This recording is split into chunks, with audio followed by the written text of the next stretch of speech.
The hearing on the Committee on Oversight and Government Reform will come to order. I want to welcome everyone here today. Without objection, the chair may declare a recess at any time.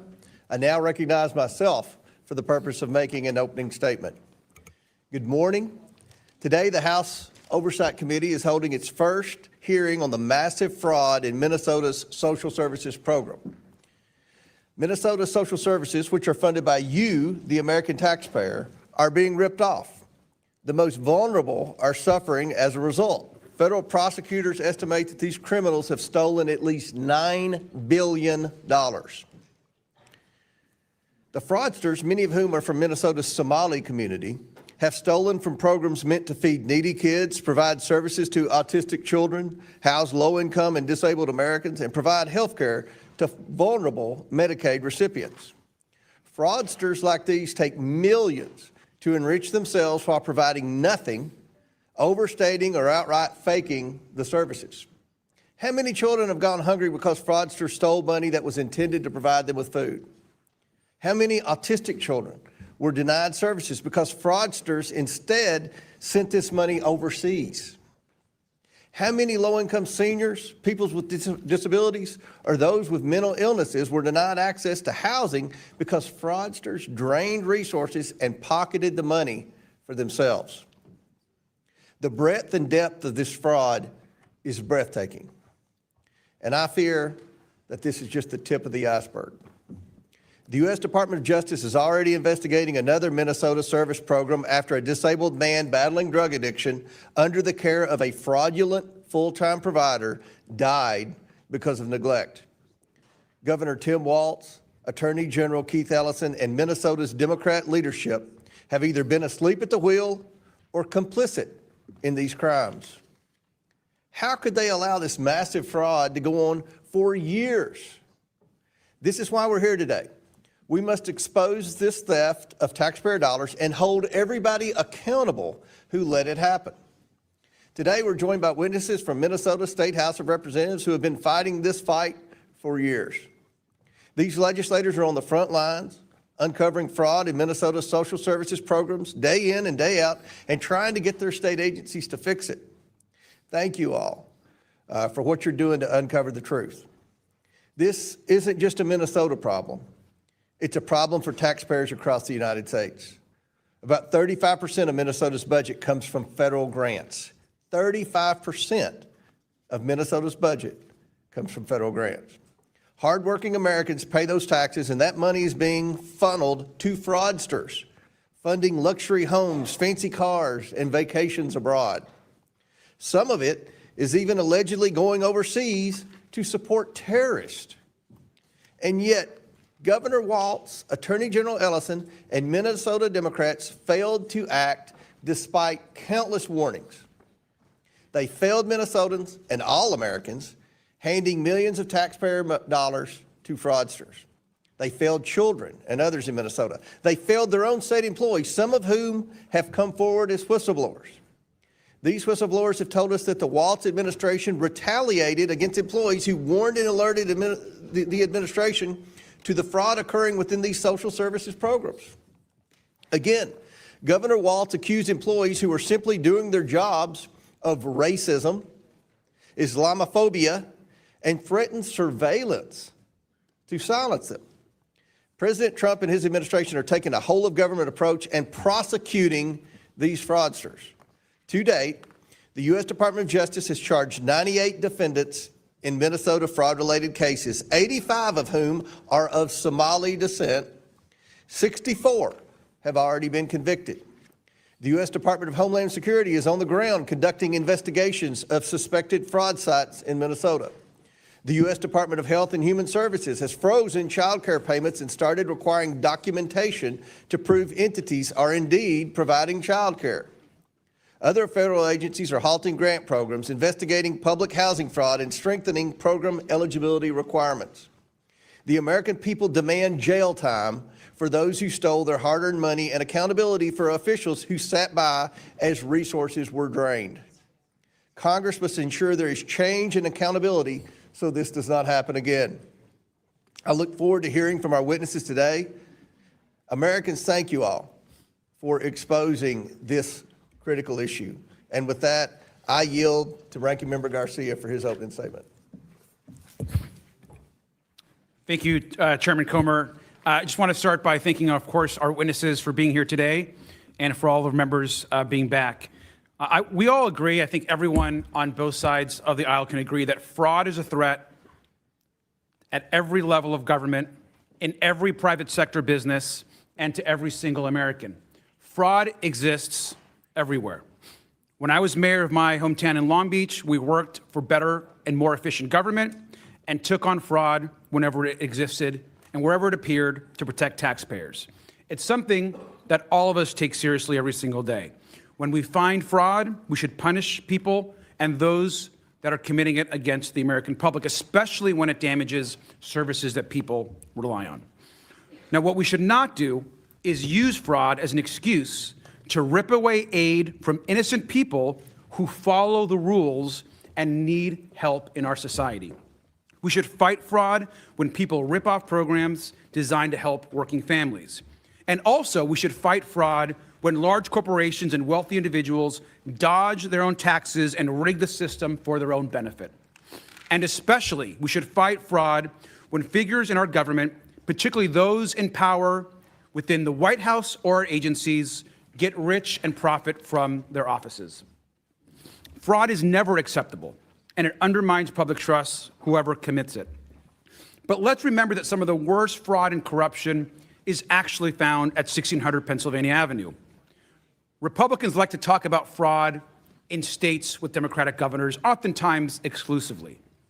But Republicans also have a president who has pardoned or reduced jail time for 25 criminals convicted of fraud in this year alone. Now, some of these fraudsters have made also huge campaign contributions to Donald Trump. And worst of all, Trump's pardons mean that these criminals can avoid paying back more than $1 billion, which they owe their victims, and dwarfs much of the fraud that the House majority wants to talk about today. This is actually the opposite of accountability. Instead, the House majority wants to excuse and cut programs, which they have done from the start. Now, Donald Trump's signature law cut money for health care and food programs. Medicaid and CHIP help almost half the kids in the United States see a doctor. And that, we lost, of course, $1 trillion in those programs. Over 10 million people could lose health care. Trump's law also cut 40 million people who use SNAP. And this includes, by the way, 1 out of every 5 kids. And this is happening not just in Minnesota. The president plans to freeze more than $10 billion for child care subsidies, social services, and cash support for low-income families in Minnesota, New York, Colorado, Illinois, and my home state of California. Of course, we know these states have Democratic governors that Donald Trump wants to punish. And we should look at those consequences if we want to talk about fraud. In Minnesota, which we're talking about today, Donald Trump is removing child care funding for the entire state. That frozen funding provides child care for over 18,000 kids. These kids didn't commit fraud. So I want to know why they should be punished. Last night, he said he's withholding all possibly Medicaid funds from Minnesota, which could harm 1 in 5 residents. Now, in New York, another state he's threatening, that's over 66,000 innocent kids, while pardoning, of course, 25 fraudsters and robbing victims of over $1 billion. Donald Trump should have to face the kids and parents who will be hurt even though they've done nothing wrong. I want to know what the president and the House majority expect the parents of these kids to do. Many don't seem to care. He wants to pardon and protect more rich crooks and fraudsters who have robbed over $1 billion from innocent people. Now, in California, in my home state, this threatens over 176,000 kids. 176,000 kids. Well, he continues, of course, to pardon fraudsters and connected folks that have donated immense amounts of money to his campaign. Now, this hurts not just Democratic families, but Republican families.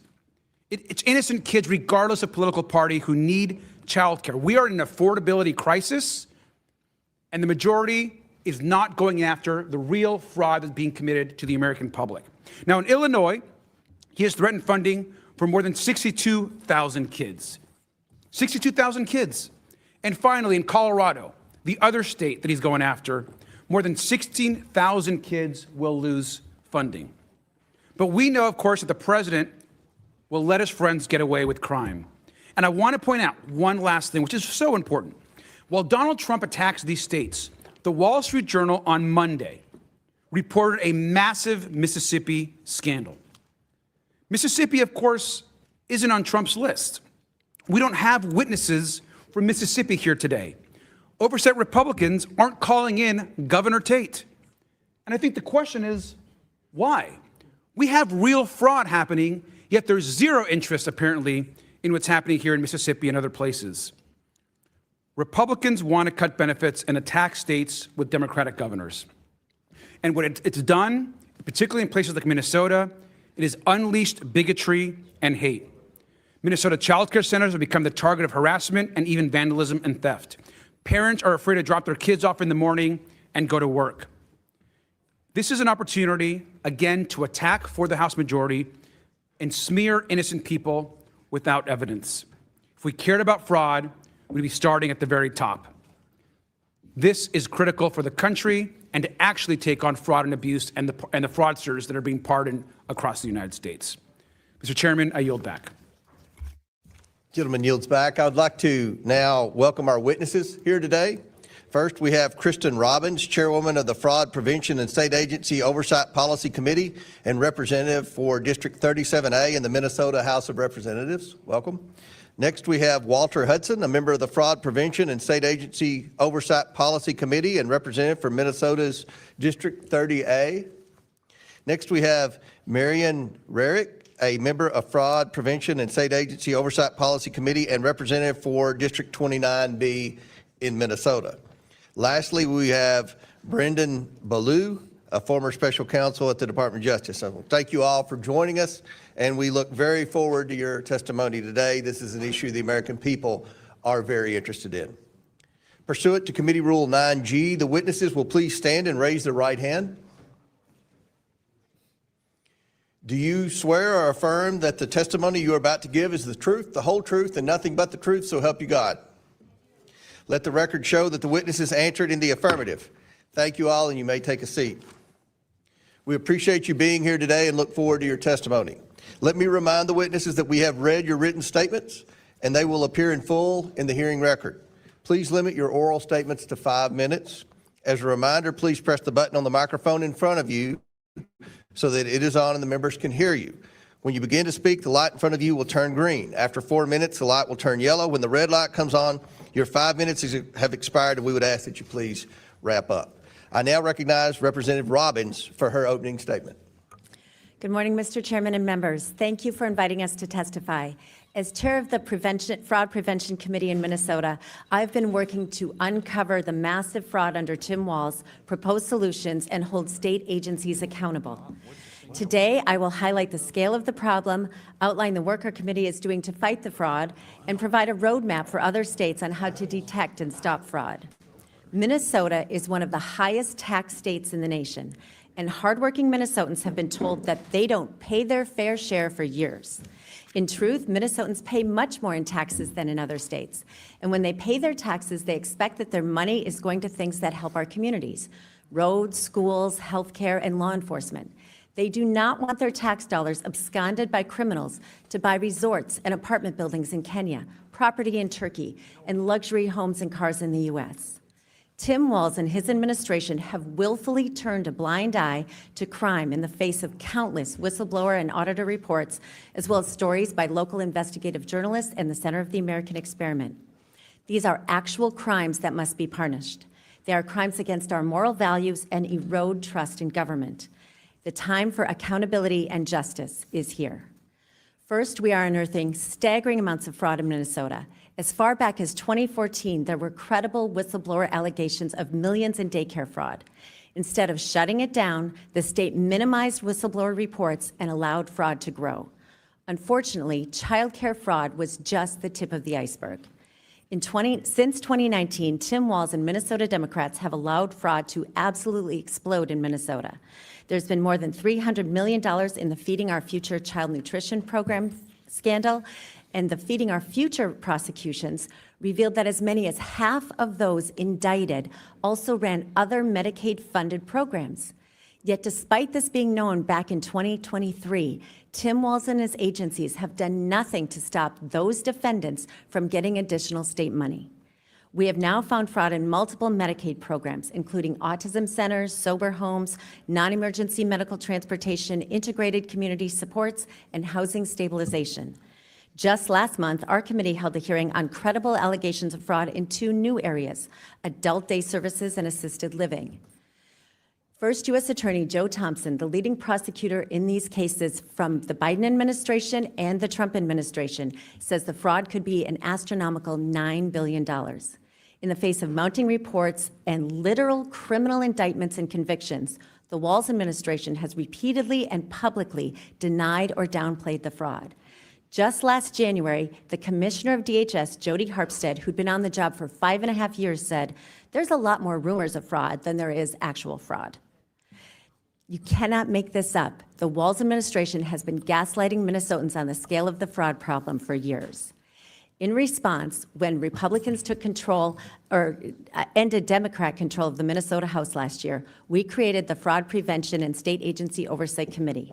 Since last February, we have held 15 hearings where we have grilled officials, exposed new areas of fraud, and repeatedly flagged failures in internal controls. I authored a new law to expand whistleblower protection, and we created a portal, mnfraud.com, resulting in a surge of new whistleblower reports that our amazing staff is still working through. Under the leadership of our Vice Chair, Patty Anderson, we passed a bipartisan bill in the Senate to create an independent Office of Inspector General. When it got to the House, Democrats killed it because the DHS commissioner testified against it. The Tim Walz administration has utterly failed to protect Minnesota taxpayers and vulnerable citizens, ignoring years of credible reports and retaliating against those who spoke up, often by claiming they were racist or Islamophobic. Tim Walz and the Democrats have repeatedly protected their political base at the expense of all Minnesotans. Other states should learn from the failures of the Walz administration, so I'll give you a quick roadmap on how to find and stop fraud. First, culture matters. Fraud flourishes when leaders ignore it and criminals see they can get away with it. Second, fraud flourishes when basic internal controls are not followed. This is not complicated. Third, you have to look at the interconnections of relationships in businesses in multiple program areas in Medicaid. It's a huge red flag that has been ignored in our state. Finally, it is important to say what is true and to stand up against fake allegations of racism or Islamophobia. Crime is crime, no matter who is committing it. It is true that the majority of the fraud in Minnesota has taken place in the Somali community. And it is also true that some of our best whistleblowers are from the Somali community. Democrats refuse to acknowledge this truth, and that has enabled criminals to steal billions and hurt our vulnerable citizens. Mr. Chairman, thank you for the opportunity to share the lessons from Minnesota and for your help in investigating these crimes. The time for justice and accountability is now. I now recognize Representative Hudson for his opening statement. Chairman, ranking member, and members of the committee, thank you for the opportunity to testify today for the record. I am Minnesota State Representative Walter Hudson, a second-term member who sits on our House Fraud Prevention and State Agency Oversight Committee. The recent national conversation about fraud in Minnesota has been fraught with distractions, diverting from critical concerns regarding process, policy, and oversight to sideshow concerns about personalities and partisan politics. My role here today is to cut through all of that and provide you with a clear picture of a culture which has developed over many years around the several generous benefit programs which Minnesota provides to our residents.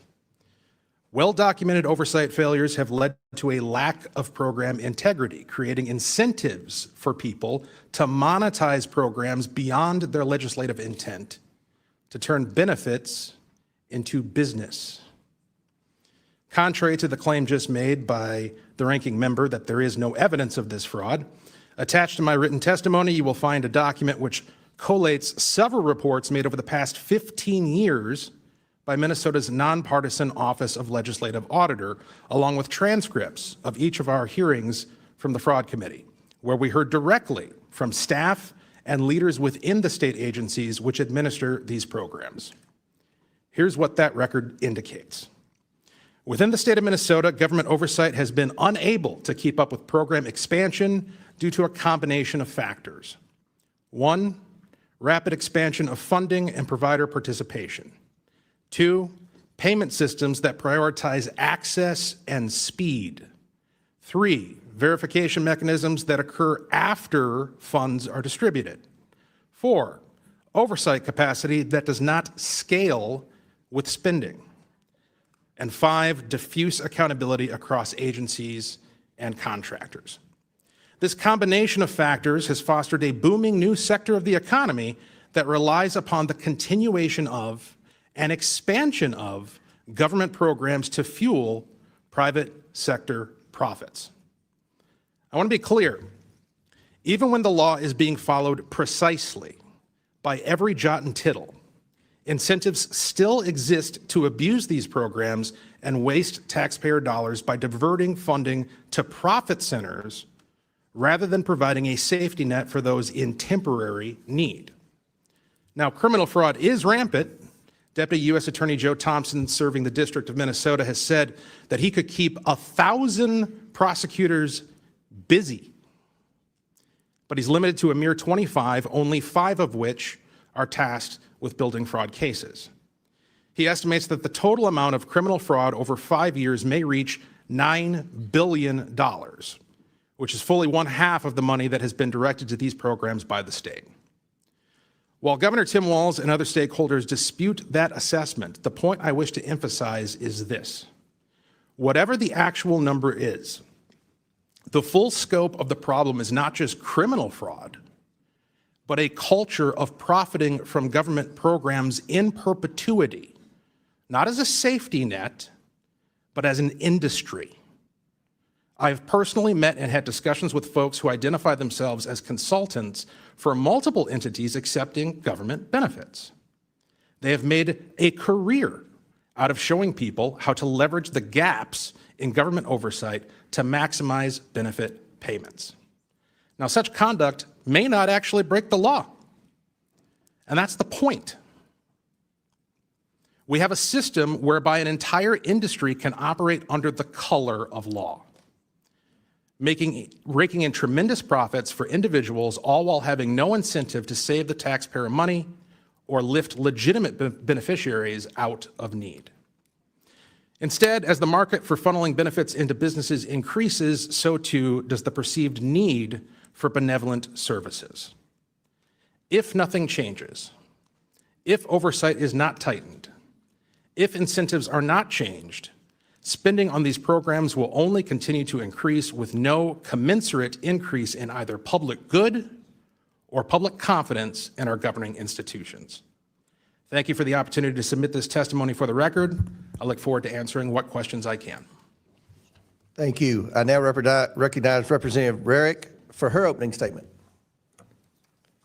Good morning, Mr. Chairman and members. For the record, my name is Marion Rarick, and I am currently serving in the Minnesota House of Representatives in House District 29B. I am a member on the Minnesota House Fraud Prevention and State Agency Oversight Committee, which was recently formed in January of 25. I was first asked to serve on the committee on January 4th, and soon after, the 5 Republican members began to meet. During one of those discussions, I was asked to reach out to the Department of Human Services whistleblowers on X, now called Minnesota Staff Fraud Reporting Commentary. I had been following them in the previous year.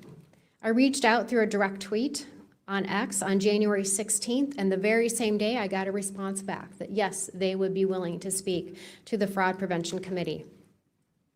Since that first contact, Chair Robbins and I and Representative Hudson have had multiple conference calls with them, and we have had one in-person meeting. At that meeting, they were both former and current employees. I've continued to message with them very often, sometimes daily, and their collective message has been completely consistent. Instead of focusing on fraudsters, DHS leadership instead focused its surveillance on employees. Since then, their expressed fear of retaliation has intensified under an avalanche of fraud in Minnesota.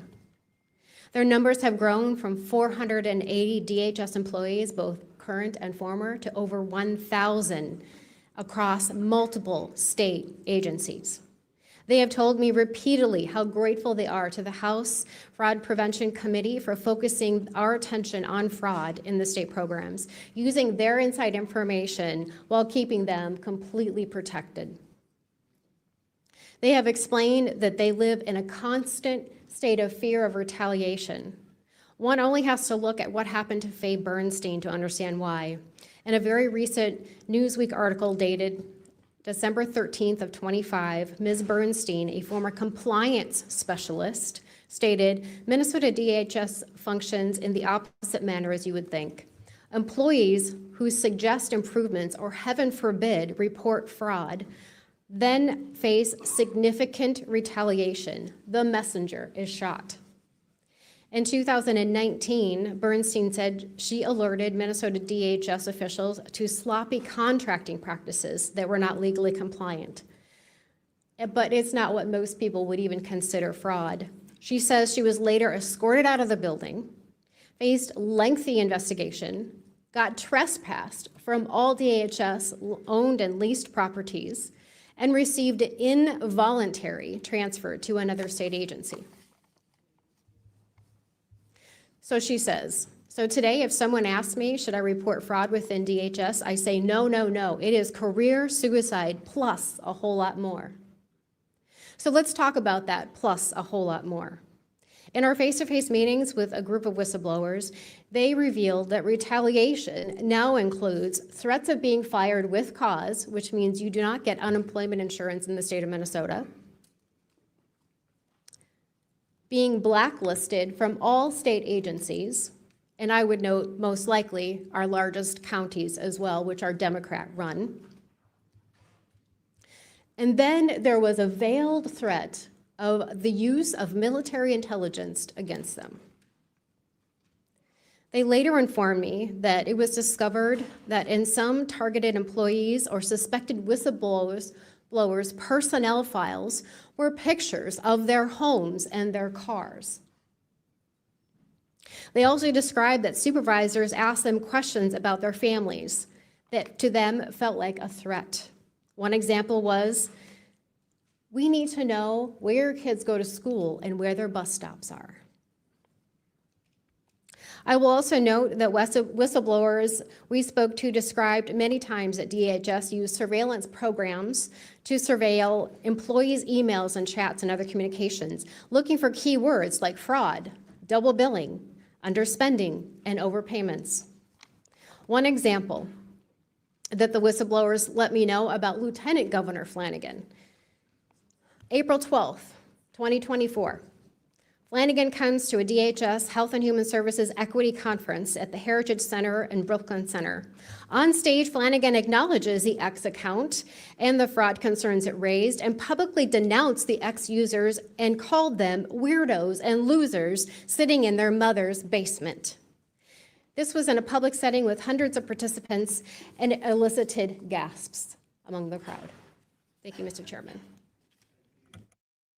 Thank you. I now recognize Mr. Ballou for his opening statement. Thank you. My name is Brennan Ballou. I'm a former federal prosecutor and a native Minnesotan. Like all Minnesotans, like all Americans who have heard this story, I am deeply distressed by the fraud on the state's social service programs. Most notably, in 2022, the Department of Justice indicted 47 people for stealing an estimated $246 million in funds meant to feed children during the COVID-19 pandemic. As late as 2025, 78 people have been indicted as part of the scheme and 56 have pleaded guilty. More recently, the department has charged over a dozen people for stealing $14 million from a program meant for children with autism and millions more from a program meant to help disabled Minnesotans maintain stable housing. This is heartbreaking for several reasons. At the most basic level, money meant for the neediest among us, the hungry, the disabled, the destitute, was stolen. I fear that skepticism of Minnesota's social safety net, one of the things that makes the state great, will grow, and it will be harder to fund these programs in the future. And I fear that the actions of a few people will be used to demonize an entire population of Somali and East African Minnesotans who overwhelmingly have made the state more vibrant, more diverse, and more prosperous. I also feared the selective interest in fraud in America, because at the same time that these crimes are rightly being investigated by state and federal authorities, the larger infrastructure for prosecuting fraud and white-collar crime is being dismantled. Let me give you a few examples. In February 2025, the Department of Justice paused enforcement of the Foreign Corrupt Practices Act, which prohibits foreign bribery, and criminal violations of the Foreign Agents Registration Act, which, as the name suggests, prohibits acting as a secret agent of a foreign power. Between February and April of last year, the department disbanded its Klepto Capture Task Force, which enforced sanctions against Russian oligarchs, and the National Cryptocurrency Enforcement Team. And last year, the department forced out most of the lawyers of the Public Integrity Section, which prosecutes crimes by government officials, announced plans to dismantle the Tax Division, which prosecutes tax evasion, and shuttered the FBI task force that investigated congressional misconduct. More than just dismantling infrastructure for pursuing violations of the law, the government is, for favored defendants, appearing to enable it. In 2024, the Justice Department indicted Andrew Wiederhorn, the CEO of a casual fast food chain, for allegedly stealing $47 million from his own company. After his business donated $100,000 to the Trump inaugural committee, his case was dropped, and the line-level prosecutor on his case was fired.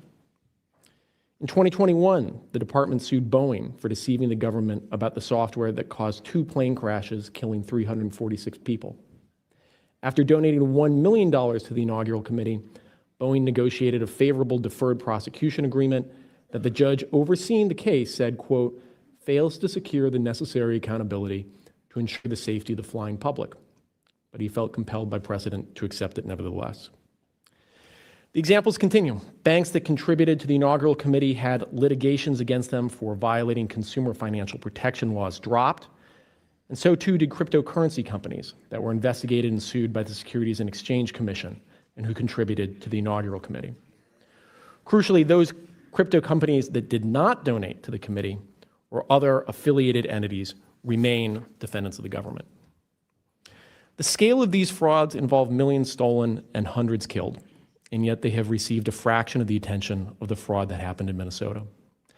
This concerns me because we are both dismantling our infrastructure for fighting fraud and providing a roadmap for how those fraudsters who are prosecuted can buy their way out of justice. While we need to pursue the fraud we're seeing in Minnesota's social safety programs for all the reasons I said, because it is the weakest among us who are being harmed, we cannot selectively show an interest in fraud. If we do, we put some people, the very powerful and the very rich, beyond the reach of the law. Thank you. Thank you all for your opening statements. We will now begin the questioning portion of the hearing, and our chair recognizes Mr. Gill from Texas for the first question. Thank you, Mr. Chairman. Thank you for holding this hearing so expeditiously. We all know this is an important issue, not just in terms of welfare fraud, but also immigration more broadly. So we appreciate it, and thank you for the witnesses for taking the time to come here. I want to start with you, Mr. Balu. Again, thank you for being here. Let me ask you, does large-scale Somali immigration make Minnesota stronger or weaker? Certainly stronger. Certainly stronger. Do you know what percentage of Somali-headed households in Minnesota are on food stamps? No. 54%. Do you know what that number is for native Minnesota-headed households? Well, to be clear, a majority of the... It's 7%. There's a big difference between 54% and 7%, is there not? Excuse me, sir, could I answer the question? Let me move on. We've got a lot of questions here. What percentage of Somali-headed households in Minnesota are on Medicaid? I don't know. It's 73%. Do you know what that number is for Minnesota native households? Again, you're using the phrase Minnesota native households, but the majority... The number is 18%. That's quite an astounding difference. I think we would agree. Can I answer the question, please? Let me ask you one more, and then we can go on to that. What percentage of Somali-headed households are on welfare in general? I don't know. It's 81%. What about, let me just ask you, after 10 years of being in the United States, what percentage of Somali immigrant households continue to be on welfare? I don't know. The number is 78%. So even after 10 years, 78% of Somali immigrant households continue to be on welfare. Do you know what that number is for native Minnesota-headed households? Again, you're using the phrase- Non-Somali immigrant-headed households. If I can just answer the question, Go when for you're it. using the phrase native Minnesotans, the majority of Somali Minnesotans are as Minnesotan as any of us. They were born in the United States. It's only 8,000 of the 108,000 Somalis. in the state. Nevertheless, the welfare usage is astoundingly different. Let me ask you again, does that make Minnesota stronger or weaker? Again, I'd like the opportunity to answer the question here. for So, again, the majority of Somali Minnesotans are born in the United States, as I understand it. Okay, It's well, a- what percentage Again, of working-age Somalians who have been in the U.S. for 10 years or more, how many of them speak English very well? I don't know. About half. The answer is about half. That seems pretty low, doesn't it? Again, I keep It trying to doesn't make sound like something that makes our country stronger to me, and I think most Americans would agree with me on that. I need to move on. Ms. Robbins, when would you say we concretely knew that widespread welfare fraud was occurring in Minnesota? There have been reports since 2009 from the Office of Legislative Auditor. I would say the credible reports on childcare fraud started surfacing 2011 to 2013. So for over a decade. Yes, sir. When do you think Governor Walz knew about this fraud? From the very beginning, he was running for governor in 2018 when there were prosecutions going on, when there was an OLA report, active cases in the news all the time. And what was the Walz administration's response?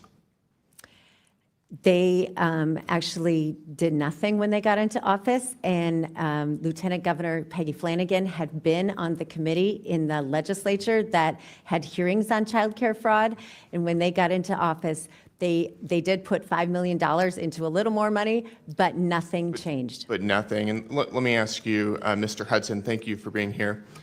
Did those who commit this fraud, do they typically vote for Republicans or Democrats, in your opinion?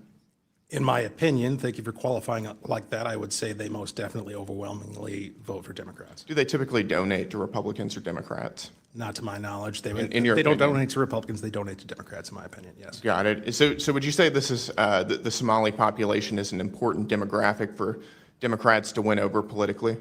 Unquestionably. Got it. And do you think it would have hurt Democrats' political standing with the Somali population to investigate this fraud? Very clearly. Got it. So in other words, you're saying that there was a political incentive to cover up widespread Somali fraud. Is that right? 100%. Got it. Let me ask all three of you. Did the Walz administration and Democrats intentionally, in your opinion, overlook this fraud while it was happening for political gain? I'll start with you, Ms. Robbins. Absolutely. We have credible whistleblower reports that the Department of Human Services administration, up to the OIG and the commissioner, met with a group called the Minnesota Minority Child Care Association multiple times, and that they were trying to weaken protections. We wanted, Right. we had several changes we wanted to do, and they opposed all of them. And Mr. Hudson and Ms. Rarick, and then my time is up. I would agree. Absolutely, the whistleblowers confirm it. Got it. Thank you. Chair now recognizes Ranking Member Garcia. Thank you. I just want to clarify one thing. I just want to just be very clear that a vast majority of those Somali Minnesotans are United States citizens, and Somali Americans have as much right to access those services, or any Somalis, as United States members of Congress. They have the same right to access services, and we're talking about U.S. citizens. Let me also just clarify, Mr. Hudson, you said in your opening remarks that I had said that no fraud exists, and I think you can feel free to run the tape. That's not exactly not what I said. What I have been talking about, what's important for us to remember, is that wherever fraud exists, we should take it on, and we should hold folks accountable.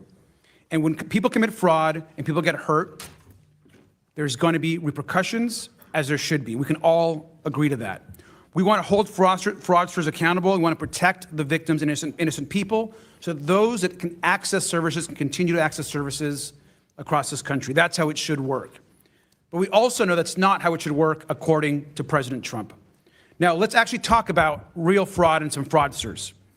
Now, we all know that recently, here in Florida, President Trump granted a get-out-of-jail-free pardon to Philip S. Forms.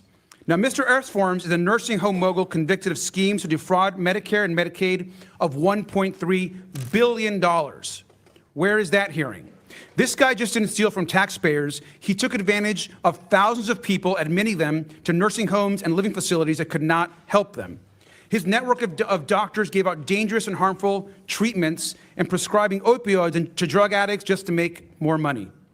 In 2019, when S-Forms was sentenced, Trump's own DOJ issued a press release that quoted that the man behind one of the biggest healthcare frauds in history will be spending 20 years in prison. 20 years in prison, the DOJ said. Just 14 months later, Donald Trump let him walk free with a pardon. In October of this year, on his 56th birthday, S-Forms was arrested on domestic violence charges. Let's look at another case, another Trump case. Joseph Schwartz, he was sentenced for taking advantage of nursing home residents and workers and defrauding the government of $38 million. Where is that hearing? Schwartz paid lobbyists almost $1 million to secure a pardon from the president, and it worked. In November of this last year, a full and unconditional pardon was granted by President Trump for this enormous amount of fraud. Now let's look at Paul Walzak, a tax cheat whose crimes cost taxpayers almost $1.1 billion, dwarfing what we're talking about today, as he made lavish purchases like a $1 million luxury yacht. Now, Mr. Walzak was supposed to spend 18 months in prison, a fraudster who we want to go after. He should have been held accountable for his crimes. And he was supposed to pay $4.4 million back to the taxpayers. While this pardon application was pending, his mom was invited to a $1 million per person candlelight dinner at Mar-a-Lago with President Trump. She attended, and less than 3 weeks later, her son received a full and unconditional pardon. Now, I'm assuming that our witnesses here today would think this is horrific fraud and would disagree with these pardons. I'd like to just, do you agree with this pardon? I'd like to begin with our witnesses. Sir, I've not looked at the facts of the case or the law, so I cannot make a statement on that. So you can't make a statement on these pardons. You haven't read anything about them in the news, apparently. These are pardons to criminals and fraudsters that our witnesses clearly have no interest in. Now, in Trump's America, rich people can rip innocent people off whenever they want and get a pardon. And the answer to fraud here is to cut off benefits to innocent people. Most of these folks are innocent people and kids who just need their services. Donald Trump's decision to freeze $10 billion in social services funding to 5 states does not hold criminals accountable. It hurts the very people who are harmed by fraud in the first place. Mr. Ballou, just finally, you are from Minnesota yourself. How are Minnesotans on the ground being hurt by Trump's political retribution crusade? Well, the practical effect is that the pause on payments for child care services and Medicaid services are going to result in hundreds of thousands of the neediest Minnesotans being denied, in some cases, literally life-saving payments. And also, as we've been discussing here, there is a large, of course, immigrant community and a community that makes Minnesota stronger. Can you tell us how innocent people in the Somali community are being directly harmed? Well, you hear about the threats that are happening against the Somali community. You're hearing about the broad demonization that's happening against them in the media generally. I think, I know we're running out of time here, but if you look at the statistics, I believe it's 82 Somali Americans have been indicted so far. Out of 108,000 Somali Minnesotans in the state overall, that's something like a 0.07% criminal rate. When you compare that to 1/3 of all Americans have a criminal record, and I think it's 40% or approximately of white men under the age of 23 have been arrested. I don't think the statistics really compare. Thank you, sir, and I yield back. Without objection, House Majority Whip Emmer, Representatives Finstad, Fishback, and Stauber of Minnesota are waived on the committee for purpose of questioning the witnesses at today's hearing. Without objection, so ordered. Mr. Chairman, Chair I now seek recognizes- recognition to make 2 motions for subpoenas. I was going to recognize the whip, but if you have a motion or state your... I'd like to Yeah. make a motion to subpoena Neville Singham, a U.S. billionaire with reported ties to the CCP that's been funding extremist organizations, fueling division and civil unrest in this country, especially regarding the ICE riots last summer, as well as I'd like to make a motion to subpoena the ADL CEO Jonathan Greenblatt for stifling free speech by listing the phrase America First as hate speech and Turning Point USA as a hate group. A motion has been made. The committee will hold this motion in abeyance until the end of the committee hearing. The committee will now proceed with today's hearing. On a point of order, Mr. Chairman, will we get a written copy of that? Because that was a lot to go through. Okay, yeah, we'll work with Representative Luna and get a copy. Thank of you. that. All right. Chair now recognizes Majority Whip from Minnesota, Mr. Emmer. Thank you, Chairman Comer, for holding this important hearing. As I said on Monday, good riddance to Governor Walz, but he cannot escape accountability for the estimated $9 billion in fraud. How did this happen? And where the hell has the Twin Cities media been? The Star Tribune is complicit.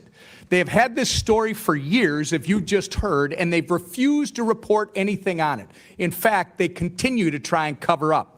Our Minnesota Republican colleagues have demanded answers and accountability for years, but have seen nothing from Walz, his administration, our Democrat colleagues like Tina Smith, Amy Klobuchar, Ilhan Omar, and Angie Craig, or the worthless Star Tribune. Thank God for President Donald J. Trump for finally bringing attention to this issue. Representative Rarick, I'm going to begin with you. You've been working on this issue for years. You've spoken to the whistleblowers personally. Is that correct? That is correct. You have an understanding that 1,000 whistleblowers running an account on X have come forward to expose fraud in Minnesota state agencies, and they have been entirely ignored by Tim Walz and have even been retaliated against. Is that accurate? That is correct. Even this morning, I got another message. Well, in your experience, are their claims credible or are they politically motivated against Walz? They're completely credible, not politically motivated. In fact, many of these are Walz administration employees, correct? They are actually Democrats as well. Can you quickly give us one example of the retaliation these folks have been facing? Yes, I can. In my opening statement, I mentioned that the most severe ones was that they would be fired with cause, so they couldn't have unemployment insurance, that they would be blacklisted from all state agencies, and I bet that it's also Hennepin County and Ramsey County, as you know, those are Democrat-run, and much, much more. Based on what you've learned, Representative, over the last several years, do you have any doubt that Governor Tim Walz knew about this fraud as it was occurring? He absolutely knew that it was occurring. Thank you. The Housing Stability Services Program was estimated to cost about $2.6 million per year, but before it was shut down last October, it was on track to run about $122 million in 2025. In fact, I think they sucked $161 million out of it from the point it started in 2020 until it was finally shut down. Isn't that correct? That is correct, and Joe Thompson believes that 90% of that was fraud. Yeah. The Quality Leering Center, as uncovered by Nick Shirley, received almost $10 million in funding. Is that accurate? I believe it is.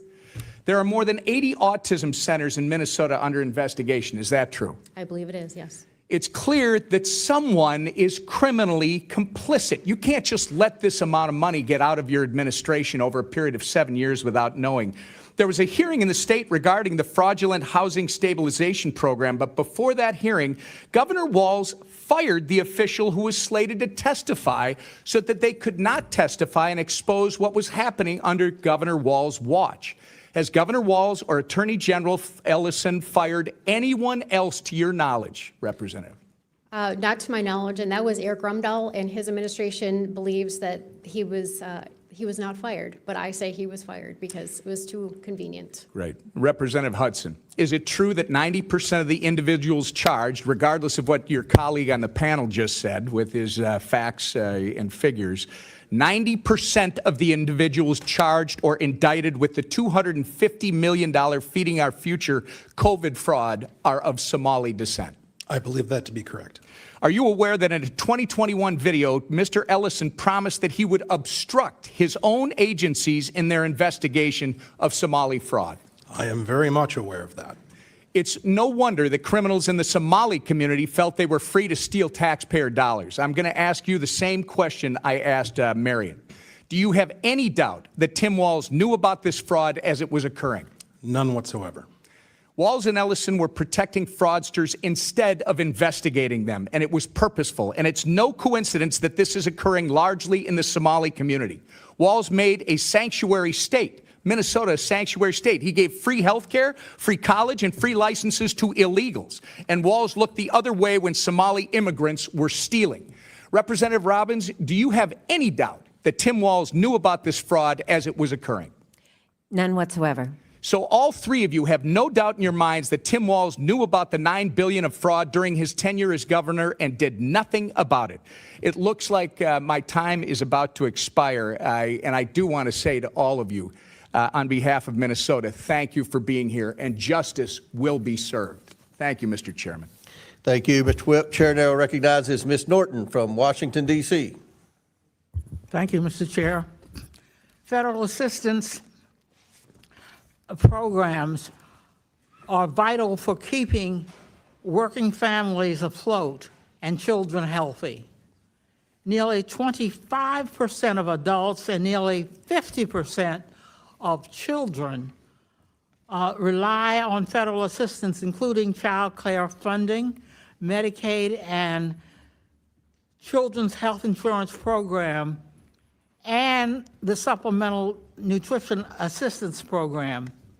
Fraudsters targeting government programs have a uniquely harmful impact on Americans. They deprive taxpayers of efficient use of their funds, deprive intended recipients and sometimes the most vulnerable groups in our society of the services and assistance they are eligible for, and they reduce the public trust in government. But answers to fraud is not to freeze critical safety net programs and cause more suffering for Americans who are already struggling to afford everyday expenses. I have worked with my colleagues on the Government Operations Subcommittee on ways that federal agencies can identify and prevent fraud before payments are made. My Oversight Committee Democrat colleagues and I are also proud co-sponsors of Congressional Men's Taxpayer Funds Oversight Accountability Act. This legislation would strengthen the ability of federal agencies to reliably track federal funds, enabling more efficient analysis to identify and stop fraudsters. We can continue to reduce fraud and protect funding from bad actors by empowering oversight bodies like inspectors general and the Government Accountability Office, which are often best equipped to investigate red flags and sound the alarm when there are problems to address. Applying additional safeguards requires a balanced approach that does not pull the rug out from under people, including children, who rely on help these programs provide. Congress must not allow partisan actors to seize on the misdeeds of a few in order to gut the vital programs that provide access to federal health care and special health education services, keep American children fed, and keep American parents to work with the knowledge that their children are safe. And I yield back. Gentlelady yields back. Chair now recognizes Mr. Jordan from Ohio. Thank you, Mr. Chairman. Mr. Hudson, who is Salim Saeed and Amy Bach? I recognize those names as defendants in the Feeding Our Future trial. They ran Feeding Our Future, is that right? That's correct. And they've been indicted? That's correct. They've been convicted? That's correct. And they're in jail waiting sentences, is that right? As I understand it. Okay, I want to go back, because earlier with Mr. Gill, you said that they overlooked the fraud. I think it's worse than that. I think they helped it along. I'm going to go to this meeting that took place, or actually I want to go to March 30th, 2021. Is it true back in March of 2021, the Minnesota Department of Education suspended payments to Feeding Our Future, that program? Is that right? I believe that's correct. And then a month later, they resumed payments. That's correct. What caused them to change their mind? In my opinion, what caused them to change their mind was pushback from their constituency within the Somali community who accused the state agencies of being racist. But what caused them to stop it in the first place? Was it whistleblowers coming forward? Was it like this something's not right here? What happened? Apologize for the misunderstanding. The reason they stopped the funds in the first place is because they had credible allegations that there was fraud taking place. From whistleblowers and others. And Correct. just they're doing their job looking, this doesn't make sense. We got all these programs, no one's getting fed, and yet money's going out the door like crazy. So they suspended it. And then they started it back up, right? Was there any threat of a lawsuit from the Somali community and folks affiliated with Feeding Our Future? Mr. Jordan, there was more than a threat. They actually did it. They did? And what was the alleged claim in that lawsuit? That they were victims of racial discrimination. as I Oh, they recall. played the race card, huh? All this fraud going on, money going out, and they played the race card. Now, when I talked about not just overlooking it, there was a meeting that took place between the Attorney General and affiliates of Feeding Our Future. Is that right? That is correct. And what happened at that meeting? Do we know? Yeah, we do, because we have it on tape. There was an audio recording made at that meeting that was entered into evidence in the Feeding Our Future trial, and it was later revealed through work from Center of the American Experiment, the full recording. And my observations of what took place in that meeting was that Attorney General Keith Ellison was focused on one thing and one thing only, and that was keeping these folks in business. There were no questions that he asked of these folks about how the kids are doing, the operation, how they're getting fed, who's being helped. Instead, the focus was entirely on ensuring that the money continues to flow. And I'll add that he went so far as to say that he was going to fight these people in reference to the state agencies. The state agencies are his client. Yeah. And when you said money's going to flow, did money flow to Mr. Ellison's campaign a couple weeks later from some of the folks who were in that meeting? Sure did. How much, do we know how much that was? I do not have that number. So it wasn't just overlooking the fraud. They were actively trying to make sure this program continued, and then they benefited from that politically with contributions to their campaign, all in this same year, all in 2021, when this was all coming to a head. Is that accurate? That is my understanding. And this fraud is much bigger than this, because as I look, it's like 6 different federal agencies. Department of Homeland Security, Health and Human Services, Small Business Association, Housing Urban Development, Department of Labor, Department of Agriculture. In this program and a bunch of others, they were shaking down the entire federal government, it looked like. 6 different federal agencies. I think you pointed out, over the last 15 years. That's correct. And not only are the Democrat administration overlooking it, they're helping it along. They're assisting it. They're going after whistleblowers, as your colleague pointed out. And they're benefiting from all this politically with contributions to their campaign. Not to mention the voting issue that you referenced earlier as well. Is that all accurate? I believe so. Oh, now there's more than 6 agencies involved. There's 6 federal agencies that got shaken down, but there's 2 other agencies involved now, the FBI and the DOJ. Right? How many people have been indicted now? I do not have that number in front of me, but it's significant. I don't know how long y'all been in the legislature. We appreciate your work, appreciate what you do. But have you ever seen anything like this in your time in the I've never seen anything like this in an agency. Ms. Robbins, you're the chair. No, sir, we have never seen anything on this scale. It is unbelievable. As Joe Thompson said, it is breathtaking and cannot be overstated. Yeah. Well, God bless you all. Ms. Rankin, or Ms. Rarick, excuse me, I'll give you the last word. Thank you. So I've been there since 2013, and I have been yelled at by Democrats over and over again throughout our time there to say that there is no fraud, this is just made up. Yeah, this is the template. You see this all the time. The left will tell a lie, we're feeding kids, when they're not, when they're just shaking down the taxpayer. The left will tell a lie. The media will report the lie or not report when the truth comes out. And then when you tell the truth, they call you a racist. It's as old as time. We see it all the time. This is so wrong. God bless you all for coming forward and getting the facts to the people in Minnesota, and more importantly, to the people of this great country. I yield back. Gentleman yields back. Chair recognizes Mr. Lynch from Massachusetts. Thank you, Mr. Chairman. I want to be clear that fraud is unacceptable at any level. However, I did have an opportunity to spend the day with a bunch of my kids in my district at my local Head Start Center in Quincy and the Wahlberg Center. And they actually are able to feed those kids breakfast, lunch, and a snack for $6 a day. And I just want to say, from this committee, this investigative committee, if we're really looking for fraud, if we're truly looking for fraud, in addition to all the cases that Mr. Ballou listed, we don't need to go far. I can even suggest the address, 1600 Pennsylvania Ave. If we're looking for fraud in this country, that's a great place to start. That's a gold mine for looking for fraud.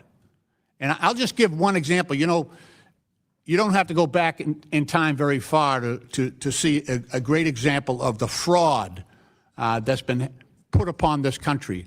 Last month, President Trump put his name on the John F. Kennedy Center for the Performing Arts.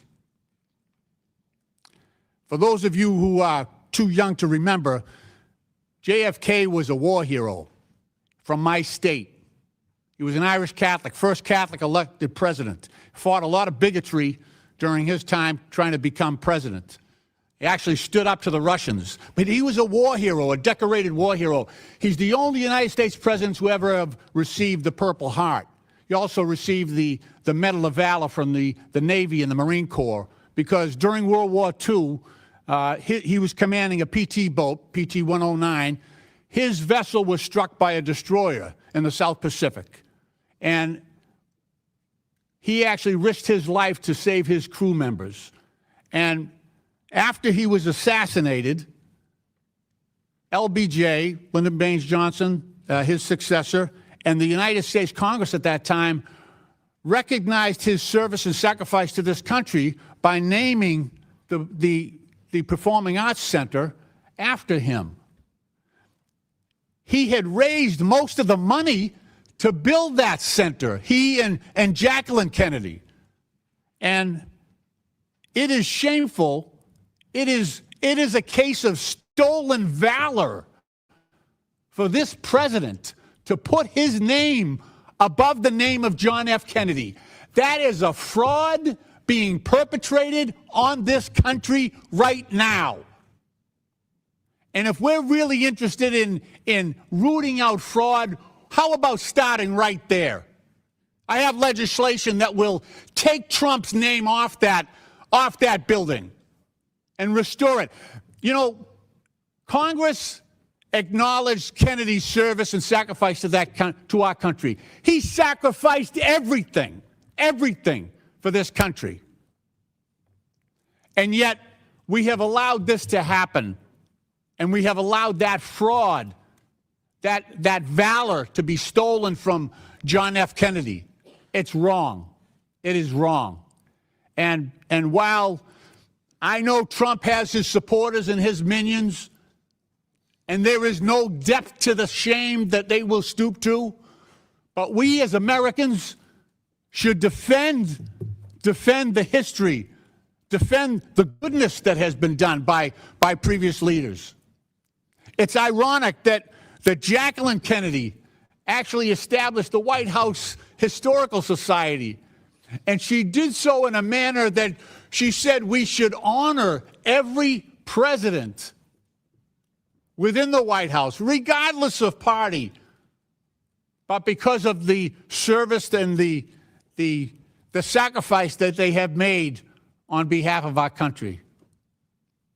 That's a much different sentiment that is held at the White House today when you see the shameful plaques that have been put up by this president denigrating previous presidents and their service to this country. So I hope my colleagues will join me in that legislation to restore the John F. Kennedy Center for the Performing Arts and eliminate this fraud, glaring fraud that's being perpetrated on the American people. Mr. Chairman, I yield back. Chair now recognizes Byron Donalds from the great state of Florida. Thank you, Chairman. Before we begin, I have a letter to submit for the record titled Collective Request for Congressional Oversight, Systematic Retaliation and Governance Failure at the Minnesota Department of Human Services. Chairman, this letter was written by the whistleblowers and has been provided to the committee. I want to submit that for the record. Without objection, so ordered. Ms. Rarick, first of all, thank you for your service to the state of Minnesota. I want to refer back to your commentary about a meeting where the Lieutenant Governor of the state of Minnesota, Lieutenant Governor Flanagan, came and admonished these whistleblowers. Can you go into more detail about what was said in this meeting?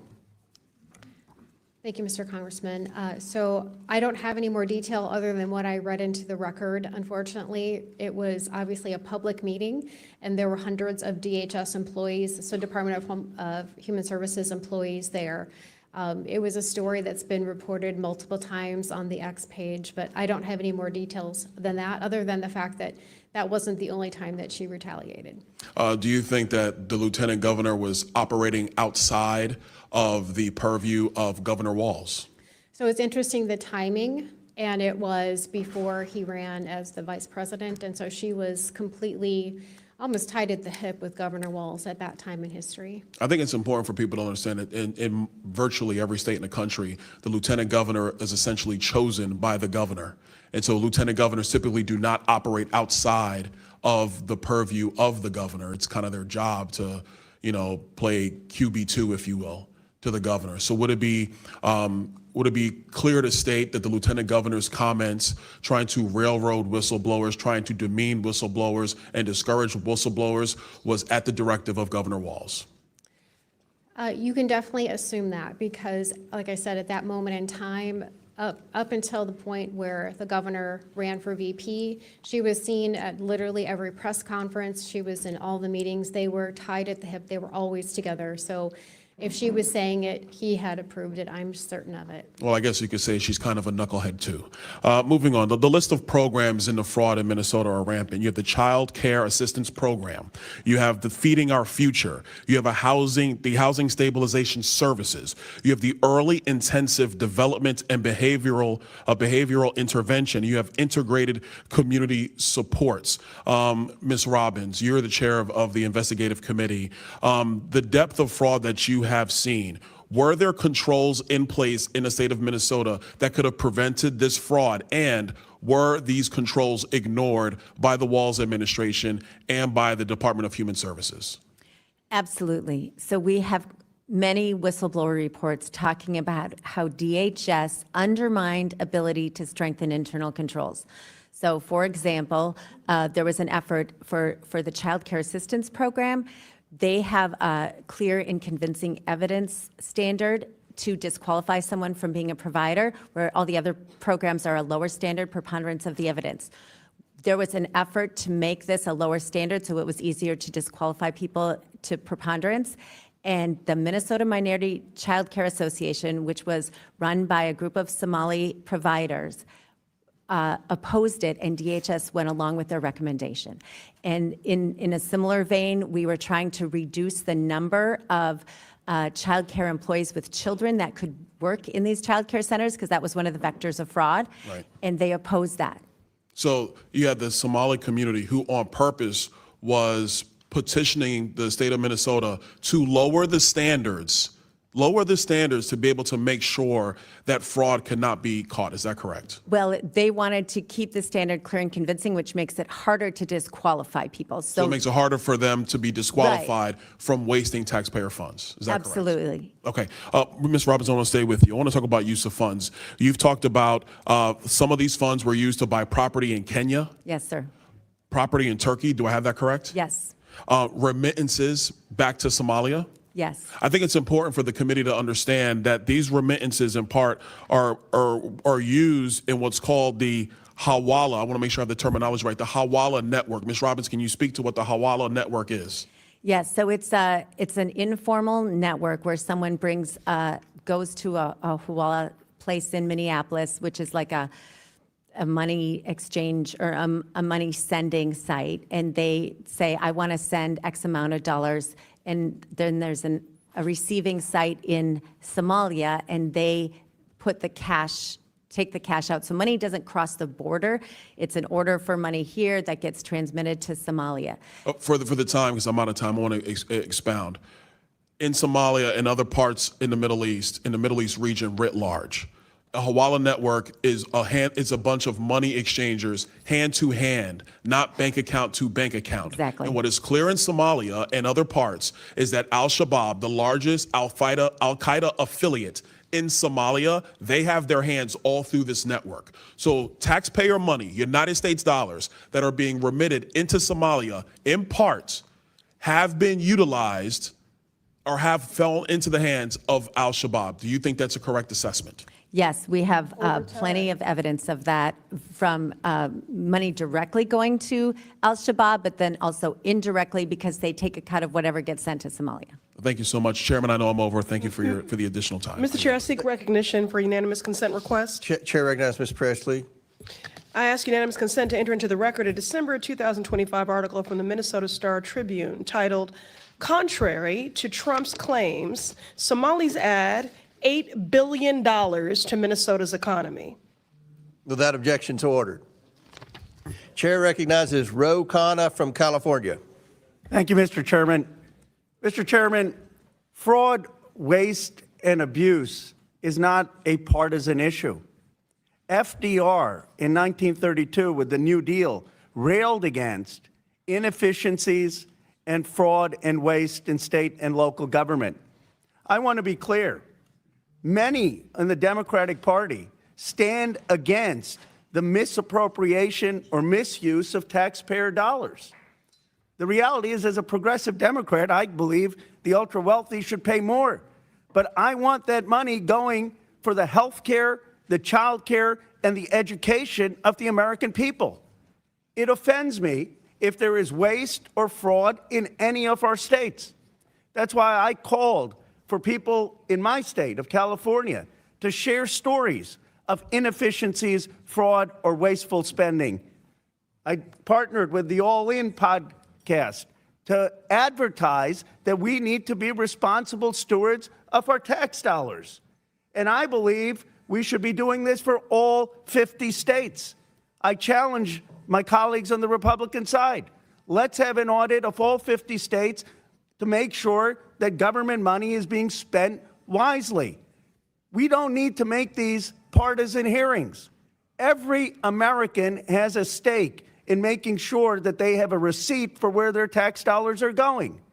Every American has a stake, if we're going to ask them to pay tax, to make sure that that money isn't being wasted.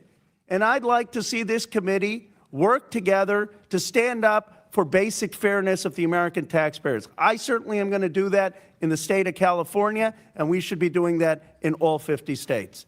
Thank you, Mr. Chairman. Thank you, Representative Khanna. And I believe you're sincere, and we want to work with you on fraud in any state. If it's a Republican state, Democratic state, we don't care. The mission of this committee is to root out waste, fraud, abuse, and mismanagement, and we would gladly work with you. Thank you, Mr. Chairman. Yes, sir. Mr. Chairman. Mr. Chairman. Chair recognizes Mr. Biggs from Arizona. I have a UC request. Proceed. Thank you. First one is Arizona has recovered just 5% of taxpayer dollars lost in a $2.5 billion Medicaid fraud scheme. Without objection, so ordered. And I'll save the rest for the future. No, I've got a bunch more, but not right now, Mr. Chairman. Okay, all right, thank you. Chair recognizes myself for 5 minutes of questioning. Yesterday, Minnesota's Office of the Legislative Auditor published an audit of the state's Department of Human Services Behavioral Health Administration grants. I'd like to enter that report and its cover letter into the record. Without objection, so ordered. The cover letter of this report states, quote, "However, during the course of our audit, we identified a number of documents that the Behavioral Health Administration either backdated or created after our audit happened," end quote. It sounds like Governor Tim Walz's Department of Human Services may have been fabricating evidence by creating documentation after the fact to mislead voters, to mislead auditors. This new report noted that one grantee who received nearly $680,000 from this agency for 1 month's work, but could not provide any documentation or proof that any work was actually completed. What's more, and this is the kicker, the report notes that the grant manager who approved this money left the agency within days of approving the grant to take a job with the very same grantee that they approved money for. So very quickly, Representative Roberts Have you ever seen anything like this in your time as a member of the Minnesota's Fraud Prevention and State Agency Oversight Policy Committee? We have heard whistleblower reports of backdating and falsification before, and we also have a record of earlier in the CCAP, the child care fraud, where they would allow the providers to submit records far after the investigation and accept them as true. So clearly this has been a pattern at the agency, and it's unacceptable. Unbelievable. And we want to work with you. We want to work with these whistleblowers. We're serious about this. The Trump administration's on the ground. We want to catch these people, and we want to put them behind bars, and we want to hold any politician that participated in these schemes accountable. Representative Hudson, who's to blame for this dysfunction? Well, the blame can go around quite a bit, but as Tim Walz himself said, the buck stops with him. Representative Robbins, do you have any examples of how the Walz administration blocked investigators from moving forward with high-priority fraud investigations? Yes, we do, Mr. Chairman. I've met with whistleblowers and gotten documents from them about how after the original CCAP whistleblower report came out in March and April of 2019, subsequent to that, there was an Office of Inspector General within DHS that had investigative authority to do surveillance, warrants, and seize electronics, and they were shut down. They were told they could no longer do criminal investigations. They were told they could no longer meet with the Bureau of Criminal Apprehension agents that were assigned to them without supervisor's approval. And instead, when they found one of the other members talked about how they changed the language. They went from calling it fraud to calling it overbilling. And they created an overbilling committee to all the investigative agents now couldn't do criminal investigations, and they had to flag issues of overbilling, and then a committee would decide if any of that overbilling would be recouped. Committee appointed by Walz? No, appointed within DHS. Oh, appointed by the own bureaucracy. Yes, so they shut down criminal investigations. They created a committee to call it overbilling and decide if overbilling investigations would even try to recoup the money. This is evidence that Tim Walz interfered with investigators who knew there was fraud. The rumors of fraud have been taking place. I've been hearing them for a decade, and yet he interfered to try to obstruct their investigation of fraud. Yes, his agencies shut down criminal investigations. Representative Hudson, we didn't get $9 billion stolen overnight. How did the fraud in Minnesota become so widespread? Well, listen, let me give the maximum benefit of the doubt that these programs were designed for a beneficial legislative intent. Of course. The way that it happened was by when people recognized that the system wasn't working and they raised those concerns were ignored, and a culture suppressing raising those concerns was fostered by the Walz administration. So obviously there was a lack of oversight by the Walz administration. Why would Governor Walz let $9 billion in fraud occur? Mr. Hudson. In my opinion, because it was politically beneficial to Democrats. Again, the Somali community is a huge constituency group, and we've had some tight races in Minnesota, and it makes a difference for them. Because it's a huge part of the Democrat voting base in Minnesota. Is that correct? Correct.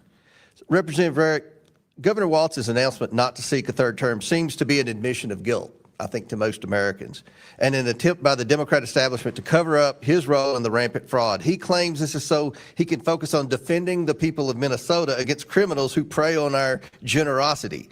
As someone who has been in the Minnesota legislature longer than Tim Walz has been governor, can Governor Walz actually be trusted to defend Minnesotans when he allowed fraud to fester for his entire tenure as governor? Mr. Chairman, if Governor Walz was serious about stopping fraud, he would have done it in 2019 when he took office. He has done nothing other than appoint commissioners that suppressed fraud and retaliated against their own employees. And just think, this man was almost elected Vice President of the United States. This was the pick for the sitting Vice President of the United States to be the next Vice President of the United States. This is unbelievable. If people aren't held accountable, if people don't go to jail for this, this will continue, not just in Minnesota, but other states. And we're going to do everything we can on this committee to work with you all and every whistleblower in Minnesota and any other of the 49 states who wants to come forward to expose waste, fraud, and abuse. We're going to work with you and eliminate it and hold people accountable. Chair now recognizes Mr. Mfume. Is that right? Mr. Chairman, I just have a UC request. Okay, go ahead. First one is from the American Immigration Council. Immigrants contribute billions to federal and state taxes each year, as well as immigrants do not commit more crimes in the U.S. despite fear-mongering. Without objection, so ordered. Chair now recognizes Mr. Mfume from Maryland. Thank you very much, Mr. Chair. I want to thank you and the ranking member for bringing us together on this today. I have a request for unanimous consent to enter into the record a letter from James Clark, the Inspector General of the Minnesota Department of Human Services, directed to the Fraud Prevention and State Agency Oversight Committee of the House of Representatives in Minnesota, requesting information on the alleged 700 tips that have been received. I'd like to enter that with unanimous consent, Mr. Without objection, so ordered. Mr. Chair, I know we're up against the clock. Many of us are trying to get to the special briefings on the action that has taken place in Venezuela, and so we are leaving one by one. I do want to try to get a couple of things in before I have to depart also. I want to thank you again. As ranking member of this committee's subcommittee on government operations, it has been my focus to combat waste, fraud, and abuse within the federal government for the last 3.5 years. Regardless of what side you're on, what side of the aisle, or what you believe, as has been stated, everybody should be against fraud. It requires our collective attention to address the issue and to minimize the consequences that we are seeing that are taking place. Not minimize the consequences to the perpetrators, but minimize the hurt to taxpayers in this country. As ranking member of that committee, we have committed ourselves to fight this full and necessary issue over and over again. And I believe that from most of the people I've heard, we all are concurrence that stealing from taxpayers is the wrong thing, period. Now, the distinguished gentleman from Texas, Mr. Sessions, and I, who is the chairman of that subcommittee, have been working together on a bipartisan basis to create a congressional scorecard to assess the progress of key government spending programs in reducing fraud and improper payments, both through the federal government and through states. Additionally, through the American Rescue Act plan, Congress has provided funding for PRAC, as well as the Pandemic Analytics Center of Excellence to deter, detect, and prevent fraud across multiple state agencies and multiple federal agencies. I've also co-led several bills here in the House that address that type of fraud. Congress should defend these programs that seek to find a way to root out this problem, and we need to do that in a bipartisan, nonpartisan way.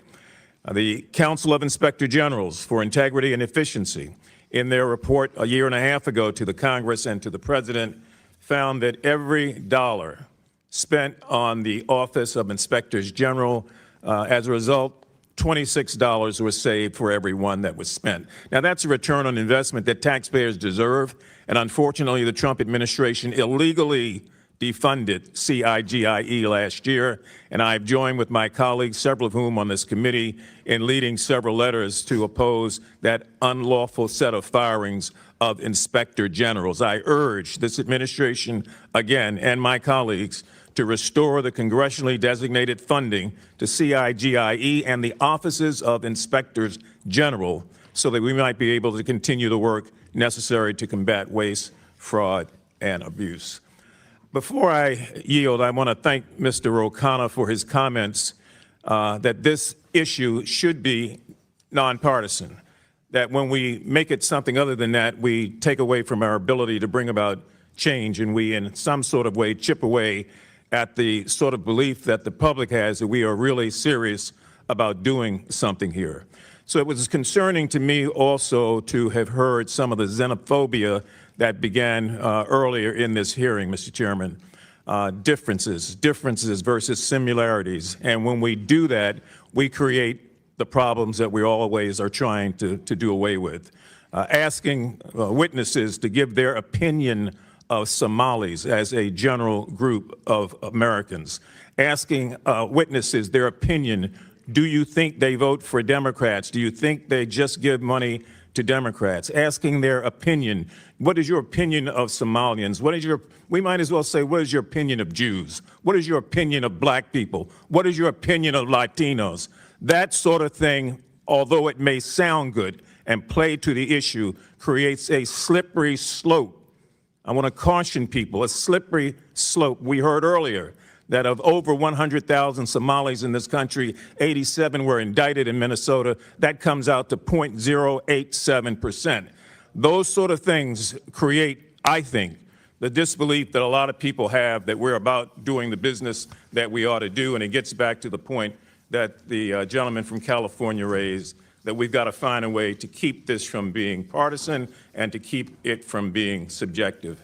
I would yield back, Mr. Chair. Chairman, you're right. Chair recognizes Mr. Biggs before I go to Mr. Crane. Mr. Biggs, you have a UC? Yes, sir.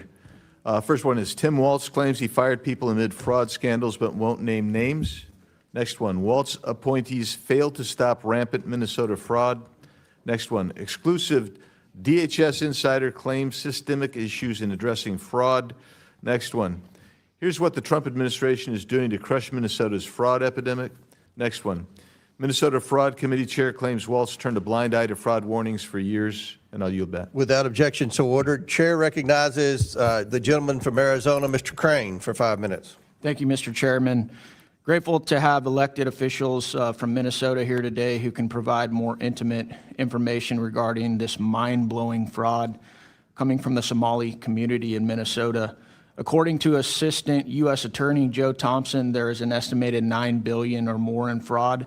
Many obviously believe that this is just the tip of the iceberg. I want to thank and acknowledge the independent reporters Nick Shirley and Dave Hawk who broke this story wide open. Today I'm introducing a bill to award Nick Shirley with the Congressional Medal for his explosive work in exposing astronomical fraud in Minnesota. And the reason I'm doing this is because the American people are sick and tired of this, and they're sick and tired of mainstream media not covering any of it. The biggest question that most Americans, however, have is this: is this incompetence at the executive level with the governor and attorney general? Are they involved and complicit? I'm going to start with you, Ms. Robbins. Thank you, sir. My understanding is that they were certainly aware of the fraud and they did nothing to stop it. And there were plenty of opportunities. And their commissioners and their agencies also undermined efforts to tighten internal controls. And according to Ms. Rarick, I believe you said that they were actually going after whistleblowers to suppress the expose of this fraud. Is that correct? That is what the whistleblowers have said repeatedly. Thank you. One thing that is so alarming is the reporting that many of these fraudulent companies are then donating the stolen money back to the same Democrats that are protecting them and advocate for these very programs. Is that correct, Mr. Hudson? I would agree with that statement. Well, we just had one of my Democrat colleagues said these are just opinions. Do you know, are these guys donating money back to Democrats? Yes, they are. I'd like to enter into the record, Mr. Chairman, an article from Breitbart News saying, with the title being Database Searches Show Somali Fraudsters Funding Democrat Politicians. So these aren't opinions. Without objection. There's actually reporting on this. Are you guys aware? You guys are elected officials in Minnesota, right? Are you guys aware of the reporting that some of the stolen money is getting funneled back to the Islamic terror group Al-Shabaab in Somalia? Mr. Robbins. Yes, sir. And we have evidence of it going back as far as 2012, where a man was convicted of sending $21,000 to Al-Shabaab. In 2011, 2 Minnesota women were convicted of sending money to different groups. Someone else, we have multiple references of how the Al-Shabaab takes a cut when the money gets to Somalia through the Hawala network. So I think there's ample evidence on this and federal convictions. Yeah, that's outrageous. Obviously, one of the biggest reasons so many Americans are outraged by this massive exposure is because we generously and often foolishly allow immigrants and people into our country, and then they rob the American people blind while our debt skyrockets and the American people struggle to make ends meet. Are you guys hearing from your constituents the same outrage that I'm hearing from mine about this issue? Minnesotans are fed up. Everywhere I go in the state, Minnesotans are so frustrated. As I said in my opening remarks, we are a highly taxed state, and they are angry that this much of their money, $9 billion, is being absconded by criminals. Mr. Hudson, are you just hearing from Republicans on this, or are Democrat constituents like, oh my God, I'm struggling to put my kids in school, struggling to make ends meet, and my tax dollars are being robbed by people, and then they're sending it all over the place, and this is complete fraud. What is going on, and why hasn't anything been done about it? I'll give you a personal example. So my family, my in-laws in particular, are politically diverse. A lot of them vote for Democrats, and they're fairly apolitical. They're not like me, all plugged in. And so I kind of use them as a bellwether for what the people are thinking. Across the board, everybody is upset about this fraud.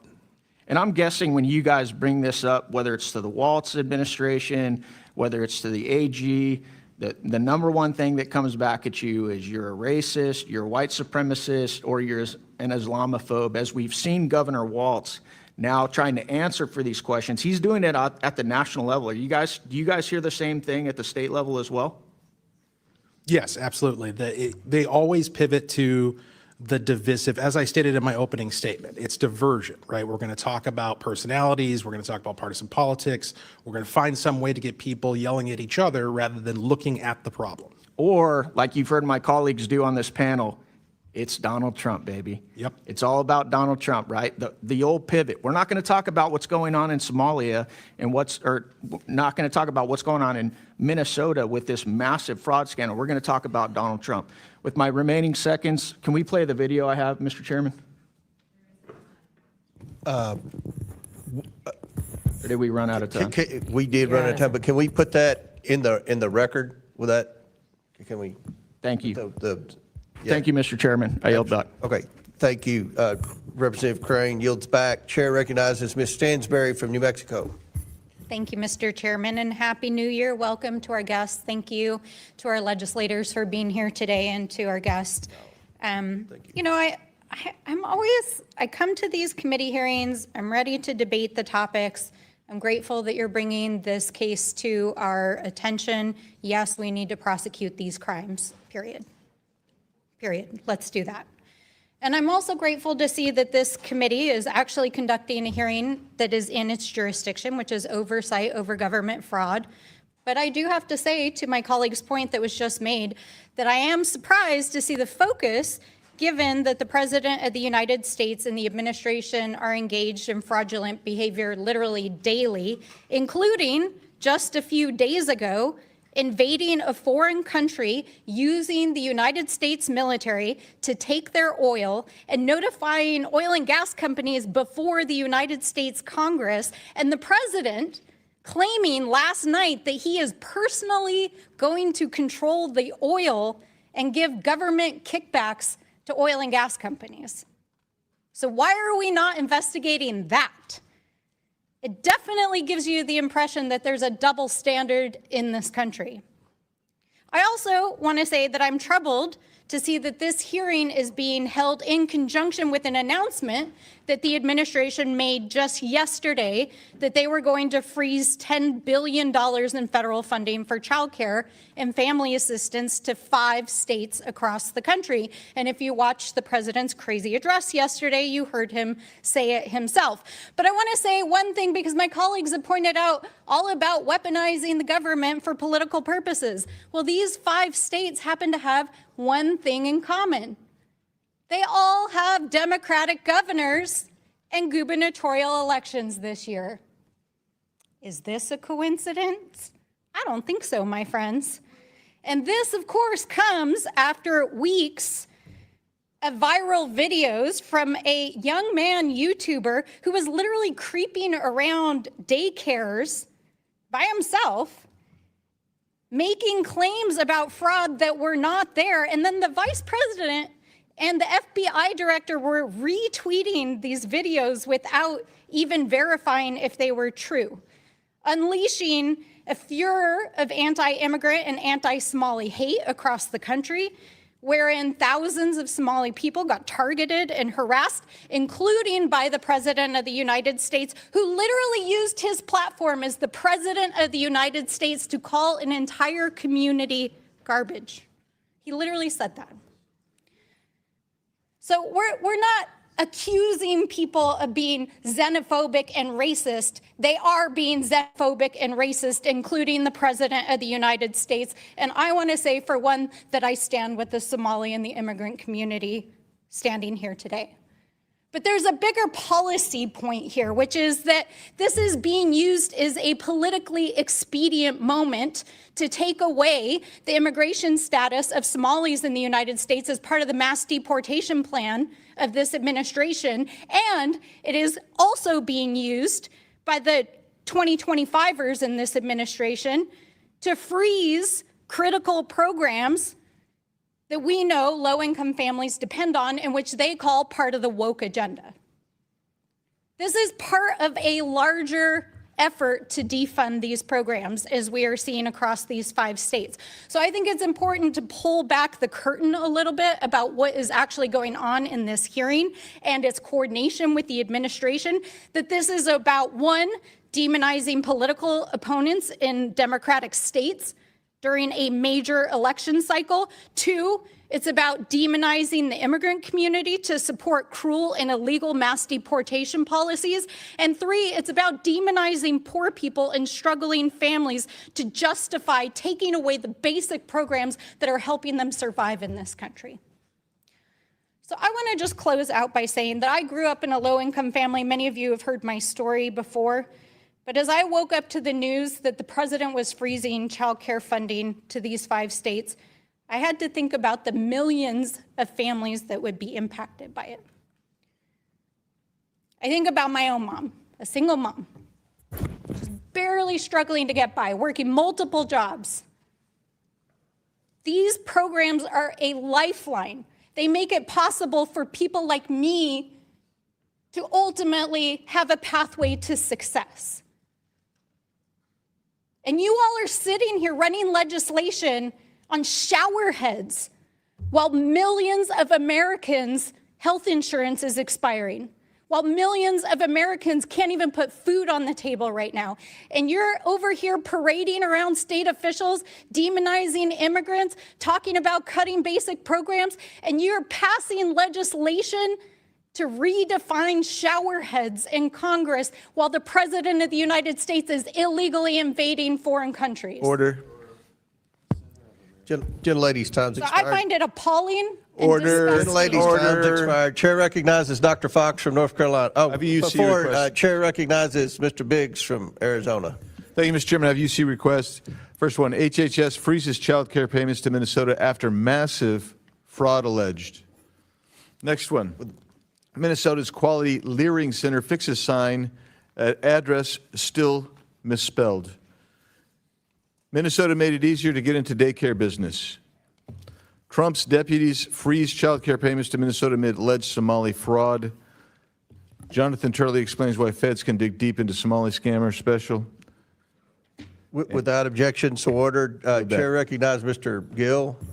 Got another UC request, an article from City Journal, quote, the largest funder of al-Shabaab is the Minnesota taxpayer. Without objection, so ordered. And I believe, Mr. Fallon, you have a request? Yes, Mr. Chairman, I'd like to enter into the record an article by the Center of American Experiment, Feeding Our Future, Keith Ellison, caught on tape. Without objection, so ordered. Chair now recognizes Dr. Fox from North Carolina. Thank you, Mr. Chairman, and I thank our witnesses for being here today. Representative Robbins, when Governor Walz testified before this committee last June, I reminded him that the fraud involving the nonprofit Feeding Our Future established Minnesota as ground zero for the largest COVID-19 fraud scheme in the nation. Feeding Our Future took $250 million in federal funds out of the mouths of hungry children, which amounts to $1,600 per child living in poverty in Minnesota.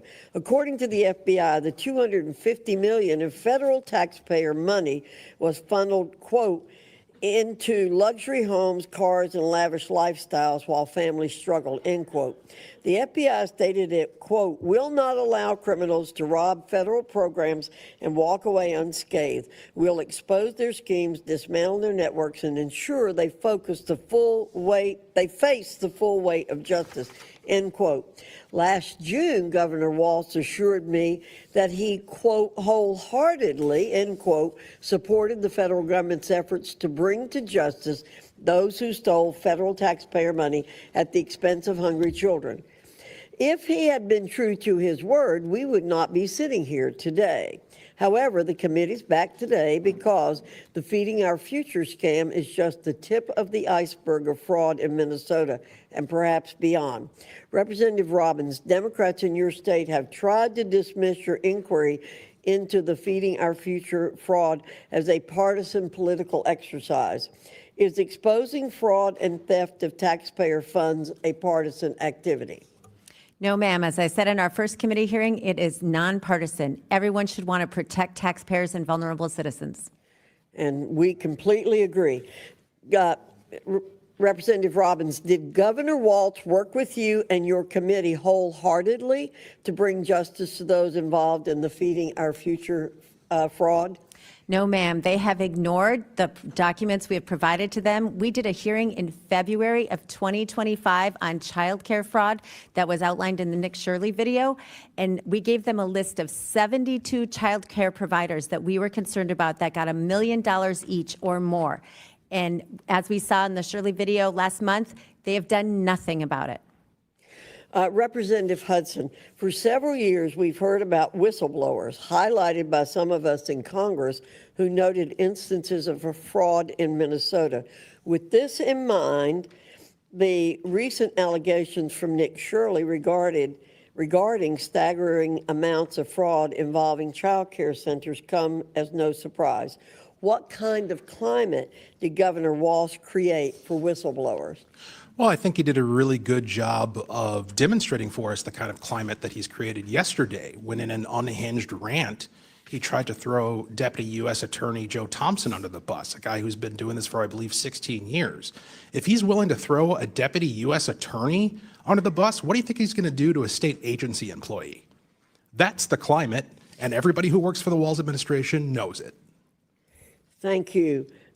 Representative Rarick, do you believe the Walz administration seriously pursued whistleblowers' reports of fraud? I think that the Walz administration seriously retaliated against whistleblowers and ignored them and dismissed them. And, in my opening statement, I talked about the threats of firing them and blacklisting them and things like that. So that's what the Walz administration focused on. Representative Rarick, innocent American taxpayers are collateral damage in the Democrats' reckless disregard for taxpayer funds. Hardworking Americans and their communities are left to pay the price. What lessons can other states and federal officials take from your work to expose the stunning amount of fraud and the network of those who enabled it that you all have exposed in Minnesota? Yeah, the answer to that is very simple, and that is if you just do simple, basic good governance like reconciliation and a few other financial controls, you won't have the problems that you have here. And if you don't retaliate against your employees, your frontline workers that point out fraud, you won't have this problem either. Representative Hudson, do you have anything you'd like to add to that? Yes, absolutely. You have to have a culture of good faith, and that is what is lacking in Minnesota. There is not a culture of good faith. And you see a very strange strategy going on right now with Minnesota Democrats, where every day they're denying this problem, which really strikes me as bizarre because we know there are more prosecutions coming. So what are they going to say as story after story drops, and we can cite time and date where they said it wasn't a problem? Thank you. And Mr. Chairman, I'd like to note that it was the Education and Workforce Committee when I was chair that first brought this issue to the public's attention, and we got nowhere under a Democrat administration. Thank you, Mr. Chairman. I yield back. Exactly correct. Thank you, Dr. Fox. Chair recognizes Ms. Summer Lee from Pennsylvania. Thank you, Mr. Chair. I think like so many people on this committee have already articulated, nobody here believes that rooting out fraud and waste and abuse is not a top priority of this committee, of our caucus, of their conference. It is. If you're on this committee, it is the top charge that we all undertake incredibly seriously. But I think, like so many things with the modern Republican Party, it's like you're skulking right around the edge of things, but too often Your bigotry, the Republican Party's own bigotry, is imprisoning them and keeping them from ever actually doing something that helps, not harms, the American people. And this is another one of those instances, right? When it's a person of color, if it's 2 or 3, it's a pattern, and the entire community must be indicted. But if it's 100 Republicans, it's just not bad. Neither here nor there, because it's important. That's why we have routinely held hearings where we actually go over with the Government Accountability Office their high-risk list. We take it seriously. But the tone of this hearing seems to be a hypocritical witch hunt. It's hard to take it as anything but that, rather than an actual oversight effort. Our federal government currently has the tools to catch and prevent waste, fraud, and abuse. It's how the alleged fraud in Minnesota was caught by the Biden administration in the first place. Mr. Blue, as a former federal prosecutor, you're familiar with some of the tools that we have, correct? Yes. Just briefly, could you please verify the following tools for me? Yes or no? Does the Government Accountability Office work to reduce waste, fraud, and abuse? Yes. Do inspectors generals work towards these goals? Absolutely. What about the Council of the Inspectors General on Integrity and Efficiency? Yes. Are whistleblowers important to rooting out waste, fraud, and abuse? Absolutely. Has the Trump administration helped or hurt these tools? Certainly hurt it by disbanding the Council for Inspectors General and then ultimately firing 19 IGs. Thank you. That's right. Again and again, Trump has attacked the oversight mechanisms within the federal government. He illegally fired 17 inspectors general and other key personnel. He goes after whistleblowers and he tries to roll back their protections. He routinely ignores the rampant corruption within his own administration. Republicans have turned a blind eye to all of this. They have held no hearings on these actions. And this hearing today isn't even about fraud generally within the federal benefits system, which we would welcome. Republicans have cherry-picked a blue state and an immigrant population, vulnerable, to demonize. To be clear, Minnesota is not the only state with a fraud problem.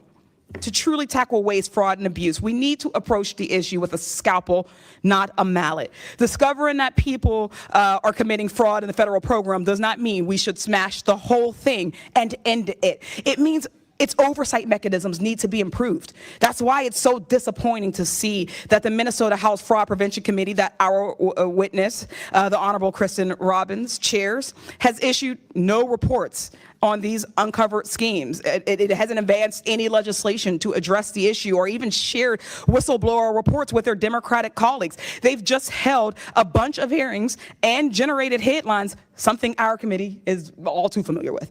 This hearing is not an effort by Republicans to improve social service programs.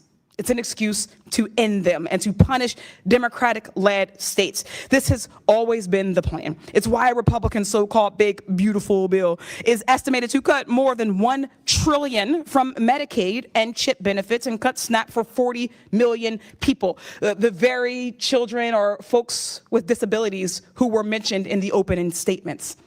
Trump has also already taken advantage of the situation in Minnesota. After a YouTuber harassed and posted unsubstantiated claims of fraud against child care centers, HHS froze child care funding to Minnesota, which would affect more than 23,000 children. Just yesterday, Trump also froze approximately $10 billion in funding for programs supporting child care, social services, grants, and cash assistance in not only Minnesota, but in other Democratic-led states of California, Colorado, New York, and Illinois. No matter what party we're elected to, we represent the people of our district, Democrat or Republican. We represent as the federal government all people of all states, irrespective of how they voted. That's the charge that I took, and I would like and hope that you all would do the same. When so many of these social service programs are being gutted and defunded, fraud becomes even more harmful, as that means even less money is going to people who need it. People need these programs. This situation should be an opportunity to take a deep look at the programs and improve their oversight abilities, not an excuse to cut them entirely. If we care about the most vulnerable, if we care about the most marginalized, this is an opportunity to do so, and I welcome us to actually do that one day. Thanks, I yield back. Ms. Lee, the IGs are hired to identify fraud. They haven't identified fraud. The IGs have failed. But anyway. You all have failed. No, you all continue to fail. We've failed. done nothing. You've had the gavel, Mr. Comer. We barely do hearings on anything that actually affects change. You want to spend have more power money, here, more money, and more yet money. you don't do anything. Yes, he actually initiated this, sir, but Chair thank you so much for recognizes- your opinion. You have failed. I yield it back. Chair recognizes Mr. Perry from Pennsylvania for 5 minutes. Thank the chairman. And I'd just like to point out to everybody that at this very moment, we're going to consider an appropriations bill that had an earmark in it for $1 million for another Somali-led organization whose family has ties and convictions to ISIS and fentanyl-related addiction. And I think it's very difficult to just, for all of us to determine what's legitimate and what's not. But I would just ask if the committee will play the video that Mr. Crane had referred to for me at this time. Can you stop the, okay, go ahead.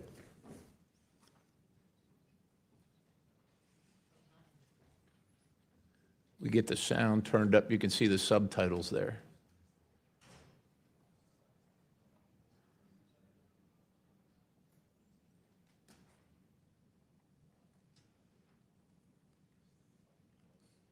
If you'll notice the campaign contribution at the bottom for $4,700,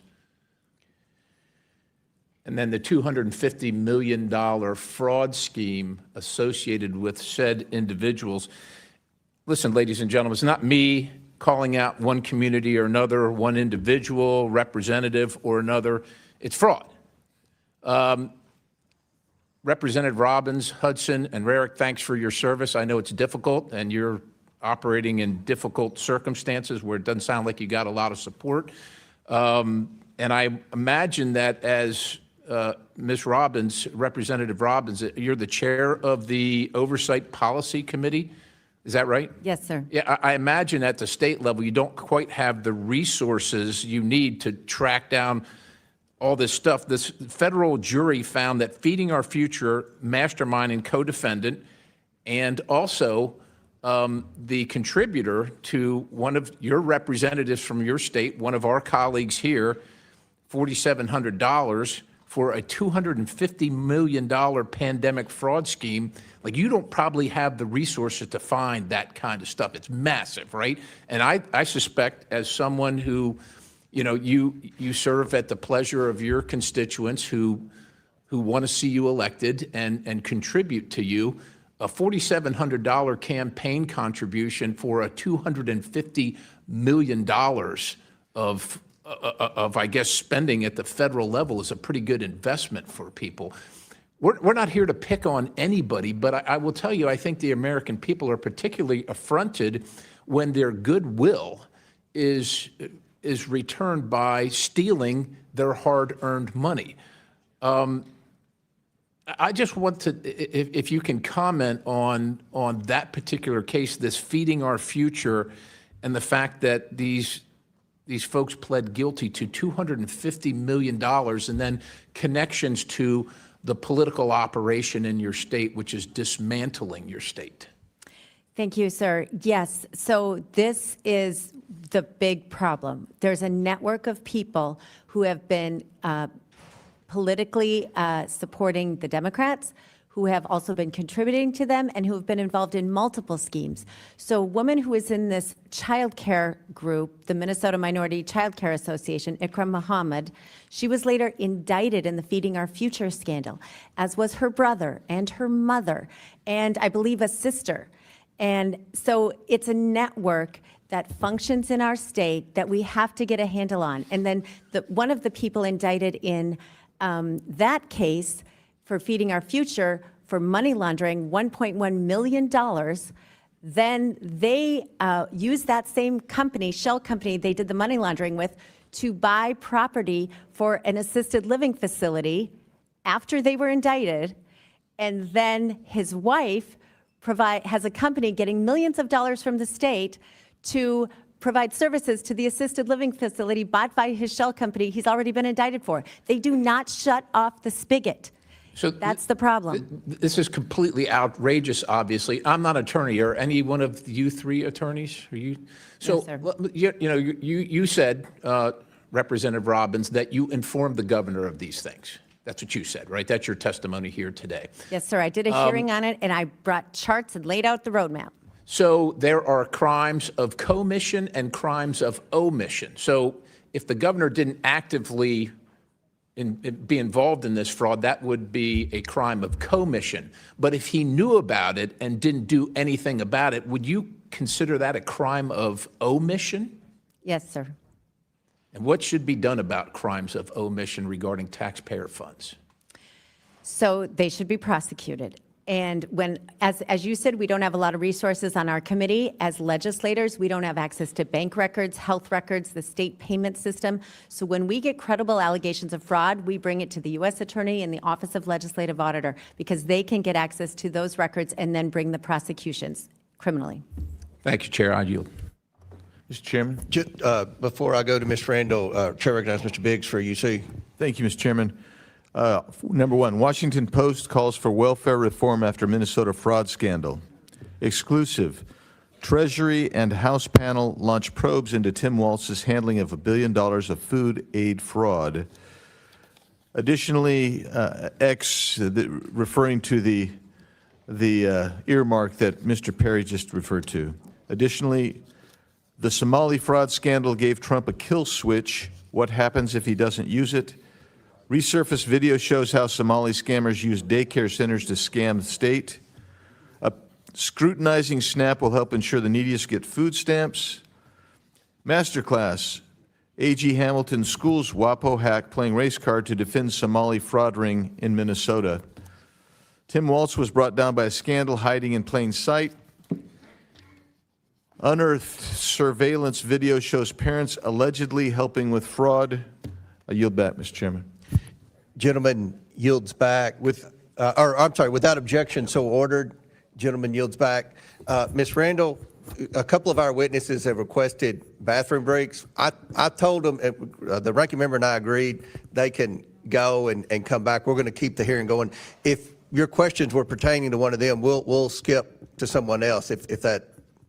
Do you want to go ahead? All right, Chair recognizes you for 5 minutes. Thank you, Mr. Chair. You know, I have prepared some remarks that I definitely want to get to about the importance of childcare funding for all of us in all of our districts. I think we all recognize that we are in a childcare crisis. We have lost so many parents, especially women, from the workforce because they just cannot find adequate childcare. But I have to start by addressing some of what we have heard in this committee so far today. I didn't get myself together to ask any of my colleagues to yield to for a question. So I'll ask you, and if you don't know the answer, it's okay, I do. What % of sexual assaults in the United States are committed by white men? I do not know. 57%. Of the January 6th insurrectionists who were pardoned, do you know how many have been charged and convicted and arrested of additional crimes, including child sexual assault, kidnapping, production of child pornography, rape, conspiracy to murder an FBI agent, domestic violence by strangulation? I do not have that information. No, 33 since their pardons. Of the 21,504 murder offenders in the United States in 2023, do you know how many were white? No. 8,842, which is 41%. Following the domestic extremist tracker that GEW compiles, since 2015, there have been 643 individuals charged, 447% found guilty. Do you know how many are men? You tell me. 95%. We can trot out all of the data that we want to create the sense that there is a bad guy. There is a bad group of people. There are folks who are not among us. There are folks who are other. And I think we should spend a lot more time looking at ourselves, looking at American citizens, looking at white men who are committing violence at disproportionate rates in our country, who are committing crimes at disproportionate rates in our country, including the President of the United States, who is sitting at 1600 Pennsylvania Avenue, as so many of my colleagues have pointed out. I also want to say, I've heard a lot about the Somali donors to political campaigns. We all acknowledge, right, that you cannot donate to a political campaign in the United States unless you are an American citizen, right? I'm just going to acknowledge that. You know who else is getting rich as a campaign donor? The expense of the U.S. taxpayers and because of the decisions that this government has made. Yes, Elon Musk, but also billionaire Paul Singer, a Trump donor who is getting rich off the military actions that this president engaged in Venezuela. Now about childcare. $7 for every $1 spent on childcare and early learning are returned to our U.S. economy. It's good for families. It's good for kids. It's good for our economic growth. But we are still facing a childcare crisis in this country. Chair Robbins, I understand that you have 3 kids and that they were enrolled in daycare at one point before you became a stay-at-home mom. What would your reaction be to an unknown, potentially armed, angry individual showing up at your home with a camera, demanding to enter while your children were at home? So we used a neighbor to do our childcare. What if they showed up at your neighbor's house? Yes, I don't think they would be coming in. But Yeah, honestly, how would you feel about it if someone who was armed and angry showed up in the house where your children were? I'm not sure I understand who was armed. What are you asking about? Thank you. I imagine you'd be scared. I think many families would be scared if that happens to you. I want to share a story of a provider from Washington State who said, following these fraud claims and the demonization of Somali Americans and childcare providers, 3 adults came into her home and banged on her door, startling the children in her care. The children were frightened and confused. She's been receiving repeated death threats by phone and voicemail. Individuals have returned multiple times, sometimes 2 or 3 times a day, parking outside the home and monitoring activity. They recorded families arriving and leaving. As a result, families felt unsafe and some withdrew their children from care. A nearby provider closed their program entirely due to fear. Another provider shared that she was approached by a man with a gun outside her home who interrogated her about her childcare program, and she is now too scared to step outside. Providers aren't answering the phone anymore because of all the threats, which means that parents aren't able to get in touch with staff regarding their children's care. Mr. Chairman, order. Gentlelady's time's expired. You went 30 seconds over. Thank you. Thank you for your lenience, Mr. Chair. Chair recognizes Mr. Gosar from Arizona. Thank you, Mr. Chairman, and thanks to the witnesses for traveling. Now, Ms. Robbins, the Minnesota legislature, led by your committee, sounded the alarm on the fraud for years, but it's been ignored by Governor Walz. Did Keith Ellison, the Attorney General, was he aware of this?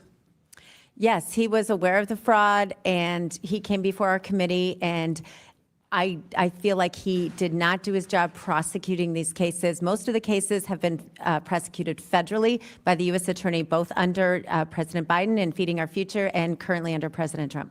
So he's, in your state, is the top attorney for the public, right? Yes. For the public. That's kind of I find it very interesting. Well, maybe it has to do with something with campaign contributions. Attorney General Ellison and his son received from members of the leading Feeding Our Future, an organization now under investigation. The same group whose members allegedly tried to bribe jurors, but I'm sure that's just a coincidence. Nothing to see here. Sounds very familiar. Sounds very Biden crime syndicated-esque. Now, when you were talking about the tools that you could use, would any NGO that takes federal funding be of value to you, that they would have to disclose all their federal funding or all their funding mechanisms if they took 1 penny from the federal government? Yes, one of the things we've seen in Minnesota is that some of these nonprofits have had their federal 501c3 status revoked, but the state continues to fund it. It's interesting you say that because, the IRS actually does this study, actually has those numbers, but when we order it, it's blanked out. It's redacted. All of it's redacted. I wonder if there's some interesting aspects to that, follow the money trail. Now, Representative Hudson, the head of Feeding Our Futures was sentenced in November for his role in the largest COVID fraud scheme in U.S. history, according to the DOJ. This is a predictable result of the massive COVID spending with little or no oversight. In fact, we spent between $4.3 and $7.5 trillion during COVID, and we don't have a single receipt, not one, okay? Now, this is a predictable outcome from the massive spending. Whether it's expanded COVID tax credits under the so-called Affordable Care Act or the programs like the massive or Minnesota HHS initiative with a no enrollment cap. Unfortunately, there are plenty of similar federal programs right here in Washington, D.C. My question for you is, in your experience, what failures make government funding streams particularly susceptible to fraud? Well, as I outlined in my opening statement and my written testimony, basically we're spending far more money than we have the operational capacity to monitor. Like they're just, now Deputy U.S. Attorney, he was U.S. Attorney at the time, Joe Thompson, said, we can't prosecute our way out of this. That's another way of saying it. We have to have controls on the front end. Well, and with the massive amounts like I just talked to you about in COVID, it actually, it gives the environment for fraud. It just builds on it, right? Correct. Well, Ms. Rarick, what concrete actions did the Waltz administration take to intimidate whistleblowers into silence? So I think the first thing he did was he put in place commissioners. Right now we have a deputy commissioner over the Department of Human Services that is known to whistleblowers as being like the queen of retaliation. So when you put somebody in charge that is known to retaliate, that's a problem. I would also note on your previous question about the COVID money, and we discovered in our committee that the auditor, so there was a bid for auditing the COVID money, and the auditor was known to be our Minnesota State Auditor, Blaha. So that's another Democrat within the whole fold of the Democrats in malls as well. Would it surprise you that we spent $13 trillion from Bill Clinton to Donald Trump in that span of time? $13 trillion with not a single receipt. That is absolutely shocking. I used to do accounting, and that's deplorable. That's something that you should be in prison for that. Yeah, absolutely. So, the United States has no obligation to tolerate guests who break our laws. And in this case, there seems like there's a whole bunch of them. And unfortunately, they were targeting one general area. And it's sad to me that we are always being screamed at about xenophobia, all this different type of phobias and racist, and yet the facts still stand.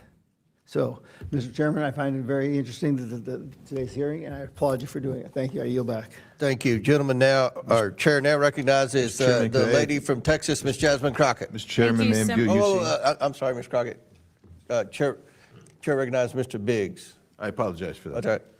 There's some more you see. Senator John Kennedy brings Somali fraud to the Senate floor. Viral videos, David says he filed complaint against Waltz over fraud allegations. Minnesota adds Medicaid fraud verification amid alleged $9 billion loss. Minnesota's Somali fraudsters paid for rich lifestyles with stolen money.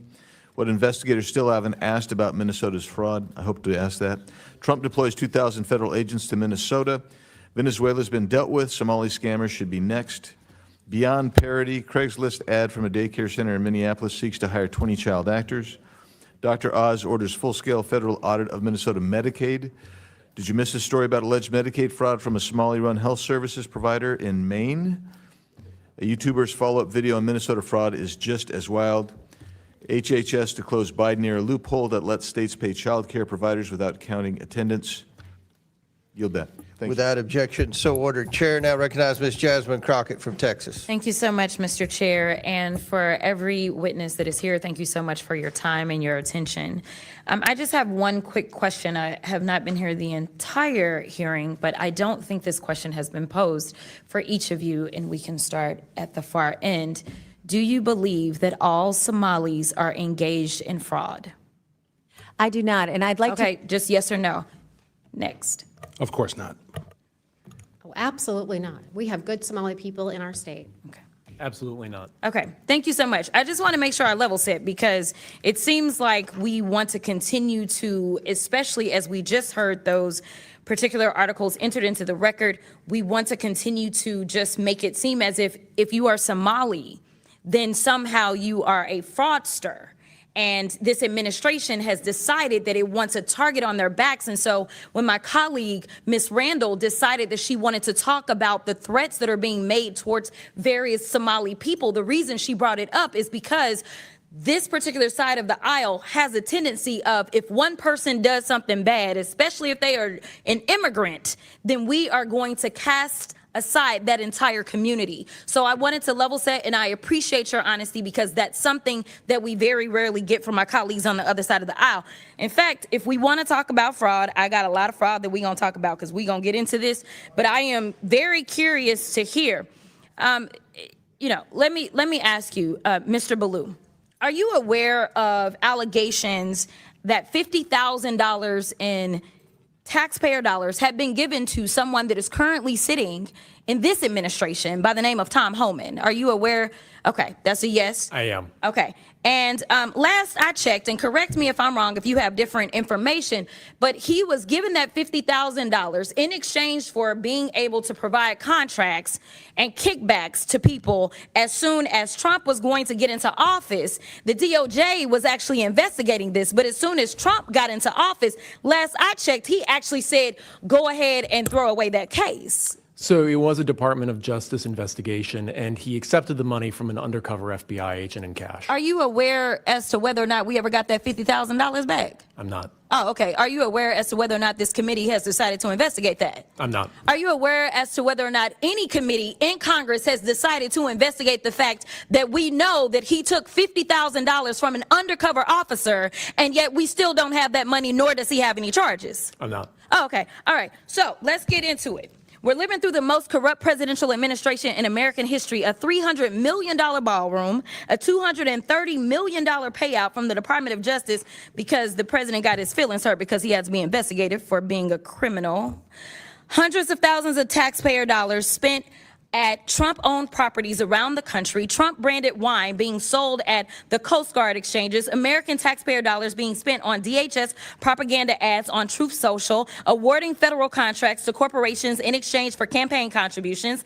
Kash Patel flew his girlfriend around the country on a multi-million-dollar jet that taxpayers paid for. Kristi Noem gave companies she's affiliated with hundreds of millions of tax dollars, then went out and spent another $200 million on 2 private jets for her travel. For 12 months, this administration has been taking billions of taxpayer dollars from American people and have been giving it away to their own companies in the form of tax cuts, government contracts, or other government funded subsidies. So Congress has a role in getting rid of fraud, I will admit that, in any federally funded government program. However, I think the fraud that the American people are concerned about is that the Republicans are taking away Americans' health care so that ultra billionaires can get more tax cuts. The real fraud is the dehumanization and demonization of the working class Americans and immigrants to distract folks away from corporate socialism that's happening because of the Republicans. So this is truly the definition of throwing away the baby with the bathwater. The Republican philosophy is that if the cost of living for the average American increases, they're on their own. But if the cost of doing business increases for the wealthiest people on earth, well, then it's the government job to bail them out. But I want to get to my last question because, Mr. Ballou, I got to give you a chance. He's been issuing pardons for numerous people who have defrauded the American people. And Republicans on this committee, yeah, just as quiet as the room just got, right? So, Mr. Ballou, talk to me about how the Trump administration has welcomed fraud across government by purging DOJ attorneys and shuttering ethics office across the federal government. Well, one of the things that's been a common theme in this discussion so far is potential government employee involvement in some of these schemes. That hasn't been proven yet, but it does seem to be alleged. The concern that I have is the office that would prosecute that in the Department of Justice, the Public Integrity Section, has been largely defunded and decimated. Thank you so much. And my time has expired, but I do have some UCs, Mr. Chairman. You want to do them now? I do. Okay. The first one is from Truth Out. Trump grants clemency to executive who led $205 million Medicare fraud scheme. Without objection, so ordered.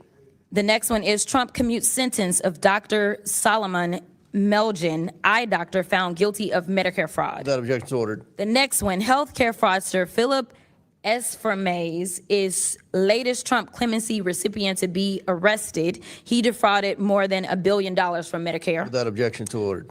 Trump pardons nursing home owner and supporter convicted of $7 million in tax evasion. Without objection, so ordered. Trump And we'll pardons- want all that stuff to put in the record. So, I okay. will. I All got right. you.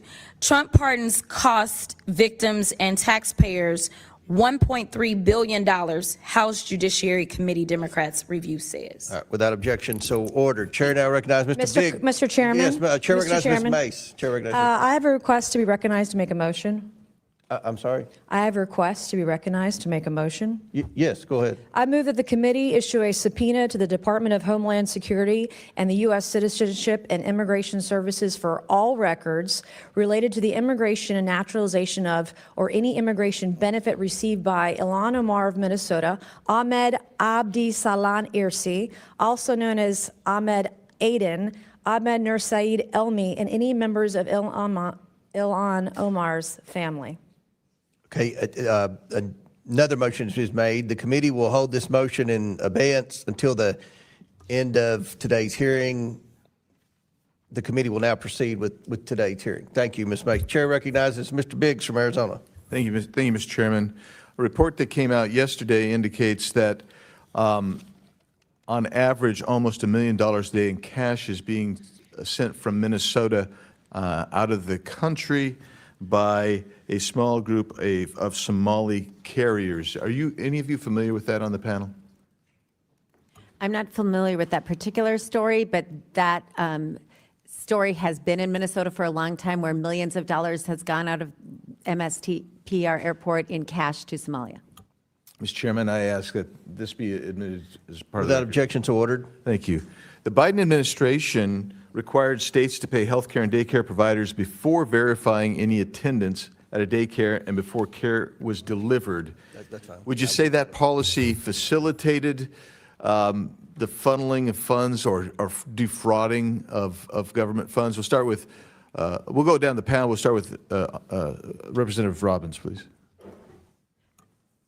My understanding is that there weren't ever enough internal controls, but under Medicaid rules, the Walz administration already had the opportunity to stop payment when there were credible allegations of fraud. They had the opportunity to do prepayment review. They could do all of those things, and they did not use those tools. Not only does paying people before they deliver a service introduce an obvious opportunity for people to abscond with public dollars, but we've heard these arguments in our communities back in Minnesota from Minnesota Democrats that it's just so important that we pay people up front because they can't afford to wait for the reimbursements. Yeah, Ms. Rivera. Yeah, this is absolutely counter to good accounting and good accountability. So I would definitely say that you should be providing the service and getting paid after. Mr. Ballou, what do you think?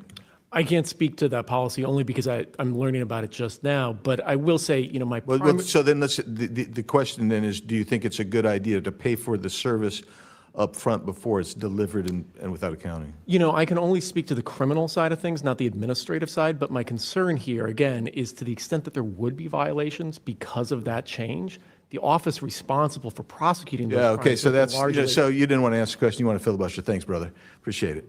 Now, here where we're going to go is, one of the things that you mentioned, Representative Robbins, is physical facilities and real estate. And as we've seen and looked at this, as I've looked at this, all of the public reporting that's out there, looked at a little bit of Exhibit A, that's like 2,800 pages or 2,300, whatever it is. Didn't get to look at all of it, but looked at some of it.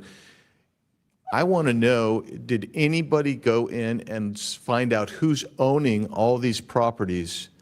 Because you have basically vacant properties ostensibly holding themselves out to be daycare centers.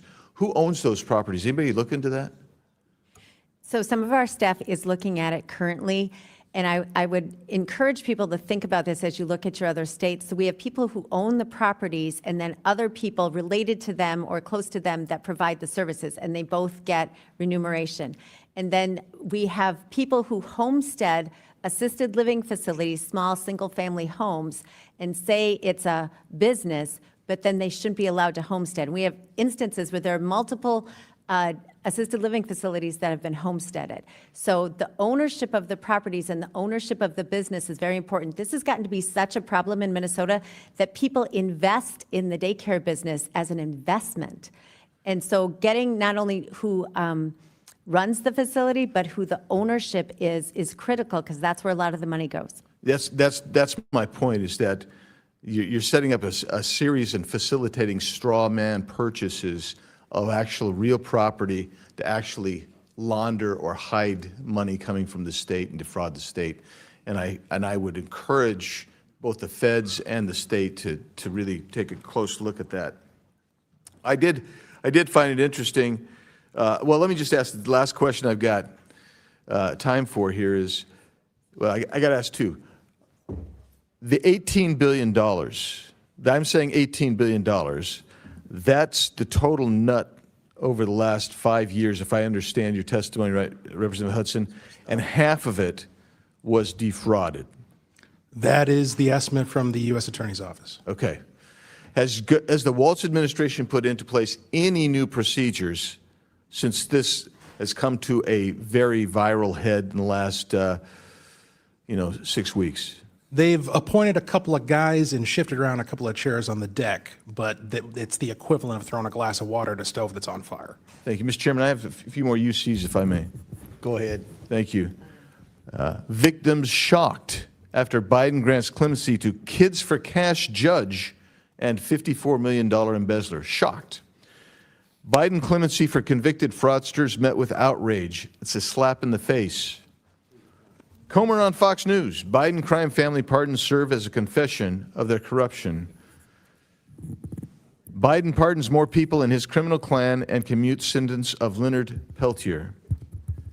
Op-ed from the former legislative auditor, Jim Nobles, what's the right number? And then finally, Mr. Chairman, 18 U.S. Code 666, theft or bribery concerning programs receiving federal funds seems apt in this case. Mr. Chairman, I'll yield back. Thank you. Gentleman yields back. Chair recognizes Ms. Presley from Massachusetts. Thank you, Mr. Chair. Let me just begin by making this plain. Credible fraud must be investigated and prevented. Every dollar that is stolen from public programs is a dollar that is taken from a child who needs care, a senior who needs food, or a family that is already struggling to make ends meet. Ms. Robbins, I want to just begin with a basic question, and please answer yes or no. When someone is convicted of defrauding the public, do you believe that they should be held accountable? Yes. So if we're serious about fraud, then we also have to be serious about accountability. Ms. Robbins, do you mind just expounding, what does accountability look like to you?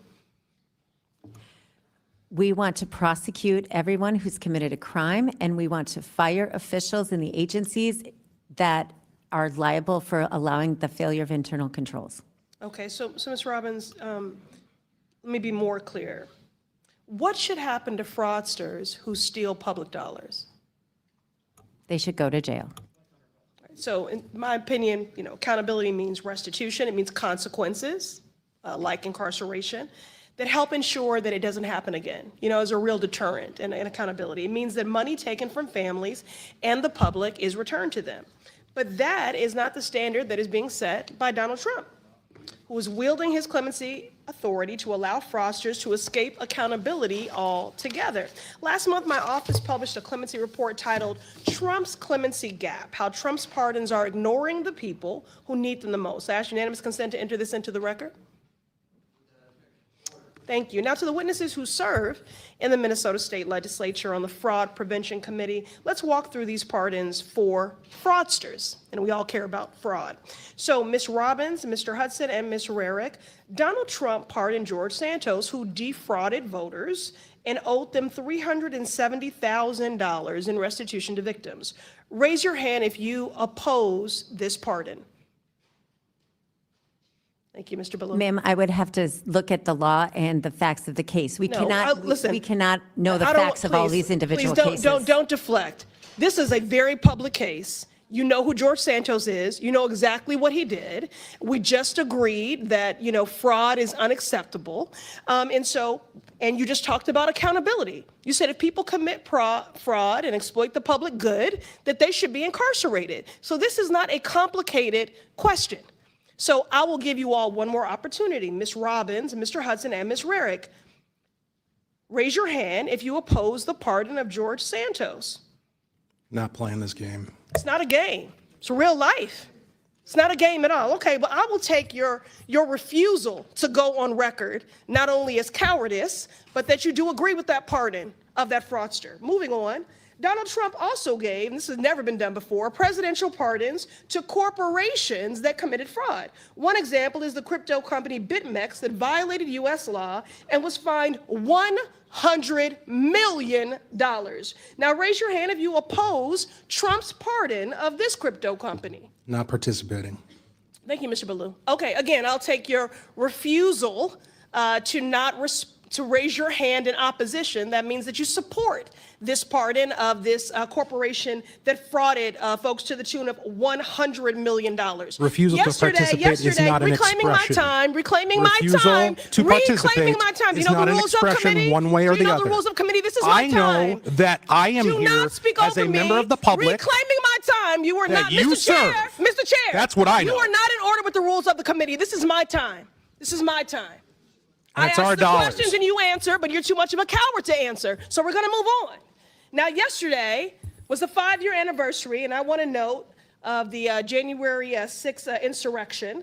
And on Donald Trump's first day in office, he pardoned 1,500 insurrectionists, including Brian Christopher Mock, who's from Minnesota. Are y'all going to say you don't know who that is? He's from Minnesota. Now, he kicked, shoved, and threw a flagpole at police officers, law enforcement that you claim to support. And he did all of that in the name of fraud. He was an election denier. So an election fraud lie. Now, he claims he did these things in the name of patriotism, but really he's just a criminal. So raise your hand if you oppose Trump's pardon of this Minnesota individual. Ma'am, this grandstanding nonsense This is not grandstanding. exactly This is what accountability. Minnesotans hate about D.C. This is accountability, and you are hypocrites. So again, I will take your Thanks for refusal to demonstrating not my opening Mr. statement. Chairman, Reclaiming order, my decorum. time. She's off the Reclaiming rails. my time. I'm not off the rails, please. You are Enough totally with your off the tropes. rails. Nancy, Order. enough with your tropes. Give me Order. my time back. Order, Mr. Chairman. If Republicans I were didn't come here to be serious about accused reclaiming by somebody who was supposed to serve me. Restore the press time. your time. Reclaiming You're my over time. time. You have no time left. You You're don't get to over time. accuse me of things that you You're over You're time. out of Order. time. Reclaiming my You're out of time. time. There's no You're time out of left. time. We're done here. You're We're out of done. time. Touch in out of time. At least 10 Mr. Chair, she's out of time. Time's Restore expired. Out of order and out of time. time. Ms. Presley, you've You all already are very secured your unserious. MSNBC spot tonight. I'm not Your time's I'm required. looking for Chair accountability, recognizes Ms. and you Mace want to from We're run gonna be from the so good on hypocrisy MSNBC. Chair of your recognizes king Ms. Mace. and this administration. Thank you, Mr. Chair Chairman. recognizes Ms. And Mace. Mr. Chairman, I agree. She's don't going to be care a great about host on hungry children. You wanna be MSNBC. cutting This is back. my time. I wouldn't want to jump in front of reclaim Ms. my Mace if I were you, Ms. I Presley. reclaim my time. This is my time. I wouldn't want to interrupt Ms. Mace. It's her time. Chair recognizes Ms. Oh. Mr. Chair, You are out of order. she did not get all of her time. Mr. Chairman, She wants to still out of insult us for order. 10 more seconds. What do Your we have time to has do to expired. get this Chair- woman in order? Her time has expired. Chair recognizes You're Ms. going to Mace. be great on TV. You're really good. No, baby, you're not. No, baby, you're not. You are not in order. You're out of order. Goodbye. You're done. All right. Mr. Chairman, it's my Chair 5 recognizes minutes. Ms. Mace, and Are we we're- good here?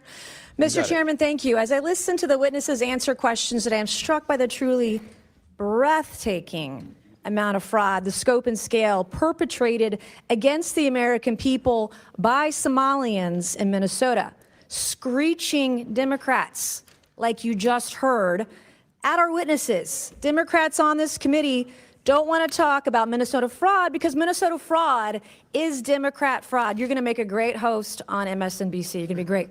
And this is a cover-up. I mean, the very definition of cover-up.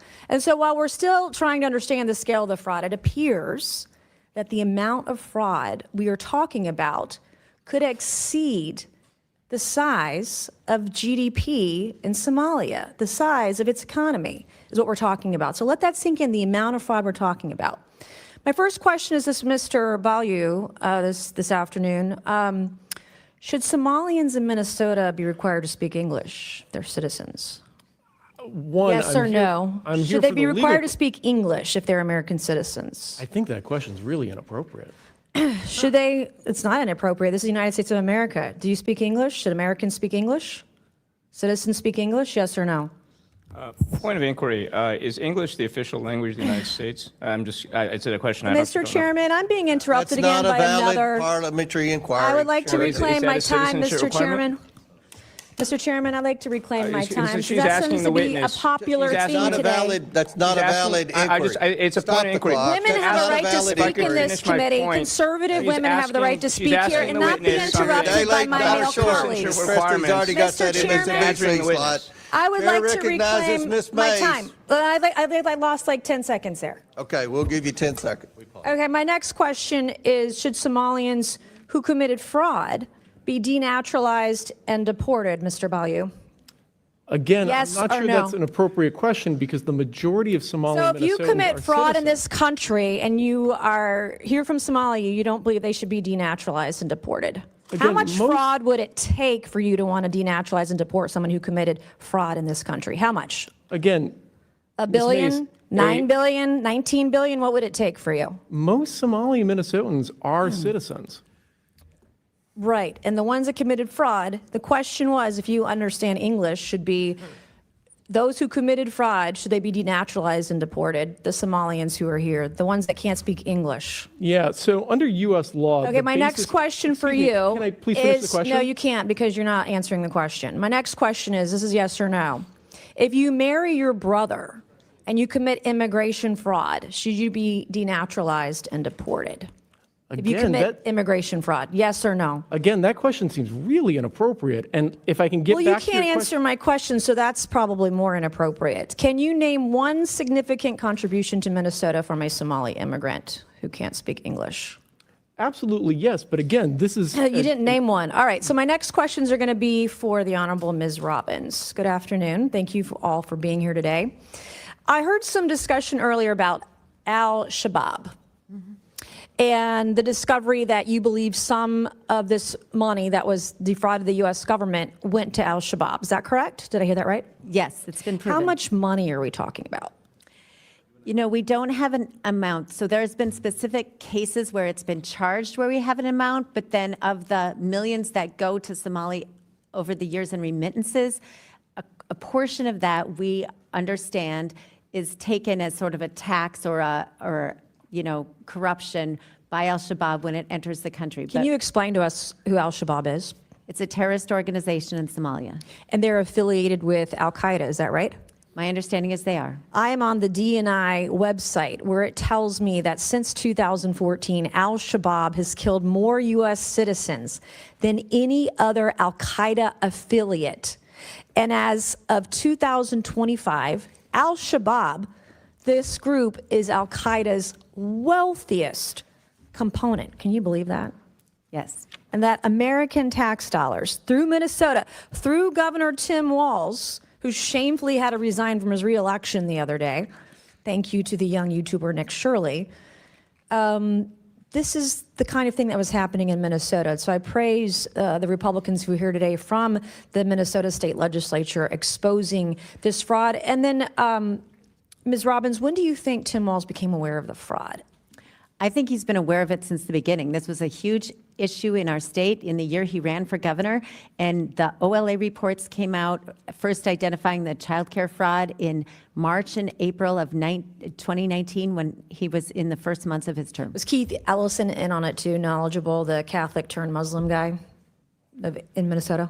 Yes, they were all newly in office, and this was very public knowledge in Minnesota. What role do you think Tim Walz and Keith Ellison played, his administration, in delaying investigations into the fraud? So I've outlined several things where they stopped our ability to strengthen internal controls, and they also shut down the criminal investigations by the OIG in DHS. Thank you, Mr. Chairman. I yield back. I do have two articles, Mr. Chairman, that I would like to ask Proceed, unanimous proceed. consent. This one on foxnews.com, Minnesota fraud probe will expand to other states. And then on house.gov, legislators blast DHS for revelations it had contracts with feeding our future fraudsters. Without objection to Thank you, order, Mr. Chair somebody else seek recognition? Chair recognizes Ms. Ansari. Mr. Chair, I'd like to start with the UC request, an article from the Washington Post titled, "Trump Amplifies Conspiracy Theories on Killing of Minnesota Lawmaker." As we know, the president shared a video. Without objection to order. Thank you. So I want to start with this question for the lawmakers here from Minnesota. As you know, Donald Trump has been posting these conspiracy theories about the linking Governor Walz to the killing of your former speaker and insinuating that Governor Walz had something to do with it. Can you please raise your hand if you think this is an appropriate action by the President of the United States? Raise your hand, please. I'm not doing a raise your hand. I'm Do you happy think to it's comment on appropriate? it. Sure, is it appropriate for the president to do that? So the person who murdered our colleague, Speaker Melissa Hortman, and her husband, Mark, Answer the had question. Do you in think it's his appropriate for the in his president of the vehicle United States evidence saying to cause he violence thought against a Tim sitting Walz governor? was ordering him to do it. I know the facts will come out in the case, and we need to be respectful of the Hortman family, and we need to let this play out in the courts. That is unacceptable. It is inappropriate to the highest degree for the President of the United States to be sharing conspiracy theories that are obviously going to lead to violence directed at Governor Tim Walz. Now, moving on to the issue here today, we all care deeply about combating waste, fraud, preventing corruption, and holding bad actors accountable. Unfortunately, this country has seen an unprecedented avalanche of such abuse in the past year, all stemming from the Trump administration, the most corrupt and the most wasteful administration in American history. It is truly amazing that the majority moved so quickly to hold basically an emergency hearing on the situation in Minnesota without ever one time having held a hearing on the national crisis that is the Trump criminal enterprise being run out of the White House. I don't even know where to begin. Maybe the Republican majority would be interested in holding a hearing on the $50,000 cash bribe that Borders our Tom Homan received from FBI undercover agents in a kava bag. Or how about a hearing on the $400 million bribe that Donald Trump presented by multi-billion-dollar companies in the form of the White House ballroom that Donald Trump seems most obsessed with? Do Republicans have any interest in holding a hearing on that corruption scandal? Or the fraudsters and the criminals that Donald Trump has pardoned? He freed George Santos, convicted of theft of public funds. He pardoned Paul Walzak, convicted of millions of dollars in tax fraud after Walzak's mother raised money for Trump's campaign. He released the former president of Honduras, sentenced to 45 years for flooding the United States with oceans of cocaine. And these are just a few examples. I haven't even brought up Doge and Elon Musk corruptions, Trump's firing of inspectors general who are in place to root out fraud, and career U.S. attorneys who are doing the bidding of Donald Trump in prosecuting his personal and political enemies. Is there any interest in holding an oversight hearing on any of those issues? Now, I want to talk about one specifically appalling instance of blatant corruption in the Trump White House, reported by the New York Times, that the Republican majority has shown literally zero interest in investigating. This is regarding World Liberty Financial, the cryptocurrency company founded in 2024 by Eric Trump, Donald Trump Jr., Alex Witkoff, and Zach Witkoff, among others. If those names sound familiar, it is because the company is a joint project by the Trump and Witkoff families, Steve Witkoff being Trump's special envoy in the Middle East. You may think that the president's financial interest in a secretive cryptocurrency exchange may be bad enough, but it gets so much worse than that. Emirati investment firm MGX invested $2 billion in the Trump-Witkoff crypto business, personally enriching the sitting president of the United States, his family, and Witkoff as a White House employee. This is at the same time that Witkoff is an envoy to the Middle East. He's the one negotiating with the Emiratis as an official representative of the United States government. While Witkoff and his sons were negotiating this private crypto deal, Steve Witkoff was also in charge of negotiating with the very same officials as a U.S. official to give the Emiratis something they desperately wanted from us: highly advanced and specialized computer chips. To make the corruption even more explicit, just after the crypto deal went through, Donald Trump gave his go-ahead for the transfer of hundreds of thousands of advanced chips to the Emiratis, despite the extremely concerning national security implications.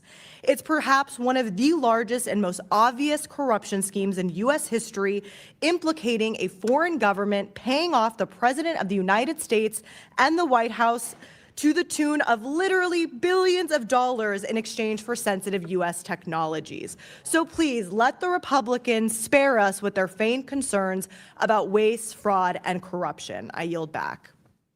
Gentlelady yields back. Chair recognizes Mr. Fallon from Texas. Mr. Chairman, thank you. We're here today in this hearing because there exists damning Thank you. Mr. Chairman, thank you. We're here today in this hearing because there exists damning and overwhelming evidence of massive industrial-scale fraud occurring in Minnesota right now, and it's been going on for years. This is a huge story, and while many want to ignore it, deflect from it, or be masters of obfuscation, which we have seen here today, this should be a page one, front and center, above-the-fold headline for media outlets across the country. But it's not, and I think it's very interesting. ABC, NBC, CBS, you can find 74 stories today run before you even get a hint of this scandal. This should be a headline, and unfortunately, it's a back page fine print. Still, as bad as the network's coverage, albeit it's ludicrously abysmal, it's better than CNN. This very morning, CNN ran 51 stories on its website, including such riveting breaking news articles such as dogs that are trained to sniff mold, a flock of gay sheep, K-pop's newest release entitled Demon Hunters, inside glimpse of P. Diddy Combs' prison cell, and Chinese robots playing soccer, but nary a mention of the tens of billions of dollars of American taxpayer money that's been stolen from honest folks in America by scumbag thieves. This is the Oversight Committee. We should have one overriding emotion, whether it's Republican or Democrat. We should all be outraged that crooks and thieves and dirtbags are robbing the American people. So I was very curious as to see how the Democrats would play today. Would they expose this fraud and be willing to work with us, or would they go to their playbook of Donald Trump bad? And when we were in Doge, it was Elon Musk and billionaires bad. And they haven't really disappointed. January 6th as well has been mentioned. Has nothing to do with what we're talking about today. The ranking member's opening comments even bizarrely talked about presidential pardons, and he railed against POTUS. It's nothing to do with the matter at hand. But for the record, Joe Biden issued 250% more pardons and commutations than Donald Trump. In fact, 2,545 more. Again, back to the matter. This money's been stolen systemically by a gang of thieves, while the very people charged with the oversight, namely the Waltz administration, have been complicit. They've looked the other way. And the Democrats didn't disappoint either with ists, isms, and phobes, quotes like bigotry and hatred, and we're hypocritical witch hunt. And then they were taking a hero, Nick Shirley, trying to make him a villain.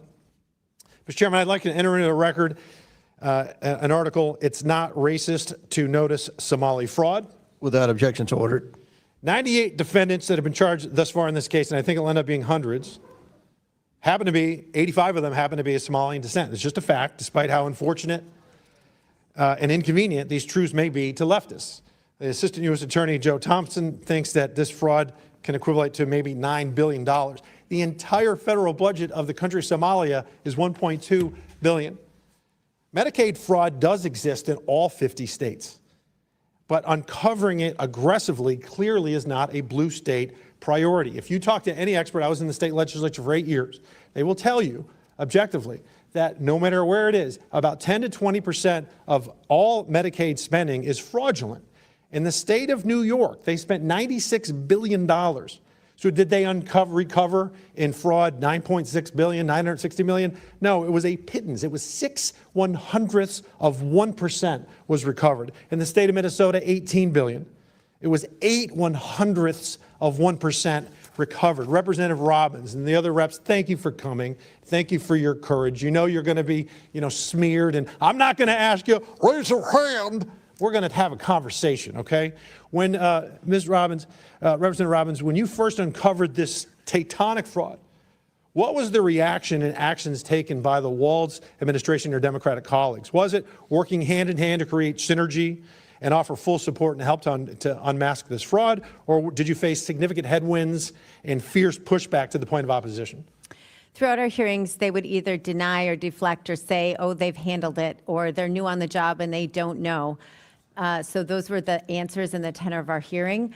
I provided documents to them outlining, as I said, in February of 72 child care centers I thought they should look at. They haven't done it. I've sent 6 FOIA requests or data requests that have not been responded to. So they have not been good partners in rooting this out. So block votes in Minnesota in 2016, it was so close that I think Hillary Clinton won the state by about 44,000 votes. But if you have block 50,000 you can rely on in Minneapolis, that's rather helpful to win an election in Minnesota. But you know what, Mr. Chairman? Our Democratic colleagues, whether it be in Minnesota or here on this Oversight Committee, they'll eventually lure. I'll yield back. Gentleman yields back. Chair recognizes Mr. Bell from Missouri. Thank you, Mr. Chair, Ranking Member, and our witnesses for being here today. I believe in protecting our social services and recognize the need for comprehensive legislation that ensures transparency in the collection and use of federal funds to support these critical programs that serve our communities in need. The resources provided through social services ensure the welfare of the everyday person and family, and these resources and individuals deserve to be protected. These protections should come at all times, not just when politically beneficial. What we're witnessing from President Trump and this administration is an attempt to use social services and the welfare of the American people as pawns to promote their political agenda. Instead of caring for the challenges of the average person, this administration has deprived them of the very things that the president promised, which is affordable health care, housing, and relief from the rising cost of living. Through rolling back essential health care affordability, cutting funding for assistance programs, implementing harmful tariffs, and advancing legislation such as the One Big Ugly Bill, the administration's actions have ultimately caused more harm than good for the American people. Reports show that since taking office, President Trump has raised the average cost of living. Health insurance costs have risen by hundreds of dollars for the average person, with insurance plans increasing by more than 20%. Housing costs remain at an all-time high. And everyday grocery items show a steady increase, with prices rising by 15 to 20%. We cannot pick and choose when to care for the American people. The actions of this administration show a pattern. They first target our most vulnerable communities and then gut the very resources to help them. Today, it is our Somali communities and our child care assistance. Tomorrow, it could be your communities and the resources you and your family rely on for well-being. At its core, this is about the well-being of the American people. If we truly cared about those we have sworn to represent, we would be working to dismantle all the challenges they face, not just the ones that serve political interests. Mr. Balu, President Trump has recently made comments on efforts to freeze child care funding in California, Colorado, Illinois, and New York. Would these actions benefit or harm children and families? Oh, of course they're going to harm it. President Trump has fired thousands of employees across critical departments and has issued Executive Order 14356, restricting agencies from filling vacant positions or creating new ones unless approved under the order or required by law. Can you speak to how these actions could harm the government's ability to root out waste, fraud, and abuse? Absolutely. So, it's going to make it harder both to administer these services and then to identify fraud in the first place. One of the things that I'm particularly concerned about is to go after fraud. One of the easiest ways to do it is to prosecute tax crimes. The challenge that we've got right now is the administration has announced a plan to disband the tax division of the Department of Justice entirely. And that's going to make it much harder to prosecute these sorts of crimes. And can you speak from your work as a federal prosecutor on how President Trump's actions have contradicted his promises to the American people? Well, to the extent that this administration says that it cares about waste, fraud, and abuse, it seems like that is a selective care. You can look at cases like Paul Walzak, who was convicted of fraud and withheld $10 million to his own employees in nursing homes. His mother attended a $1 million plate fundraiser with the president, and Mr. Walzak was quickly pardoned. This has happened literally dozens of times where favored defendants either had their prosecutions dropped or were pardoned entirely. Okay. Thank you. I yield back. Gentleman yields back. Chair recognizes Mr. Groffman from Wisconsin. Sure. I'm sorry we had another briefing in the building, so I don't want to go over past things. But during your initial testimony, Ms. Rarick, you talked about people being threatened who are whistleblowers. Do you know who those people were? Were they like people who made money off of this, political operatives? Could you elaborate on that a little? Yes, thank you. So the people that were doing the threatening were the supervisors and directors within the state agencies.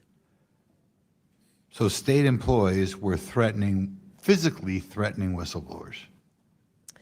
They were saying things like, what happens if you lose your home, right? Because if you lose your job, you lose your home.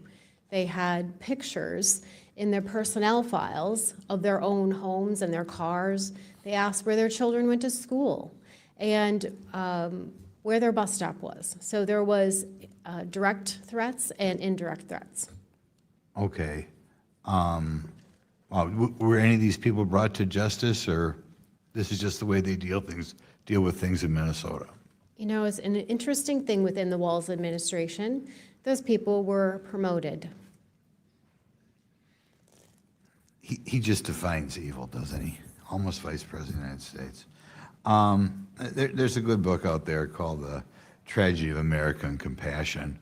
And in it, they went over the history of welfare and whether it should be done by the state or done privately. And they pointed out the danger that certain nefarious politicians would always want more welfare because they were buying votes. Do you, either one of you, on the political realm of things, feel that perhaps a motive for all the crookedness is, given the size of government today, the important who wins elections? Were they motivated a little bit by getting votes of groups of people? Is this a danger to we're not a democracy, of course, but is it a danger to our form of government? So I'll answer really quickly, and then I'll pass it over to Representative Hudson. Just really quickly, the caveat to this, which is so bizarre in Minnesota, is the fact that state employees, by and large, are Democrats, and they vote Democrat. And the Walz administration, including Flanagan and his former chief of staff, Schmitter, were so brutal that these former Democrat employees want nothing to do with the Democrat Party anymore in Minnesota because they have been treated so horrifically. What's so sinister about this is that you're right, that it absolutely is for electoral benefit and political benefit, but it's sold to one half of the population, to the independents and to the conservatives, as we're giving people a hand up. We're going to help people who are in need. We're going to give them a temporary way back into working life. But they've set up an industry that's perpetual, where people just stay where they're at. Right. So there's really an electoral incentive to make sure people don't get out of poverty. I'll give you another question. I used to be in the state legislature myself in Wisconsin, And I know that when we put together your budget, you have Fed funds, unlike money that, Wisconsin was getting in through our own income or sales tax. Insofar as the legislature is playing with Fed funds, you're not exactly as maybe careful with every dollar that's flowing through. And I'm trying to think what we can do to prevent this, because you're always going to have given political parties who think they can benefit from government largesse. And I think government by its nature is sometimes a little sloppy. Do you think the Minnesota government would be a little bit more careful here if on the various programs, and they varies from program to program, but if the state had to pick up 10 or 15 or 20 or 30% of the program so that they had skin in the game? Thank you, sir. Yes, in a lot of these programs, the state does have skin in the game. So many of them, Minnesota roughly has a 50-50 Medicaid match. So many of them, it's federal tax dollars, but it's also state tax dollars. So we are paying for it twice, for our state tax dollars and then when we pay our federal. I know, I think Wisconsin, when I was there, was about a 60-40 match with the feds picking up 60. And that came into play. But I gather there's some programs on here that maybe the state match is 0. Is that accurate? I would have to look at each program. I don't know for sure. Okay.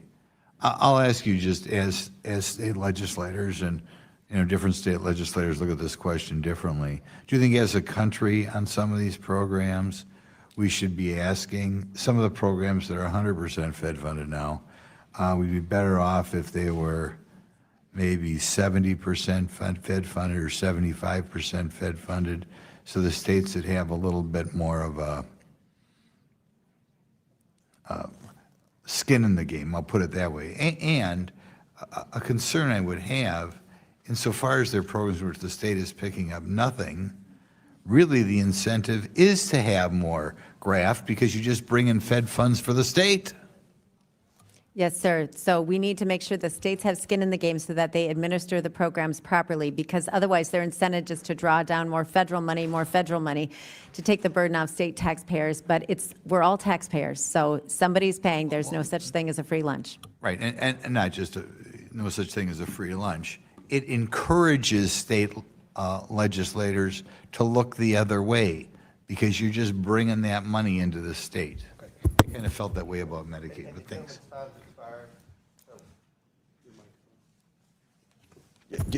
I'm sorry, Glenn, gentlemen, time's expired on that. Yeah.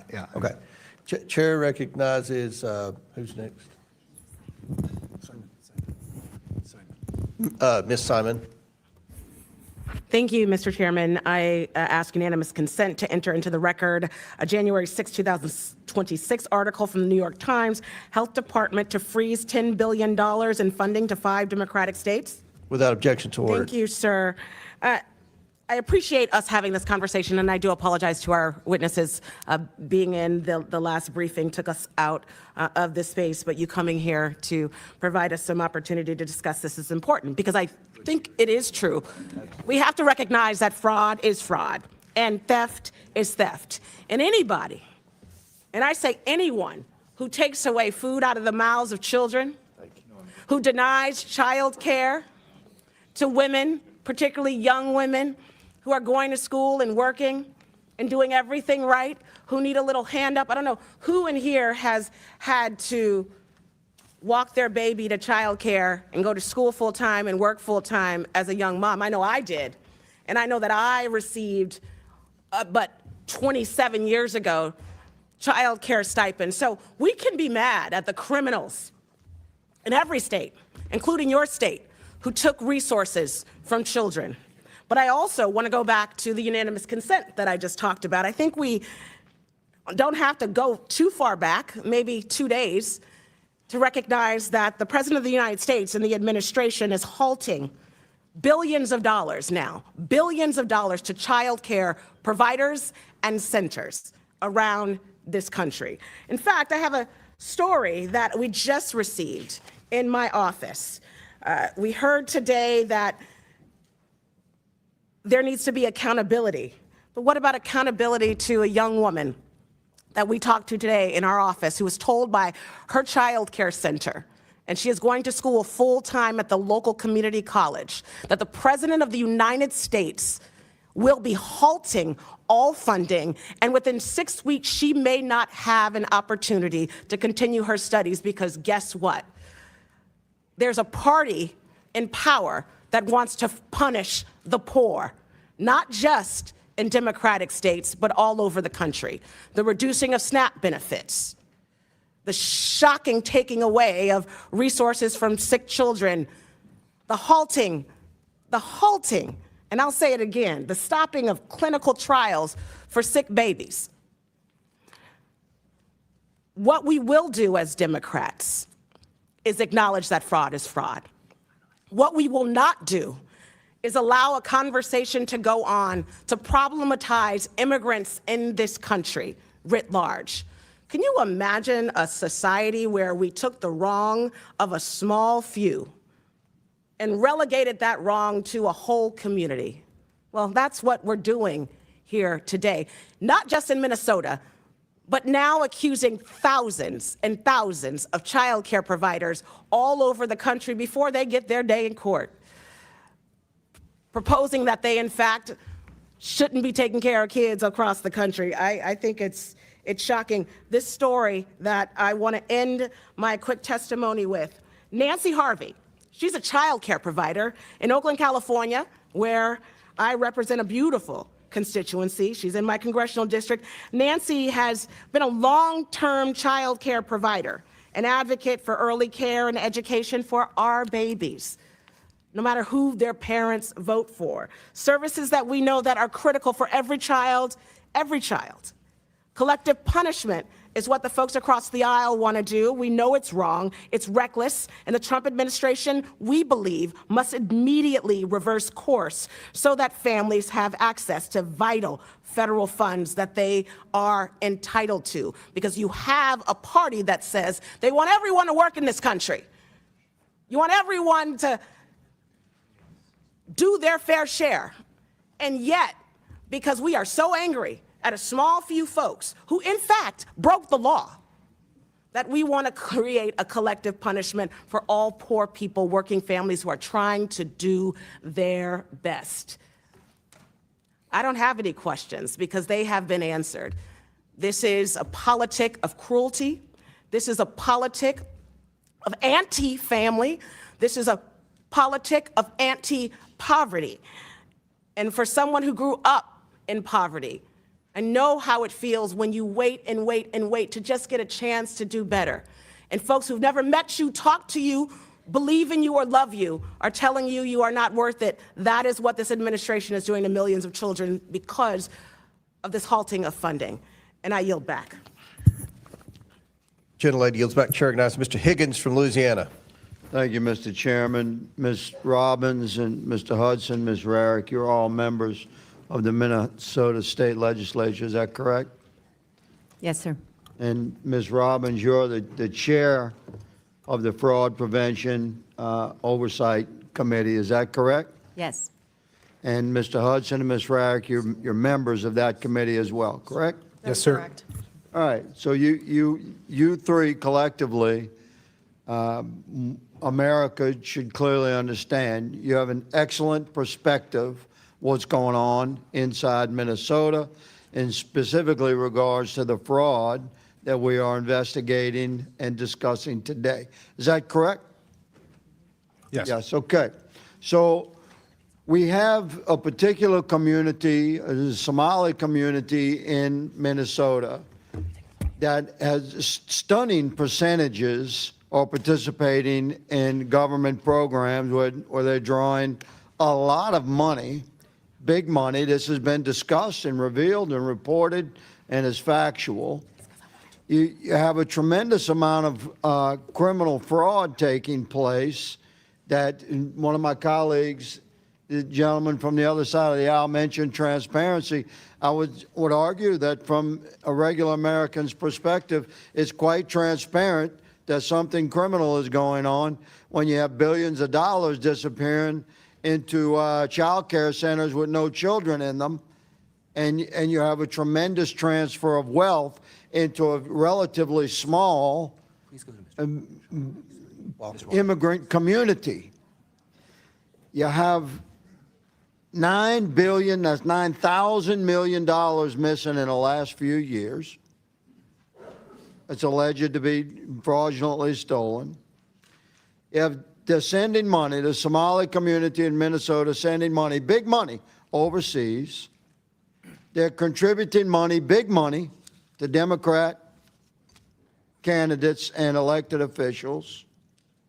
The Democratic political machine in Minnesota has benefited from this criminal network of Somali immigrants who have systematically stolen billions of dollars of federal charitable money, essentially. The good lady, my colleague, clarified this is money designed for poor folk that need a hand up. And we generally want that to happen in America in an effective manner. So this is the scenario that we are looking into today. Have I summed it up fairly well, Ms. Robbins? Yes, sir. And I would just like to add. Before you add, Mr. Hudson, is this an effective summary, sir? Yes, sir, it is. Thank you, Ms. Rarick. Yes. Thank you. So from the perspective of members of the Fraud Investigative Committee of the Minnesota State Legislature, we have a large criminal network with high percentages of participation in that criminal network from the Somali community in Minnesota. That community has tremendous influence within the political arena, specifically within the Democrat political arena in Minnesota. The Democrat political machine has been covering for this criminal network, and here we go to Governor Walz's involvement here, which is shocking to me, quite frankly, because I've been friendly with Governor Walz for many years. I served with him here. But can you discuss for me the governor's administration's involvement in intimidation and oppression and retaliation against whistleblowers? Ms. Robbins, have you had conversations with whistleblowers who have been treated like that by the Walz administration? Yes, I have. And can you tell us about that without naming the person or revealing stuff that's secret? Tell us how that retaliation would happen. So it happens in a variety of ways. They are demoted or reassigned, or they are told that they could lose their job and then their house or their pension or their retirement benefits or not qualify for unemployment. So it's... Well, that's very serious. That's very serious allegation. I would say that's criminal retaliation. Mr. Hudson and Ms. Rarick, have you seen similar? I would defer to Representative Rarick. Yes, so Representative Robbins and once in a while Representative Hudson have had multiple conversations with whistleblowers, and that is exactly what they said to us, especially in a face-to-face meeting in St. Paul. That is exactly Unbelievable. what they said. Mr. Chairman, my time has expired, but this leans into the criminal spectrum, sir. I yield. Gentleman yields back. Chair recognizes Mr. Walkinshaw from Virginia. I think I was here first. They told me Walkinshaw. And then, I'm happy to Walkinshaw. defer. Yeah. thank you. And Mr. Min? I'm just doing what the Democrat staff says. Walkinshaw's next. All right, thank you, Mr. Chairman. Let me just start with something simple. I think we're all agreed upon today. Fraud is real, fraud is wrong, and fraud should be prosecuted, period. And those who stole the taxpayer dollars in Minnesota or anywhere else should face the full force of the law. But what we're seeing today, and the premise of this hearing, is selective outrage about fraud. Because if my Republican colleagues actually cared about stopping fraud, they would not be defending the one president in modern history who is systematically tearing down the institutions designed to prevent it. The one president in history who has pardoned fraudster after fraudster after fraudster. But But Donald Trump didn't just pardon those convicted of fraud. He's gone after the people whose job it is to find fraud. He fired the independent inspector general at the State Department. He fired the independent inspector general of the intelligence community. He removed the acting inspector general at Health and Human Services in the middle of a pandemic as massive emergency funds were going out the door. He pushed out the Defense Department IG. And why has Trump gone after these independent inspectors general? Simple. In each case, they were investigating his or his administration's misconduct and fraud. Donald Trump's approach to fraud is to fire the referees and then say that the game is clean because no one blows the whistle. And he hasn't stopped with IGs. He's repeatedly attacked prosecutors, law enforcement, and career public servants who investigated misconduct that was politically inconvenient for him. He's turned oversight and fraud prevention into a Donald Trump loyalty test. That is not draining the swamp. So forgive me if I find it difficult to take seriously lectures about fraud from people who have cheered while the most corrupt president in modern history has dismantled protection after protection against fraud. You don't get to scream fraud on Tuesday after you fired the fraud investigators on Monday. We can protect taxpayers. We can root out corruption and fraud, but we can't do it by turning fraud into a political weapon and ignoring the record of the person who did more than anyone to weaken accountability. Representative Robbins, in Minnesota, the governor doesn't have authority to pardon independently. There's a board, I think, and the governor is a member of that board with the attorney general and some others. But if that board in Minnesota were to pardon individuals convicted of fraud, clearly convicted of fraud, do you think a pardon like that would damage your efforts to root out corruption and fraud in Minnesota? It would really depend on the specifics of the facts of the case and the law, and You're not I'm willing not going to to say comment that, on a hypothetical. You're not going to say that pardoning fraudsters would make it harder to prevent fraud in Minnesota. You're not willing to say that today. I want to root out fraud and corruption and make sure Okay, people all are right. prosecuted. You're not willing to say that. You're comfortable with fraudsters being pardoned. You don't think it would damage the work. I want everyone who's committed a crime to be prosecuted and held accountable. And pardoned? It would depend on the case. I don't participate in the pardon process in Minnesota, but every case is very unique, and every governor and attorney general should look at the Okay, specifics. Mr. Ballou, can you just talk us through, I know this has come up already, the firing of independent inspectors general, the intimidation of them, making it harder to do their jobs. How does that impact fraud prevention and the prosecution of fraud from the perspective of a former prosecutor?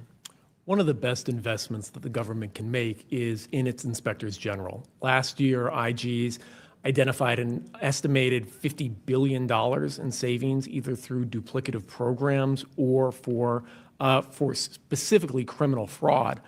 The challenge that we have is with 19 IGs being fired, that work literally is not happening, and there's evidence to suggest that at least some of them have been fired specifically because they were going after enemies or allies of this administration. Thank you. Mr. Chairman, I ask unanimous consent to enter into the record a CNN article from February 11, 2025, USAID IG fired day after report critical of impacts of Trump administration's. Without objection, so ordered. Chair now recognizes Mr. Burchett from Tennessee. Thank you, Mr. Chairman. I think that it needs to be said that Governor Walz needs to step down. Him saying he will stay on to investigate is like O.J. Simpson saying he will investigate the murder of his ex-wife. Just doesn't work out. I have a question to representatives, and thank y'all for being here. It's a tough gig. I did that for many years. Do you think that the Walz administration suppressed fraud and abuse in social service programs because they're afraid of exposing Somali residents? Just go down the line here. Yes, ma'am.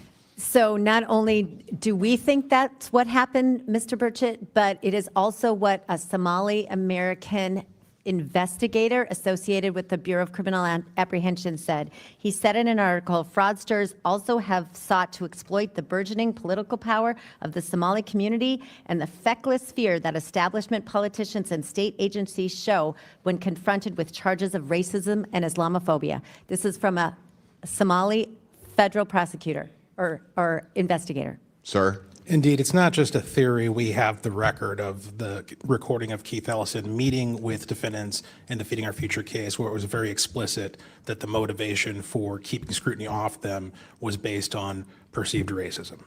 Ma'am? From the mouth of a whistleblower. You appear to be so this is what a whistleblower was told. You appear to be holding back these contracts because they are going to a diverse community. It's not a good look. Okay. Do you think Somalians should be tied to these crimes should be deported, ma'am? If they're not here legally, yes. If they are citizens, they should go through the criminal justice process. And then there might be other categories, but I would have to better understand. I agree. So some of these, some of these folks are born here and then or naturalized, so they would have the constitutional protection thereof. So yes, ma'am. Sir? If there is any legal pathway to do so, absolutely. Ma'am? So you've got quite a big bucket of people, right? You've got people that were born here, that's a different situation. You have a people that were naturalized, Right. and then those are here illegally. So you have to treat each one completely separately with different paths.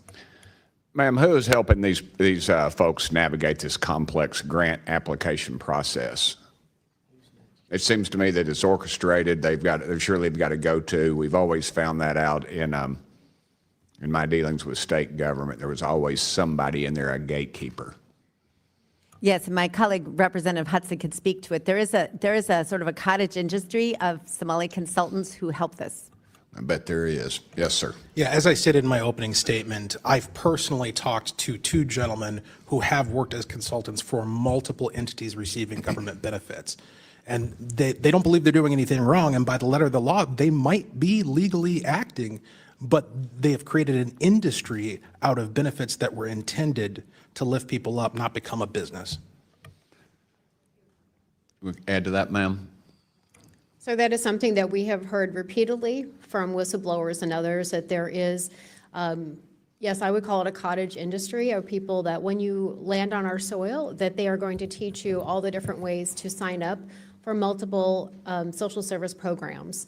And there's also that. So they sign up for the max amount, which is probably why there's a report that just came out on December 13th of last year that says that 81% of Somalis were receiving some sort of welfare in Minnesota. If you don't know the answer to this, just tell me. Do you have any knowledge or heard any talk that the Somalis are directing any of these funds to American U.S. tax dollars to Al-Shabaab, terrorist organization? There have been past criminal convictions in this, and currently we believe it's mostly happening indirectly as they send money to Somalia that Al-Shabaab takes a cut. Y'all agree with that? We good with that? Do you think the design of the social service programs incentivizes fraud and abuse? Absolutely. There's no doubt about it. When you are willing to hand over a sack of money to somebody on the assumption that they're going to provide a benevolent service and then you never check to see if they actually did, obviously you're going to invite fraud, waste, and abuse. Ma'am? Yeah, absolutely. We just stood up a new program that we'll probably talk about in a little bit, which is the Paid Family Leave Program. It was literally designed by Democrats to have waste, fraud, and abuse on a grand scale. Okay, I'm going to be out of time. Mr. Chairman, thank you. But I think America, we're sick of the hearings. We're sick of all this. We need justice. We need convictions that these folks are guilty, and that needs to happen. America is sick of this, and it needs to happen. Thank y'all so much, and thank you for your bravery. Very well said. Chair recognizes Mr. Subramanian.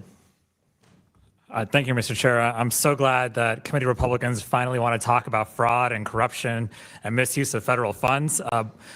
This majority, though, has conveniently avoided this topic, but let's talk about the fraud in this administration. Let's start with President Trump accepting a $400 million plane as a gift from Qatar, which the president announced he would transfer afterwards to his presidential library, basically to himself. And then the president announced a $1 trillion economic agreement with Qatar and a security guarantee for them as well, an unprecedented one. Next, Trump has also accepted hundreds of millions of dollars in undisclosed amounts for his ballroom project, including from companies who had civil and potentially criminal charges that were then dropped against them by this administration. And it's not just President Trump. Secretary Kristi Noem has paid more than $200 million in DHS ad contracts last fall and bypassed the normal competitive bidding process to award some of the funds to a firm with deep ties to herself. And then Secretary Noem also spent $170 million of taxpayer dollars on new jets, including one for her own private travel. Family members of the president have entered into $2 billion in business deals with the UAE government and their government officials, while the U.S. Conveniently then signed a major chips agreement with the UAE. And then after his election, President Trump put $4 billion in shares of his media company in a trust to be run by his son. And then President Trump maintained ownership of his business empire while letting his family run the day-to-day. And then in September, Forbes estimated that President Trump's meme coin tokens were worth $709 million, and his World Liberty financial tokens were worth more than $338 million, but we don't know exactly how that happened. Then President Trump also stopped the enforcement of foreign and bribery and fraud so that we could have American companies commit fraud abroad as well and not get prosecuted. President Trump also has made hundreds of visits to his own properties using taxpayer dollars, a lot of golfing included, and used his presidency for personal profit to those properties. In 2019, the GAO reported a trip to Mar-a-Lago costs over $3 million. And so if you add that up, that's a lot of taxpayer money being misused and a lot of fraud. The interim U.S. attorney for D.C. ended prosecution of a January 6th defendant after he represented that defendant in private practice. President Trump pardoned fraudster Trevor Milton, a former CEO convicted of fraud in 2022, who, with the stroke of Trump's pen, escaped paying the $600 million in restitution that prosecutors argued he should pay to people who've invested in his company. According to the Washington Post, at least 20 people who have received clemency from Trump were given forgiveness for financial penalties totaling tens of millions of dollars. And then President Trump pardoned Binance founder Changpeng Zhao, a money launderer, after getting support for a family crypto venture. And then President Trump also pardoned CEO Andrew Weidenhorn for stealing $47 million of his own money from his own company, but had his case dropped after he donated to the president. And then President Trump also pardoned the founder of the electric vehicle company Nikola, who was convicted of fraud and donated $1.8 million to political committees supporting President Trump. And prior to his confirmation, Secretary Hegset's wife owned thousands of dollars in defense stocks, including companies that contract with the DoD. And DoD Secretary Hegset brought his wife, who has defense company investments, to meetings with foreign defense officials at a NATO gathering where Ukraine policy was discussed. And from recently passed funding legislation, U.S. senators can claim over $500,000 in taxpayer dollars over phone record collections during the January 6th investigation. We just commemorated the 5th anniversary of January 6th. And then border czar Tom Homan dodged FBI background checks and accepted $50,000 from undercover agents acting as business people in exchange for government contracts. The DOJ investigation of that was shut down by this administration. President Trump wrote on his social media platform, Truth Social, "This is a great time to buy DJT," less than 4 hours before lifting the tariffs he imposed days earlier, raising accusations of improprieties. I'd say the accusations are probably well-founded. President Trump's FBI director has reportedly used taxpayer dollars to escort his girlfriend's friend home from partying in Nashville. RFK Jr., the secretary, refused to fully cut ties to a vaccine lawsuit against a pharmaceutical company while serving as secretary, arrangement that profits from the suit would go to his son. Saudi-funded golf tournaments moved events to Trump golf courses, providing a financial windfall for President Trump and his family as his administration sets Middle East policy. FBI Director Kash Patel refused to divest from stock holdings in a company that controls a Chinese fast fashion firm accused of using forced labor and child labor, raising questions about the extent to which he'd enforce human trafficking laws. President Trump's God Bless the American Bibles, which was a $3 production cost and $60 tag per copy, are printed in China. The Bible, however, is exempted from Trump's tariff tariffs on China due to an exemption for religious materials. And I could keep going. Tom Kraus, the CEO of Cloud Software, was hired to work on a payment system at the Treasury Department, raising questions about competitive advantages for future contracts. A Cloud Software subsidiary previously donated $1 million to Trump's inaugural fund. And the first directive issued by the U.S. Department of Energy Secretary Chris Wright focused on advancing geothermal energy, which benefits Fervo, in which his former company Liberty Energy had invested $10 million in. Commerce Secretary Lutnick. Gentleman's time's expired, 40 seconds over, and I've been cutting members off. I have more. You have what? I have more, but I'll yield back. Okay. Chair recognizes, and you can submit anything you want to the record. We'll put in there. Chair recognizes Mr. Ms. Chair. Bobert from Colorado. Thank you, Mr. Chairman, and thank you to the witnesses for being here today. Representative Robbins, did your Fraud Prevention Committee raise formal concerns about suspected child care fraud to DHS or state leadership before federal indictments were issued? So the original federal indictments came before I was elected back in 2015 or so, and then we thought DHS had cleaned it up, and they did not. So we did a hearing last February of 2025, and we provided them a list of child care facilities we thought they should check out. My understanding is they have not, and so we're hoping that they will take this seriously and go investigate with on-site visits what's going on in these child care facilities. And when you raised awareness, were the governor, Governor Tim Walz, and the Attorney General made aware of these warnings? Oh, I'm sure. Did the state leadership fail to act promptly? I mean, it kind of sounds like they did if you still haven't received any information regarding these warnings. Yes, we don't know that they took any action with the list we gave them. And Representative Robbins, what recommendations from your committee were given and ignored?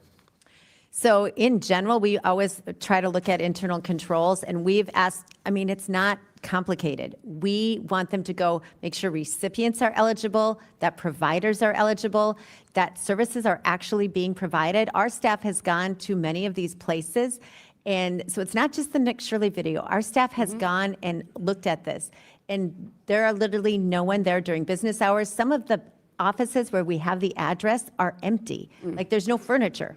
So they are not doing their job. Thank you. Mr. Ballou, does the Department of Justice have more resources to uncover fraud than a 20-year-old YouTuber? Yes, but those resources are declining. Are they still more than a 20-year-old YouTuber with a cell phone camera? Yeah, as I mentioned earlier, the primary office that would be responsible for prosecuting public corruption, which is what is being alleged today, has essentially been decimated. Most of the attorneys have been fired. Was it decimated when you were there? Was there funding there then? Yeah, so Yeah, it was there then. So why did the Department of Justice under the Biden administration ignore repeated attempts to uncover this massive fraudulent misuse of taxpayer dollars? As you may recall, the indictment actually happened during the Biden administration. And what action has been taken in the state to ensure that this isn't happening? Because we just saw dozens and dozens of centers that are receiving hundreds of millions of dollars collectively that are not functionally operational. Yeah, well, in 2022, under the Biden administration, over 70 people were indicted for exactly this scheme. So, Mr. Ballou, yes or no? A Medicaid program with low barriers to entry and minimal reimbursement requirements, that's something that would be highly vulnerable to fraud if oversight is weak, correct? Exactly, Yes and the challenge is that oversight Thank you. is being Yes or no? cut further because Thank you for your the answer. tax- Mr. Ballou, yes or no? When a program projected at $2.6 million explodes to over $100 million annually, that's a glaring red flag. The problem that we have is that all the oversight at the federal level. Yes or for no? this Is that a red being flag cut. when a The challenge- $2.6 million program The challenge that we explodes to have over $100 million? Yes is or the no? offices that Yes are or no, sir? responsible for identifying those red flags are being defunded. Mr. Ballou, yes or no? When the same individuals or networks bill multiple Medicaid programs, that indicates organized fraud. And the challenge that we have is Yes that or the no? Does that folks indicate handle- fraud when you're getting the same individuals and networks that are billing multiple Medicaid programs? Precisely the offices that would identify that are being defunded. As they should be. Mr. Ballou, yes or no? Did the Biden administration cover this up for political reasons? Because uncovering fraud on this massive scale would have hurt the 2024 Democrat vice presidential candidate. Just so I understand, are you saying that the offices that uncover fraud should be defunded? I'm saying that these programs and the fraud that is taking place should be defunded. My understanding is what you were just saying is that the fraud programs need to So be no, defunded. we need to uncover these, but And the challenge these that we actual have programs is that those that are offices ballooning being to $100 million, and if you could get back to the question I just asked, was this covered up because you thought it would hurt the 2024 Democrat vice presidential candidate? The office Governor that would Tim Walz. investigate that kind Yes or of no? alleged public Yes or integrity no? fraud has been defunded. In 2024, it was not defunded. And was this covered up to protect a vice presidential candidate? Yes or no, Mr. And Ballou? prior to 2024, over 70 indictments were brought under the Biden Mr. Ballou, was this covered up to protect a political candidate? Once again, that office has been defunded, and there are Thank you, over Mr. 70 Blue. indictments brought I'm sorry under that the you're Biden not answering administration. questions before this committee correctly. Thank you. Okay, thank you. Chair now recognizes Ms. Tlaib from Michigan. Thank you so much, Mr. Chairman. Thank you all so much for being here. I think as someone who served in the State House, I know how important it is, no matter if there's a D or R next to, any name of anybody that's in charge, to make sure we root out any sort of fraud, scams, because we know it hurts everyone. But as a Muslim American, I got to ask you all as a public servant, because, Representative Robbins, Hudson, Rarick, do you believe every Somali in Minnesota is engaged in fraud right now? Yes or no? Let me start. No. No. Absolutely not. Do you believe that Muslims are demons? No. No. Absolutely not. That's a ridiculous thing to even say. I hope nobody says that. Yeah. Well, I just think it's really important, as you all do the job that you need to do, to also root out hate and divisive language that you can't imagine a child listening to that. You know what I mean? And they're seeing that. And I'm telling you, as somebody that grew up Muslim in America, sometimes you're just listening to that and you feel othered. You feel like you're less than, that maybe the things that are being said are true. And so, Mr. Chair, I have to submit for the record, I know this is not your only source. I heard you.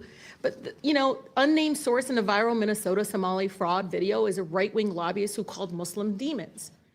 But why this is more disturbing, and I don't know if any of you shared it, but I want you to know that who shared it, despite this, and all the falsehoods that my colleagues have already highlighted in a very, very shameful way, that this video has been shared widely and proudly by Attorney General Pam Bondi, by FBI Director Kash Patel, by Vice President J.D. Vance, who actually called the video, quote, far more useful journalism than any of our winners of the 2024 Pulitzer Prizes. The video creators, Nick Shirley, has built this career, right? But on a lot of Islamophobia and dehumanization, that I just feel as public servants, as you root out fraud, and you have to, that you don't make it out that it's about the Somali community. It's about maybe not having the checks and balances, and maybe, again, wanting to do that. But I urge you all, because this is the same person that also talked about the community I represent in the city of Dearborn. And again, there are children watching, and I say this, that racist rhetoric, no matter faith or ethnicity, against any of our neighbors is not going to prevent fraud. Doing this will not prevent fraud. We already saw Trump administration using this story to pretext of sending 2,000 federal agents to target and harass Somali American community. I mean, do you agree with that? Sending troops in? I don't think ICE agents are troops, and ICE agents should be able to do their job anywhere I'm so sorry, in America. I meant federal agents. You're right. I meant federal agents, ma'am. Do you believe federal agents should come in, and 2,000 federal agents should come into your state? I think ICE agents should be doing their job anywhere in America. It's their jurisdiction, and if there are But that's the criminals, response of the president. So if there are criminals who need to be Yes, I understand. deported, they should be deported. But that's not what's going to happen. Representative Hudson? I absolutely welcome immigration enforcement in the state of Yeah, Minnesota. but do you think it's really immigration enforcement? Because they're racially profiled. They're going to just stop people that look Somali or look Muslim or ethnic and just harass them. And I'm telling you as somebody that for the first time ever, my mother in 50 years being here, and the sweetest woman, she'd feed anybody. She doesn't care if you're Republican, Democrat. She would make sure you're not hungry and fed. And she's carrying a passport for the first time in her life here because she knows because she wears a hijab, she might be stopped by ICE agent. Is that the kind of militarization? I know you won't get stopped, but somebody like my mother and somebody like your Somali American neighbors in Minnesota will be stopped in a way that is dehumanizing. They do it in front of kids. They don't care. And I'm saying this to you and asking all of you, do your job, but don't allow your job and what you're doing to be utilized as a racist trope that all Somali Americans are criminals, that Muslims are demons. It's incredibly dangerous. And so, Representative Robbins, Hudson Yark, one of the things that the collective punishment, right? I mean, the fact that now I'm seeing the Trump administration say, okay, we're going to cut child care and social services to California, Illinois, New York, Minnesota, Colorado. Like, is that really the answer? Is that going to prevent fraud? Do you believe cutting 23,000 kids from child care, do you think that's going to prevent fraud? So my understanding, it's not being cut. If they can document that the actual children are there and that they have attendance records, they will get the funding. So this is a misnomer saying it's all going to be cut. It's Okay, not true. We'll see. Representative Hudson? I tend not to blame firemen for water damage when they put out a fire. Okay. And that's what's going on. So you're good with them cutting. Okay, how about you? I believe in the due process of law. And so back to your comment about your dear mother, because she wears a hijab and she has to carry her passport. So I think that every person has value. Everyone is a child of God, right? And we may have a different name, but here's the thing, is that they all deserve respect. Absolutely. They all deserve kindness. They all deserve the process of law Absolutely. and due process. And I'll tell you, that I is what think- we believe in. And I see it among my community, it's a very diverse community. We're calling people on other, folks that are, no matter what their background is, because we don't want any criminal activity or fraud, because we know it hurts everybody. But I'm asking all of you, as you do this, your job, call out against the racist comments. Protect everyone in Minnesota, no matter their faith or ethnicity. So be careful in sharing these videos. I'm sorry, Chairman, this is important.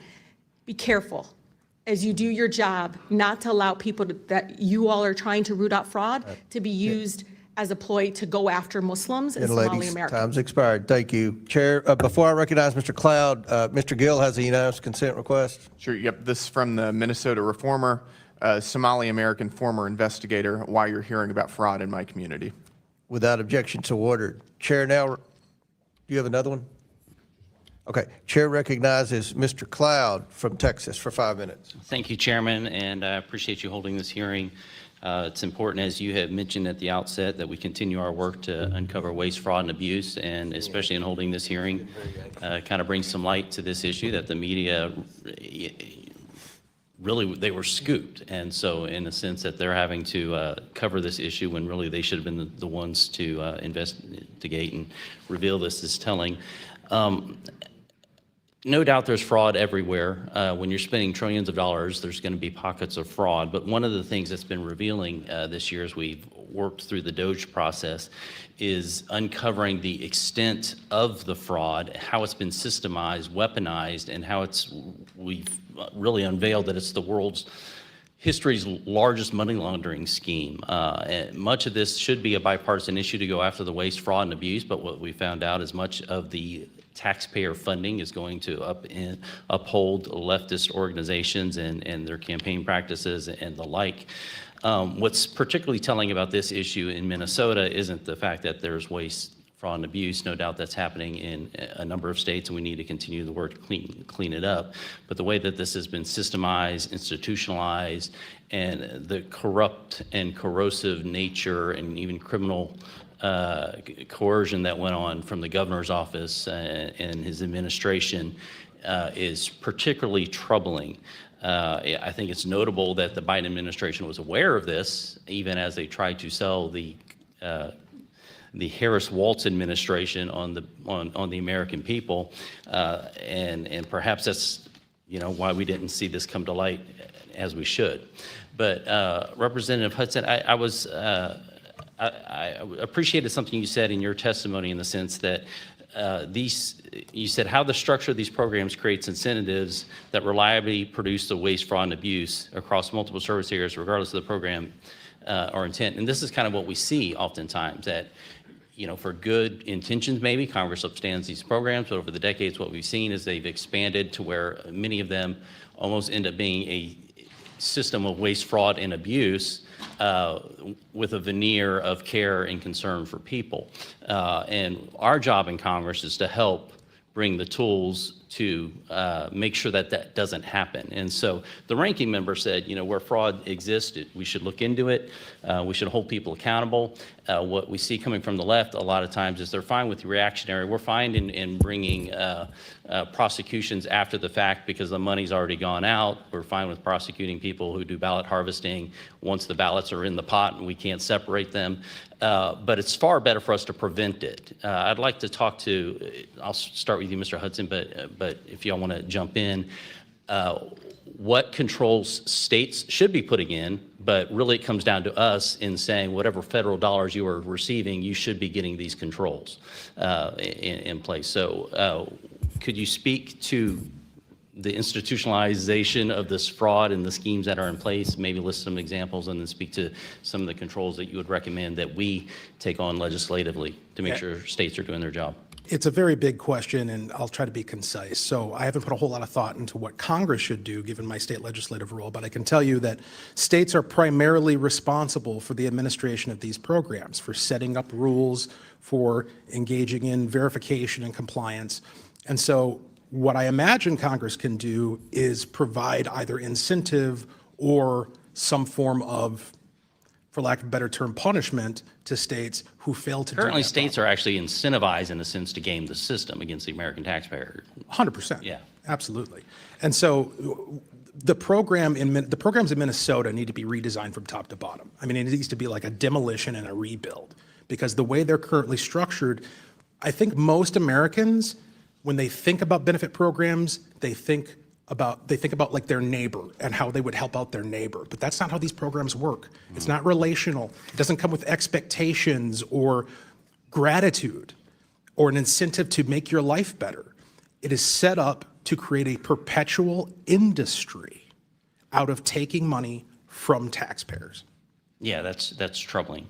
Would you like to speak to that? Yes, I think one of the most practical things you can do is to require documentation from the recipient and from the provider. In Minnesota, most of these providers are set up and the recipients based on attestation. And nobody then goes and checks, are they really eligible? Are the services actually being provided? We had the Housing Stabilization Program. They estimate 90% of it was fraud. Nobody checked if services were actually being provided. And I think you could also require repayment to the feds if there's fraud, and that would make states pay attention to administration if they had to repay the money if it was not spent on the proper services. Thank you. Those are a few good tips. We'll hopefully stay in communication. My time's up. Chair. I know we opened up a can of worms there that could take another hour or two, but thank you, Chairman. I yield back. Thank you. Chair recognizes Mr. Min.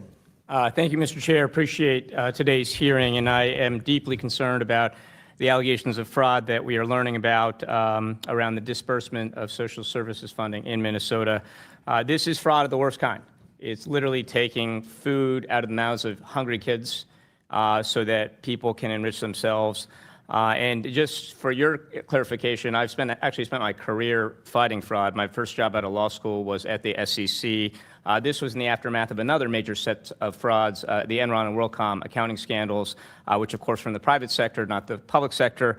In Congress, this has been my just over a year at this point, but I was happy to sponsor H.R. 1156, a Republican-led bill that came before this committee last year. And I think that we need aggressive enforcement and accountability when it comes to taxpayer dollars and their disbursement. That being said, I have concerns about this hearing, as well as recent actions taken by the Trump administration. And it's hard for me not to look at this hearing and the context in which it's taking place, and not see this as a partisan and racist hearing. And for the reasons mentioned by my colleague, but we have not had other hearings when it comes to fraud that takes place in Republican-led states. We've not had hearings in this committee, as far as I'm aware, or in any other committee this year, as long as I've been in Congress, that go after those who are not Somali American. And so I hope you all can appreciate that by holding this hearing in isolation of any other hearings around oversight or fraud, that it looks like we're going after one community in one state when we know it's rampant. So I guess my first question to you all, and you all can raise your hand, or if you don't want to raise your hand, feel free to not raise your hand, but do you believe that fraud only takes place in Democratic-led states? No. Okay. No. And do you believe that fraud only takes place in Somali communities? No. Absolutely not. No. Would it surprise you to know that the Congress has not done hearings on either frauds that have taken place in Republican-led states or on frauds that have taken place in non-Somalian communities So this year, since I've taken Congress, or that this oversight committee in particular in this session? the Minnesota legislature, we are literally drowning in fraud. That was a yes/no question, And so I'm going to so reclaim my time. So thank we you very spend much. all of our time And so I would just say doing that if this was a serious hearing, if this was a more serious attempt at oversight, we'd be looking across the board. And this is also hard to not take in the context of President Trump's announcement, I think just yesterday, that he would be illegally, I would add, withholding funds for child care and other purposes from states led by Democratic governors, including not only Minnesota, but my home state of California, as well as several others. Kids are going to go hungry in my district when we have not seen evidence of any type of fraud on the scale we're talking about in California, in Colorado, in Illinois, and yet Donald Trump is withholding funds from those states. And so it looks like a very partisan effort here to go after blue states. $10 billion is being withheld. $10 billion. And we already have struggling people right now trying to pay the bills because of rising health care costs, inflation, et cetera. It's cruel and vindictive. It is also, I think, another example of the ways in which President Trump and this committee and this Republican-led Congress look increasingly like they're weaponizing the government to go after Democrats and people they perceive as their political critics rather than going out and trying to address fraud in all ways, shapes, and forms. We know, for example, that there have been massive frauds that have been uncovered in places like Florida, Texas, Louisiana, and Mississippi. And I want to highlight Mississippi because Mississippi has made a lot of news recently because they've had the largest public corruption scandal in their history. And yet this committee has not addressed that once. We have not done a hearing on it. There's been no letters or inquiries, as far as I understand, this year at my time in Congress. So this is quite problematic. It includes celebrities like Brett Favre, we all know about. And so it's very problematic to me that we are not actually doing this. Now, Mr. Ballou, you mentioned earlier that it's hard to uncover fraud or know about fraud or know the motivations when we are getting rid of Inspector General. I think that was your implication. And I just want to lean into that just a little bit because I think what the Republicans have done in your state actually makes a lot of sense to me. Receiving tips from the public, investigating those tips, and then trying to provide transparency around your findings. And yet that is, Mr. Ballou, that is what Inspectors General do, right? That's precisely their job. And would it surprise you to know that this committee, which is tasked with overseeing the federal government, has done 0 hearings since Donald Trump fired all the inspector generals at the beginning of his term? That's unfortunate. We really can't have a discussion around fraud, misuse of taxpayer dollars, or waste if we aren't talking about the fact that we just got rid of all the people that are supposed to oversee that. So I have one last question here. And your time's expired. You've gone over a minute, but you I did go over a minute. firing the 7 inspector seconds general over. when you 7 seconds admit over. there's massive fraud in Republican states too. The IGs have failed. Can I Why ask should we you, keep funding point of these parliamentary- agencies when there's evidence that the money has been defrauded? I have a parliamentary inquiry for you, sir. Well, go ahead. Are we allowed to use this committee's resources to only go after fraud or states of one party? No, we can go after fraud in any party. So are we going to look into Mississippi the way that we're looking into Minnesota? If you bring stuff forward, you have whistleblowers come forward, we'll look after it in any state. You will hold a hearing. Do I have your commitment? Well, it depends on the evidence. right, Chair now recognizes Mr. Burleson from Missouri. Thank you, Mr. Chairman. And I've already recognized Mr. Burleson. Thank you, Mr. Chairman. I appreciate it. And actually, I'd like to remind the committee that this party, this side of the aisle, has dedicated tremendous resources to rooting out waste, fraud, and abuse. In fact, the chairman set up a committee called DOGE that the other side of the aisle demonized and criticized in our efforts in which we had multiple hearings to identify waste, fraud, and abuse throughout all of the government agencies. And so I applaud the chairman and this side for the work that we've been doing. But, sadly, Minnesota has become an example because of the extent of the waste and the fraud. I have to ask, it must be embarrassing for the citizens of Minnesota, Chairwoman Robbins. So I'm not embarrassed to be from Minnesota, but I am frustrated and angry about the theft of taxpayer money. I have a family that live in Minnesota. It's a wonderful state, and I know that they are angry, that they're very frustrated. So I think that we talk about the amount of money that's being wasted, $9 billion. That seems like an abstract amount, but let's break that down. $9 billion stolen from less than 6 million citizens of Minnesota, correct? That's per individual. Imagine, right? Every citizen of Minnesota, your bank account, suddenly someone took $1,500 out of your bank account. Every taxpayer, there's around 3 million citizens or taxpayers in Minnesota. Every taxpayer just had $3,000 stolen from their bank account.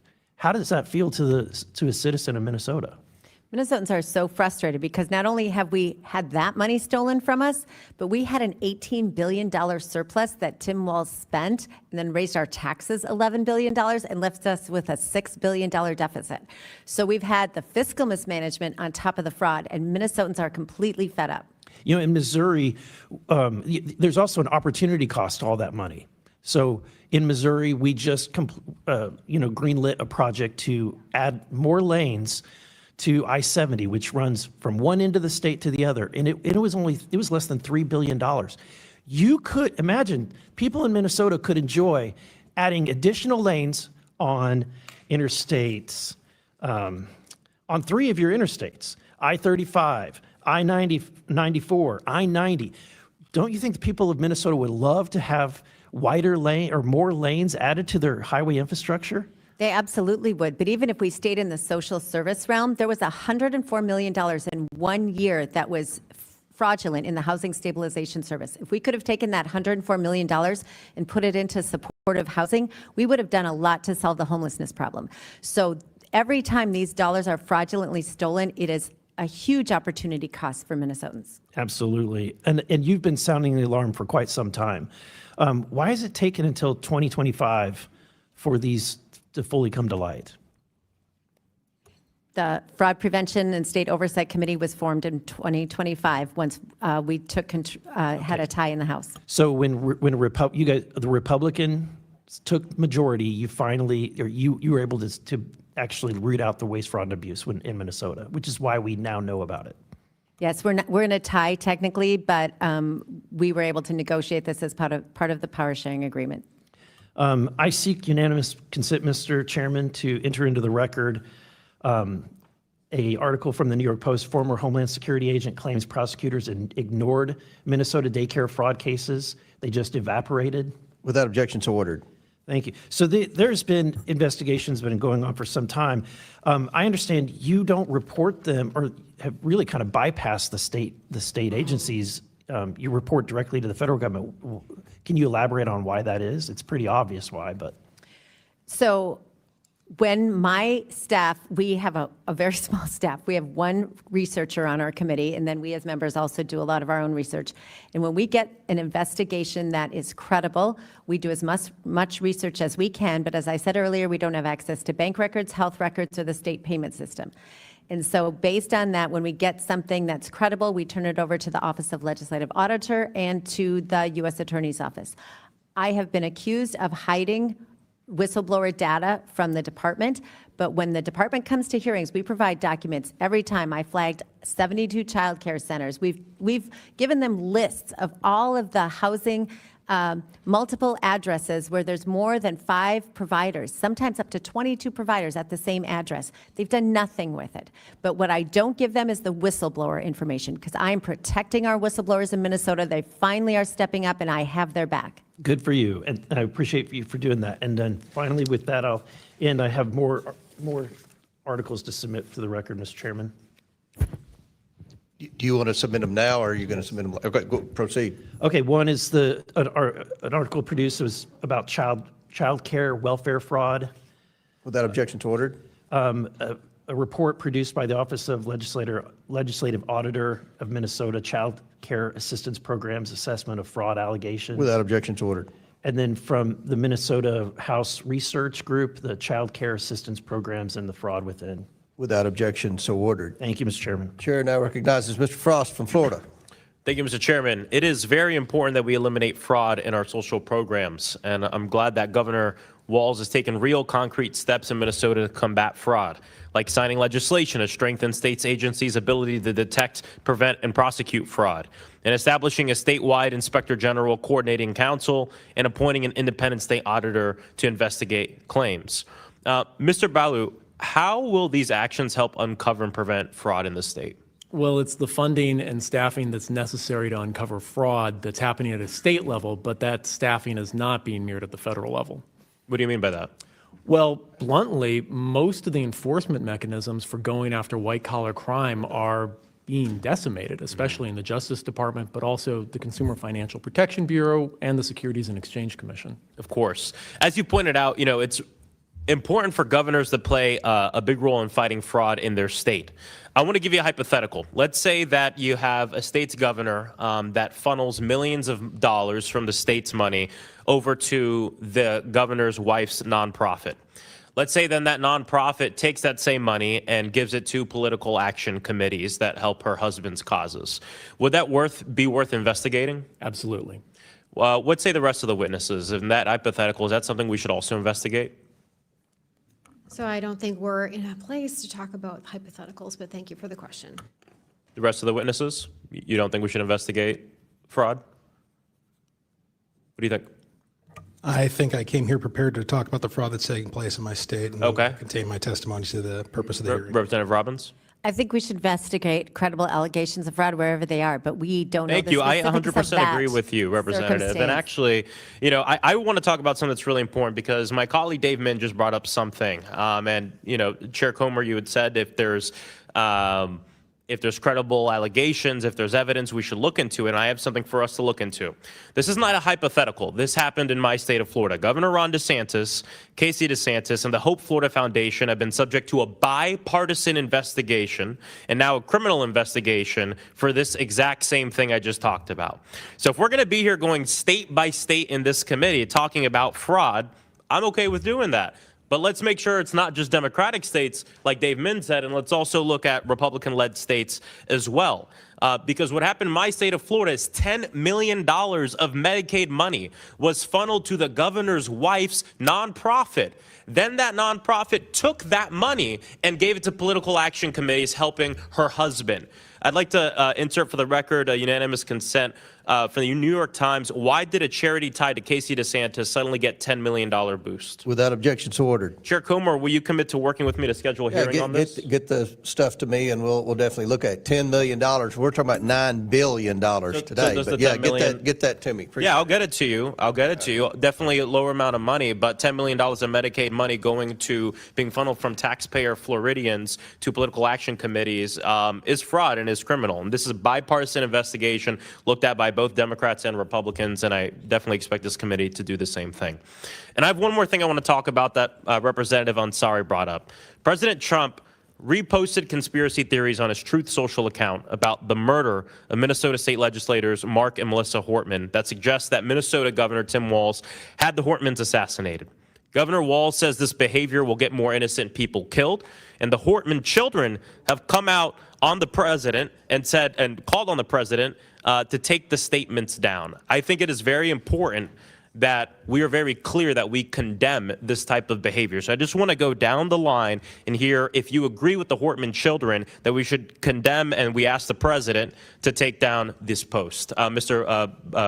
Bayou? Yes. Representative? So as the longest-serving member on this panel in Minnesota, I am so offended that anybody would accuse anybody of the assassination other than Lance Bolter, because this was do a you agree deep, with the- deep scar in the state of Minnesota, and all Yes. of us personally. I served with Melissa I Hortman my understand, entire ma'am, but do 13 you- years, do you and agree? it is just unbelievably beyond the pale. Do that we you are agree talking that, about we should right call on now. the president to take down the post? That's it. I said what I said. I think that it's beyond the pale that anybody talk Okay, about you can't come anyone to call on the murdering- president to take down the post. So it's okay. anybody We'll move on. assassinating Representative Melissa Hudson, Hortman we'll move on. except Thank you, for ma'am. Lance Thank you, ma'am. We'll move on. You can't call on the president, take down this post. We'll move on to Representative Hudson. It's just a yes or no.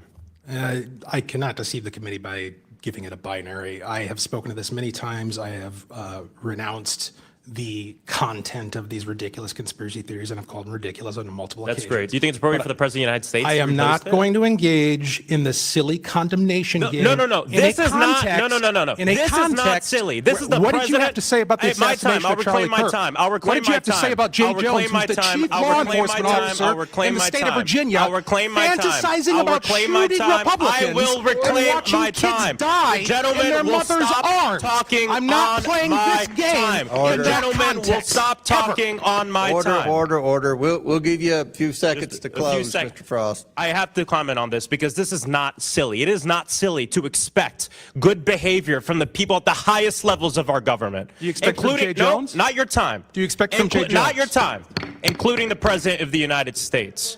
I yield back. Gentleman yields back. Chair recognizes Mr. Timmons from South Carolina. Is that right? Yeah, Mr. Timmons. Mr. Chairman, we're only 1 week into 2026, and the Democrats are having a tough year. Here we are. This should not be a partisan issue. We've uncovered $9 billion in fraud. It doesn't matter if it's a red state or a blue state. That's $9 billion. And you got to remember, the purpose of these social safety nets is to help people that need help. And when we have that amount of fraud, it undermines the purpose of the social safety nets. The people that want and need the benefits that they are deserving because they're American citizens, they're unable to get them because people are stealing money. And it's even somewhat comical because just a few days ago, when the Trump administration executed the most incredible, they technically executed a warrant on Maduro, a narco-terrorist, they were able to not have a single casualty from our military. They limited collateral damage, and they executed what is truly just a perfect tactical military operation. And the Democrats have gone ballistic over it. Gone ballistic. This man has had warrants out for his arrest for 5 years. He's had a $25 million bounty, which was increased to a $50 million bounty. This is not a partisan issue. He has killed hundreds of thousands of Americans over the last few decades because he's sent drugs here for Americans to use and they've died from it. This is not a partisan issue. Venezuela was a huge step in the right direction. Peace through strength works. We got to get together and we got to work on the issues that the American people want us to work on.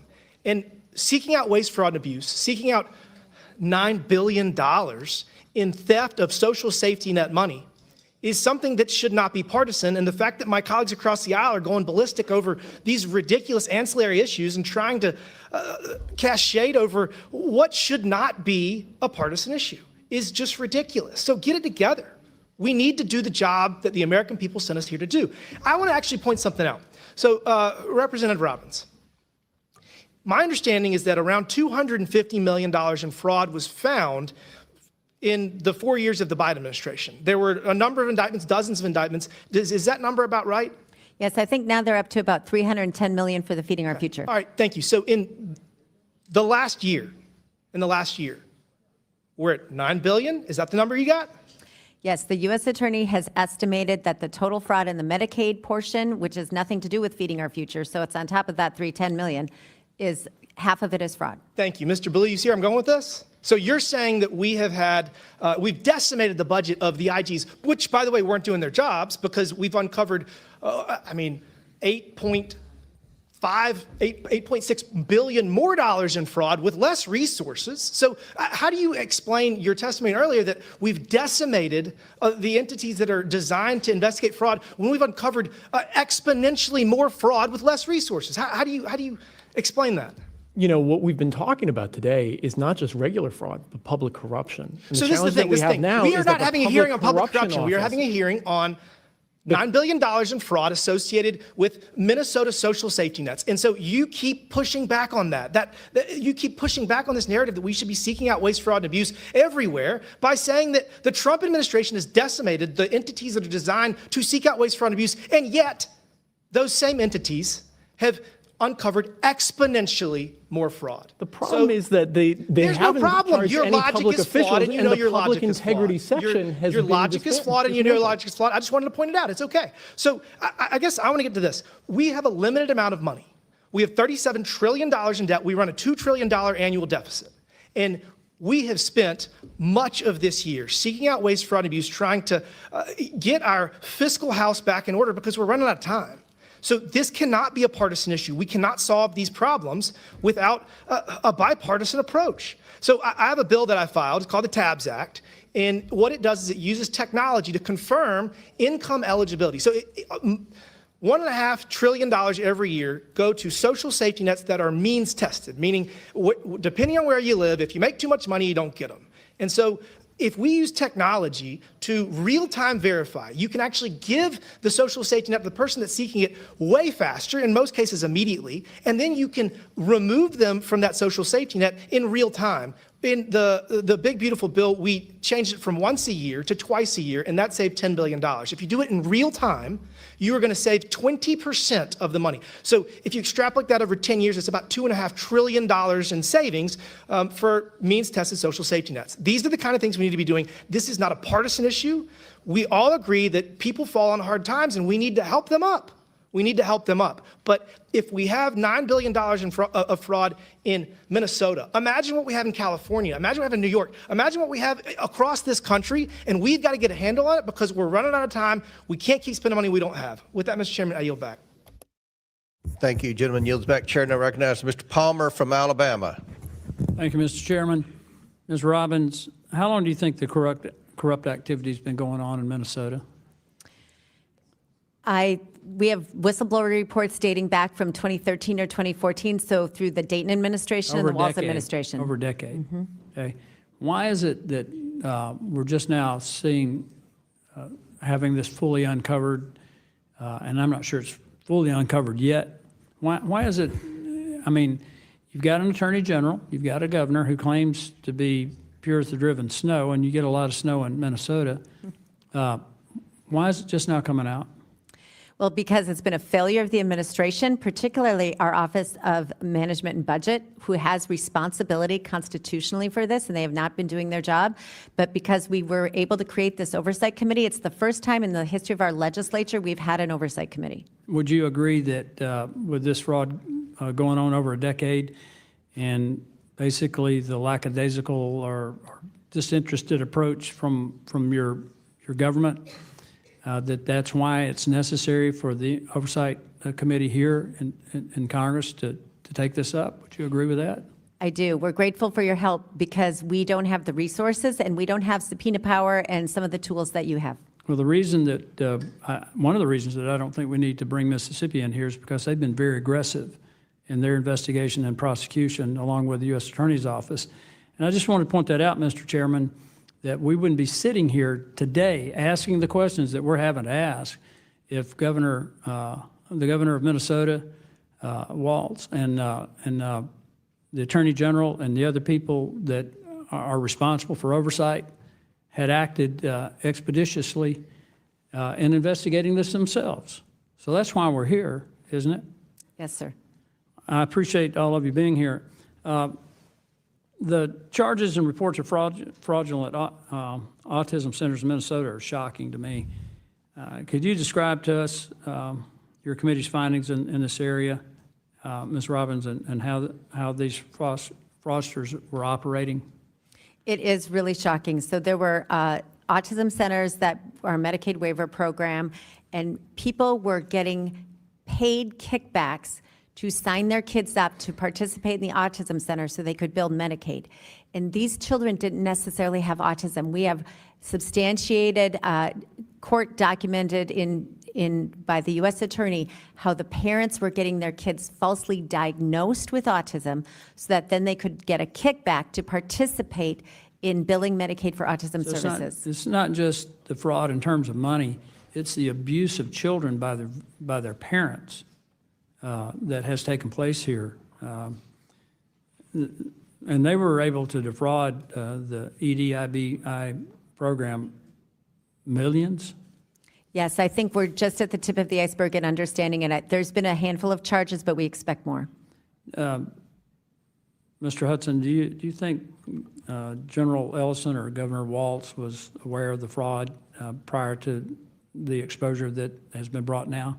Oh, there's simply no doubt. I mean, again, referring to the exhibit that I submitted with my testimony, 2,500 pages of OLA reports citing all of the red flags and risk factors, and they did not take appropriate action.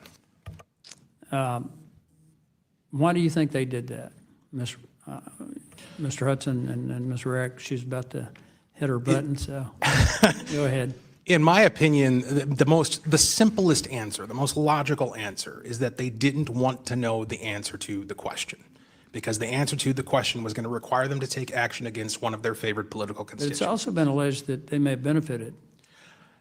Yeah, that has been alleged, and I hope the evidence is entered into the record through investigation and prosecution. Well, it's going to be a thorough investigation. Ms. Rarick, you were about to say something? Just really quickly, so I think it should be noted, we haven't said this yet, but Jim Nobles was our legislative auditor for 38 years, and he did an article, or he did a statement in the Star Tribune on December 29th of 25, and he said literally all the state needed to do was implement standard financial controls and oversight. Why the Walz administration did not do that is still a mystery, but it's disturbing. Okay, Mr. Chairman, I think we just heard full justification for why we're having to have this hearing, why we'll have to follow up, because clearly the state of Minnesota had almost a lack of interest, maybe even an interest in covering it up. And so with that, Mr. Chairman, I yield back and look forward to further investigating this Thank you, massive Mr. fraud. Palmer. I think the evidence is clear as well. Chair now recognizes Ms. Luna from Florida. Thank you, Chairman Comer. Before I get to the questioning of some of our witnesses today, and thank you again for being here, I would like to make a motion to subpoena journalist Seth Harp for leaking classified information, including doxing a Delta Force commander on Operation Absolute Resolve, which liberated the Venezuelan people and brought a terrorist dictator to the United States to face justice for his crimes against American citizens. A motion has been made. Another motion by Ms. Luna. The committee will hold this motion in abeyance till the end of today's hearing. The committee will now proceed. Chair recognizes. Thank you, Chairman Comer. I make a motion to request this in writing. Hold on. There's been a parliamentary inquiry. Yeah, parliamentary inquiry. We'd like to request this in writing. Okay. I can submit that. If I can just right after this, I'll totally submit that to you guys, because I have some other motions that we're voting on at the end. This is a great motion in writing. We want everyone on record for this one. Thank you. Chair recognizes Ms. Luna. Thank you, Chairman Comer. Honorable Robbins, based on your record before your committee, when did Governor Walz first become aware of widespread fraud in Minnesota social service programs? I would assume that he has been aware of it since he ran for office for governor in 2018. By 2017, DHS investigators warned CCAP fraud could exceed 50%. What was that information elevated to the governor's office? Yes, there was an OLA report. Thank you, ma'am. By 2020, state officials knew Feeding Our Future invoices were fraudulent. We know that payments continued to the AG's knowledge. Did they continue to the governor's knowledge as well? Yes. Attorney General Ellison agreed on tape to fight Minnesota's own Department of Human and Health Services in exchange for Somali political and financial support. In your personal opinion, do you believe it is a possibility that Governor Walz also made that personal deal, or that he at least knew about the Attorney General's agreement? I don't know. Okay. I don't want to rehash what you guys have spent hours answering. We know that there's a big issue with the fraud in Minnesota. So on a number of things, I'd first like to point out, thank you for being here today, but because of your testimony and because of some of the evidence that we've seen brought forward, as well as I'm sure the fact that this committee, I assume, at Chairman Comer's direction, will be soon subpoenaing AG Ellison, I would like to make criminal referrals regarding Governor Walz as well as AG Ellison. As you know, U.S. Code 371 and U.S. Code 2, which deals with criminalized conspiracies to defraud the United States and establishes liability for individuals who knowingly aid or abet the commission of federal offense, includes willful blindness or deliberate inaction where duties to act exist. So I will be referring them later on today. Now, aside from that, I do just want to point out that there is a statute that you can denaturalize citizens if their applications were fraudulent, and also too if within 10 years of their naturalization that they committed fraud in the U.S. And so I take this very seriously, and it's very unfortunate that these people chose to do this, because being an American citizen is not a right, it's a privilege, especially if you were not born here.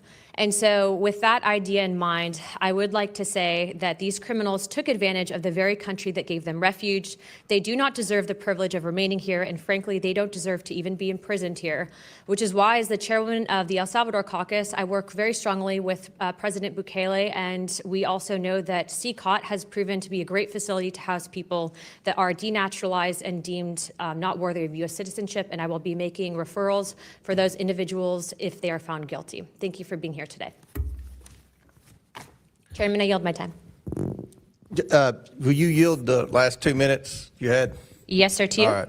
So we've talked a lot about Governor Walz. I think you all have done a tremendous job codifying the fact that there's massive amounts of waste in Minnesota.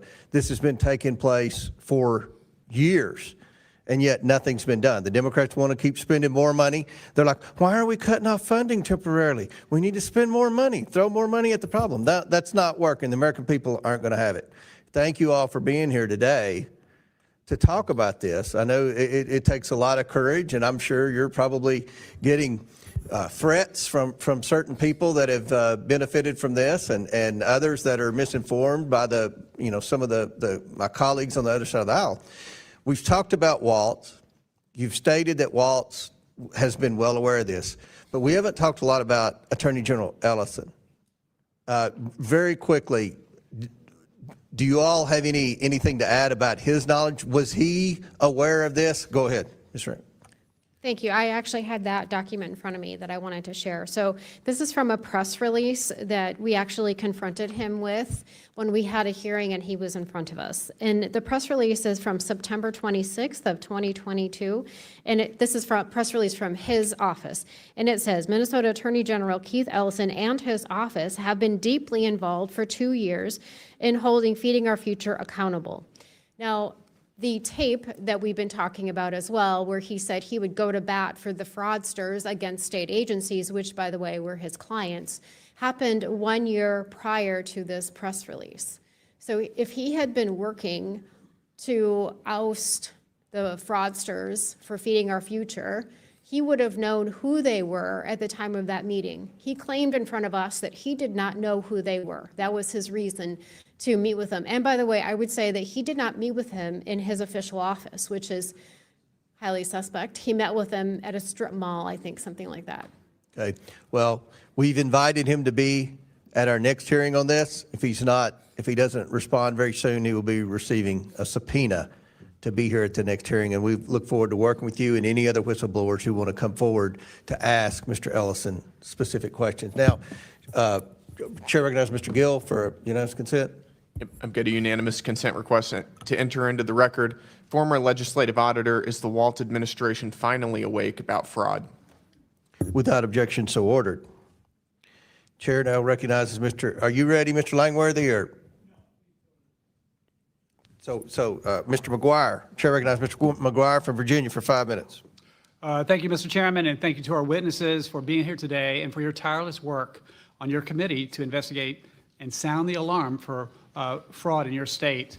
After receiving a mandate from the American people and taking office, President Trump and this administration have worked tirelessly to root out and put an end to waste, fraud, and abuse in our federal government. The recent child care fraud that has come to light in Minnesota is just the latest example of why the American people deserve to have oversight and how their taxpayer dollars are being spent.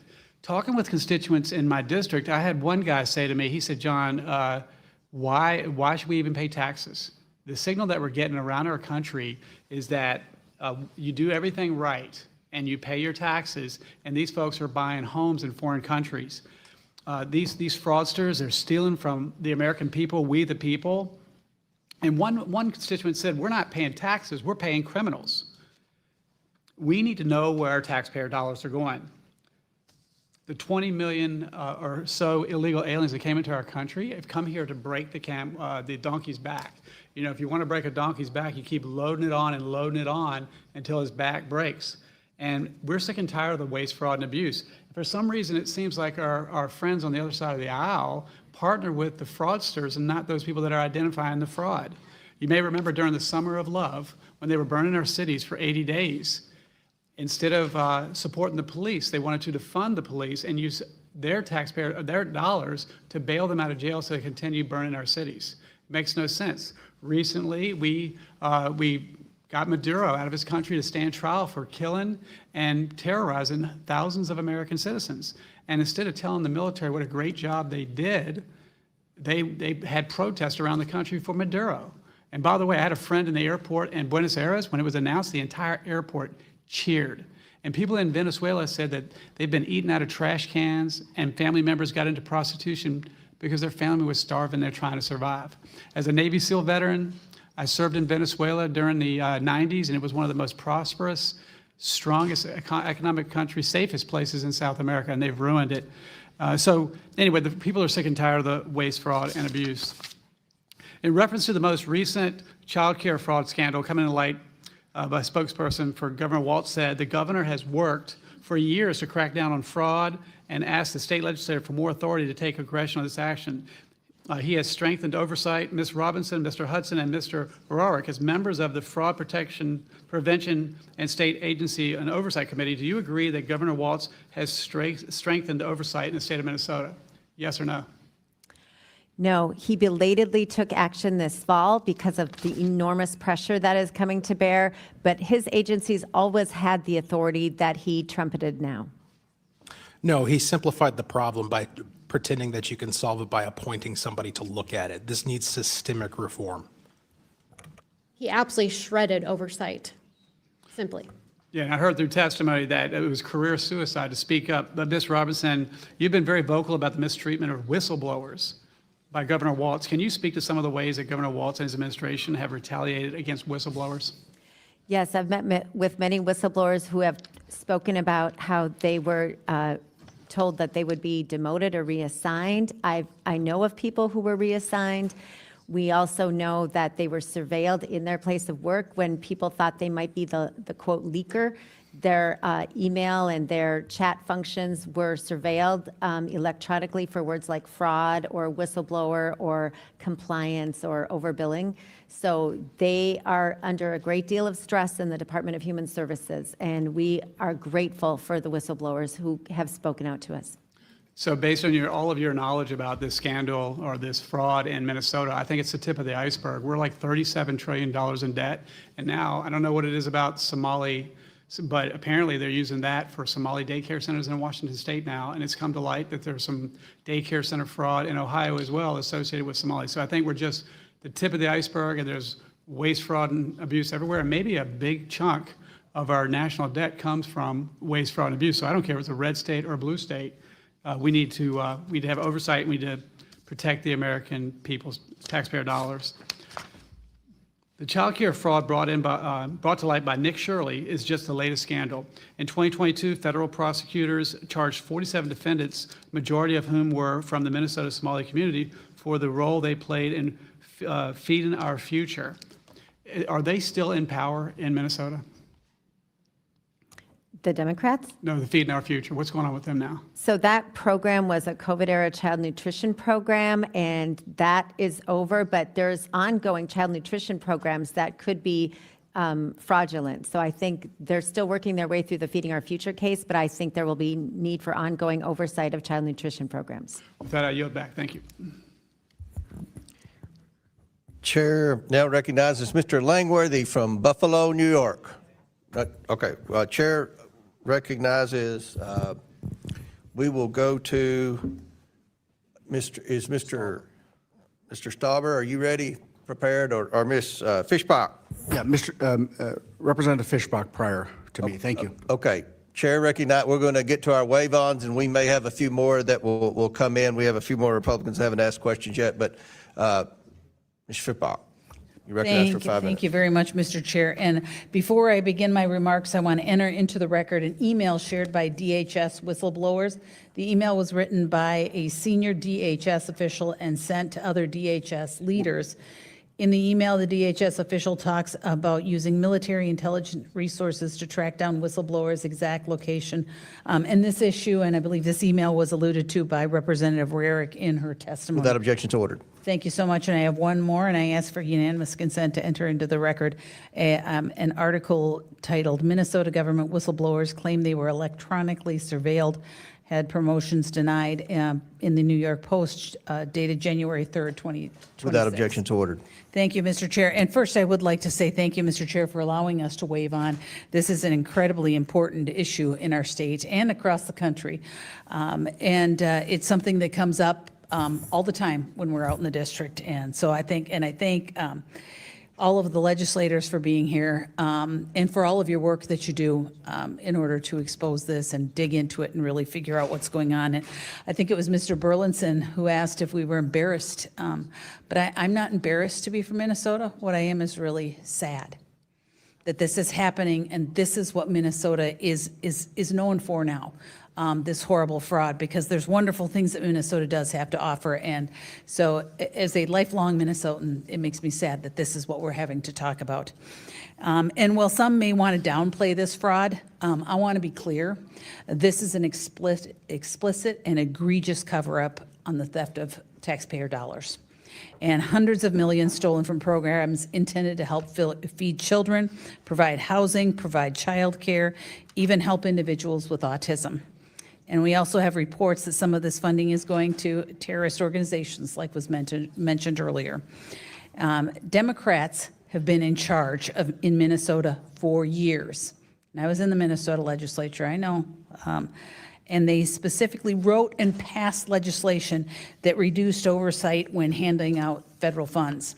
Democrats seized on COVID in particular to yank back fraud protections, just so that they could hand out money as fast as possible. That was the whole thing. That was the mantra during COVID, is we've got to get it out fast. So we can't have all these regulations and checks and balances on them. Unfortunately, though, this problem isn't new, and it wasn't just from COVID in Minnesota. Whistleblowers report that they've been making reports for years. The Democrat leadership at the state level in Minnesota has been actively suppressing whistleblowers, and I think some of the testimony that you've all given today is pointing that out. And that's not an opinion, it is fact. It's fact. So I'm going to ask, maybe we're going to go over some of this a little once again, but I want to make sure that everybody understands that there's a clear answer. Representative Rarick, the tweet, where did my sign go? I have a sign.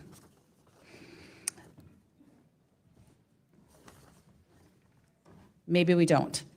But there's an account that is working, that is, I believe, from the whistleblowers. And I just wanted to note, there we go. Thank you. This behind me is the account. Is it run by one whistleblower? Madam Congressman, no, it actually is comprised of over 1,000 state employees across multiple state agencies. So this is not just a couple of people. This is a lot of people bringing this to light. And were the whistleblowers ever made to feel unsafe on their attempts to report fraud? Yes, absolutely. I can give you 2 quotes that they have in the 7-page document that was submitted for this committee hearing. 2 things that they said is, think about your home and what if you lose your job? So these are things said to whistleblowers. Second thing was, we need information about where your kids go to school and where their bus stops are. And Representative Rarick, that's just incredible stuff. And I know you mentioned it before, but I do think it's worth repeating, because we had whistleblowers. This could have been happening, but there has been Democrat administration after Democrat administration, including Walz and the newer, they have not addressed these things. And they have not said, hey, whistleblowers, we believe you, and we're going to do something about it. And so that's the concern. And I just want to, I'm running low on time, but I wanted to just ask Representative Robbins, and I'm sorry, Mr. Hudson, but you've had some really good moments today, so I'll go to Representative Robbins. As chair of the committee, if these claims of retaliatory action are true, then it violates the law. So if these claims are true, then a state agency is violating our own state whistleblowers laws. Is that correct? Sorry, so the whistleblower statute is for civil penalties. There is no criminal penalty for whistleblower retaliation in statute currently, but we are looking at that for the next session. But that's why when people say, why haven't these people who've retaliated against the whistleblowers been prosecuted, it's because there is no criminal penalty in statute. Has there been anything by the Attorney General's office, and this is maybe a question that I'll ask if he's comes, anything by the Attorney General's office that would deal with that? No, we passed a law this session to expand whistleblower protection because prior to this session, they could only report up through their supervisor or to the state attorney general. And when they did, they were either ghosted or they were retaliated against. So we expanded it so now they can report to legislators and they can report to law enforcement. And that's how we got this just deluge of whistleblower reports because now they have somewhere safe to report. And you have been very indulgent, and I'll just say, after 15 years of Democrat administration in Minnesota, this massive fraud is coming to an end because we are going to get to it, and I appreciate the work that you have done on your committee, and we will do whatever we can to continue to bring it to light and prosecute those folks involved. So thank you very much, and Mr. Chair, I thank you very much for your indulgence. Thank you, Ms. Chair asks unanimous consent. Who said that? Oh, yeah, Mr. Bell. Mr. Chair, I ask unanimous consent to enter into the record this May 2025 report from the Senate Committee on Homeland Security and Government Affairs entitled Undermining the Watchdogs, the 19 independent inspectors generals fired by President Trump uncovered billions in fraud, waste, and abuse. Without objection, so ordered. All right, our next Minnesota wave on is Mr. Finstad from Minnesota. Thank you, Chairman Comer. Thank you for holding this important hearing today, and thank you to our great Minnesota legislators for being here. God bless you and your work. It's been so needed, and you have amplified and created such a voice and opportunity for us to get to the bottom of this, so thank you. Governor Walz's incompetence has put a spotlight on our state by enabling rampant fraud across federally funded, state-administered programs. And for those that aren't from Minnesota, in Minnesota, the Democrat Party goes by the DFL, Democrat Farmer Labor. Well, I'll tell you what, they kicked the farmer out a long time ago, and that F now stands for fraud. And that is wholly owned by Governor Walz, Lieutenant Governor Flanagan, and it's on them, and it will be on them forever. Minnesota taxpayers have had more than $9 billion and counting taken from their pockets, yet the Walz administration has failed to take meaningful action to stop this. Since Feeding Our Future scandal came to light, not a single individual responsible for ensuring accountability to these federally funded programs has been fired. Not a single. This would not stand a second in the private sector. I don't care if you're a bank CEO. I don't care if you're a greeter at Walmart. You would not have your job with the incompetence that Governor Walz has displayed in Minnesota. Since I was first elected in 2022, I've joined my Republican colleagues in the congressional delegation, sending numerous letters to Governor Walz and his administration to expose the lawlessness occurring in our state with no response. The Minnesota state legislators here testifying have been on the front lines working to combat this failure and Governor Walz's failure to responsibly steward over the $9 billion in taxpayer money. I thank you for appearing here today. With that being said, we're talking about programs, housing stabilization, daycare, autism centers, Feeding Our Future. I mean, these are all compassionate, good Minnesota values. We want to take care of our neighbors in need. If our neighbors, if they're struggling to find the amount of money to put food on their table, we will take the shirt off our back to help our neighbors in need. These fraudsters preyed on the goodwill of Minnesotans. Minnesota is Minnesota nice, and these fraudsters knew it, and they took advantage of us. So I'm going to start with you, Representative Rarick. Thank you again for your leadership. During your tenure in Minnesota state government, how long have you been working on this issue, and what are some of the craziest, most egregious things that you've seen really that have been identified by the incompetency of our CEO, governor of our state. Right, so I was elected in 2013, started serving then, and I literally have heard about fraud since 2013. And I'll tell you, every time that it was raised in committee by myself or my colleagues, we were essentially called racist and Islamophobic, or that the fraud really wasn't happening. I remember with the daycare fraud, when there was credible allegations that it was $100 million back in 13, 14, 15, somewhere in there. They prosecuted closer to 5 to 10 million. And so instead of the 100 million, that was what was prosecuted. And so Democrats would say, well, it's really not 100 million. It's really just a couple. And so I know that we had a gentleman behind us come and testify in front of us. And he had a tracker, and they spent the entire time besmirching his good character as opposed to actually talking about the fraud. And that's what we've experienced nonstop every day. So thank you for that testimony, but also thank you for being strong. Because the politics of intimidation, name-calling, race baiting, they want us to shut up. They want this fraud to continue. And so thank you for being strong. You know, I represent 750,000 of our neighbors in southern Minnesota. It's God's country down there. And, you know, I hear from my neighbors the Democrat control and what it's done to decimate our daycare industry, the affordability, the access.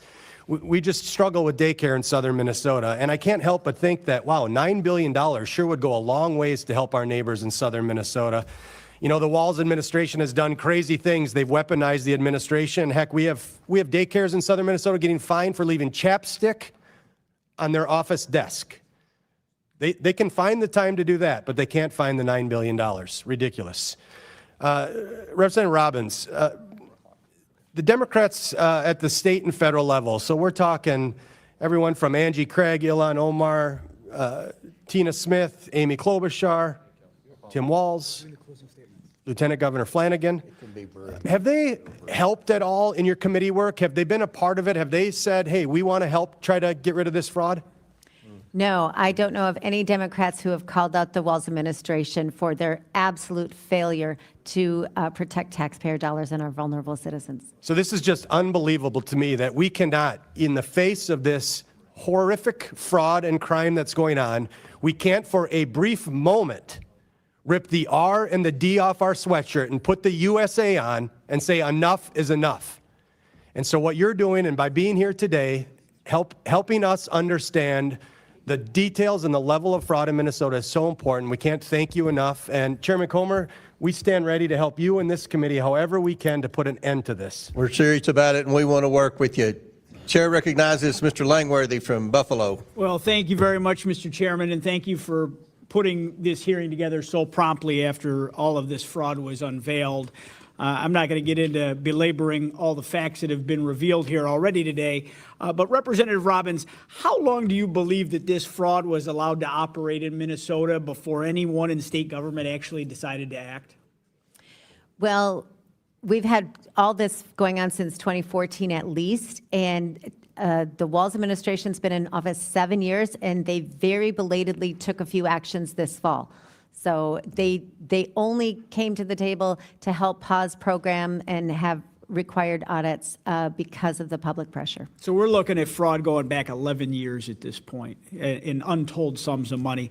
And with the years that this has gone on, who in your mind knew about this fraud, and who do you think looked the other way? I think everybody in Minnesota knew about it. There's been so many great local investigative journalistic stories on this. And I think the governor, the lieutenant governor, the attorney general, and all of the agency heads have looked the other way. I really want to salute you and your colleagues that were on the front end of this, trying to get people to pay attention to this. And when you raised attention to this fraud long before Nick Shirley's outstanding reporting, Governor Walz and Attorney General Ellison actually refused to take your claim seriously. Isn't that correct? Yes, we gave them a list in February of last year of 72 child care centers we thought were problematic that should be investigated. And to my knowledge, they didn't do anything with the list we provided. Now, as an elected official, you obviously are out in the community. Is this blatant fraud something that people on the street are talking about? All the time. They're furious. And they know it, it's in plain sight, everyone knows what's going on, but no one will act. Well, we're doing our best to act at the committee. You are, but the people that are actually in power, I come from New York, so I understand what blue state living's all about. It's infuriating because we see the same thing in our home state. And when you have people in power that refuse to do the right thing, even though the problem is an obvious one, it's really disheartening to the constituents and the taxpayers, the hardworking men and women paying the bills. And Representative Robbins, do you think that there was a political calculation that was made by the people that turned a blind eye, that it was more beneficial for them to allow and kind of green light the fraud? Or were they afraid of political consequences if they actually did something about that from a constituency of Somalis? Yes, I think they chose to protect the fraudsters and the criminals over the whistleblowers and the taxpayers because, as the Somali investigator said, that feckless fear, they had feckless fear from the establishment, politicians, and state agencies when they were confronted with charges of racism and Islamophobic. So they were afraid of being called racist or Islamophobic, the Democrat politicians, and standing up to their base. So they just turned a blind eye. And with this, Somali population, this is part of the Democrat Party's base at this point in Minnesota, isn't that correct? Largely.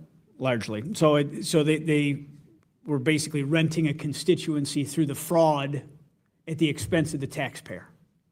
That's wild.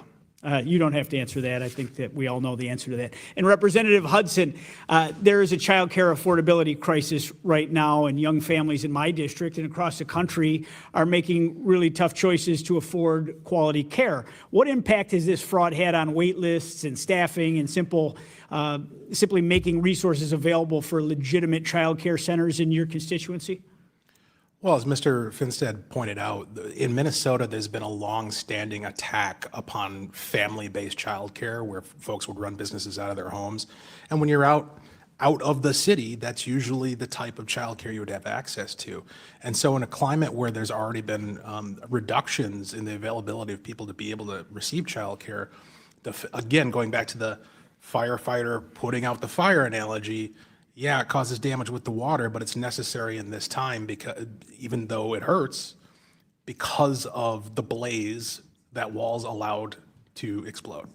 It's amazing. This $9 billion in fraud went uninvestigated, ignored, swept aside for years. Not a single rogue bureaucrat, but by every Democrat official in the state of Minnesota who presented with clear, damning evidence chose to look the other way blindly. I cannot wait to see Tim Walz and Keith Ellison in those seats where you're sitting right now. But to everyone here, we cannot ignore who truly benefited from this failure beyond the perpetrators of the fraud. And it's Governor Tim Walz and the entire Democratic leadership throughout a constituency's votes that they bought by looking the other way and letting this happen. They effectively greenlit this theft of billions of dollars in taxpayer money through years of willful ignorance. And every single American taxpayer deserves full accountability because this isn't limited to just Minnesota. We have a lot of other states to start to look at. I mean, all the big blue handout states. I live in one of them.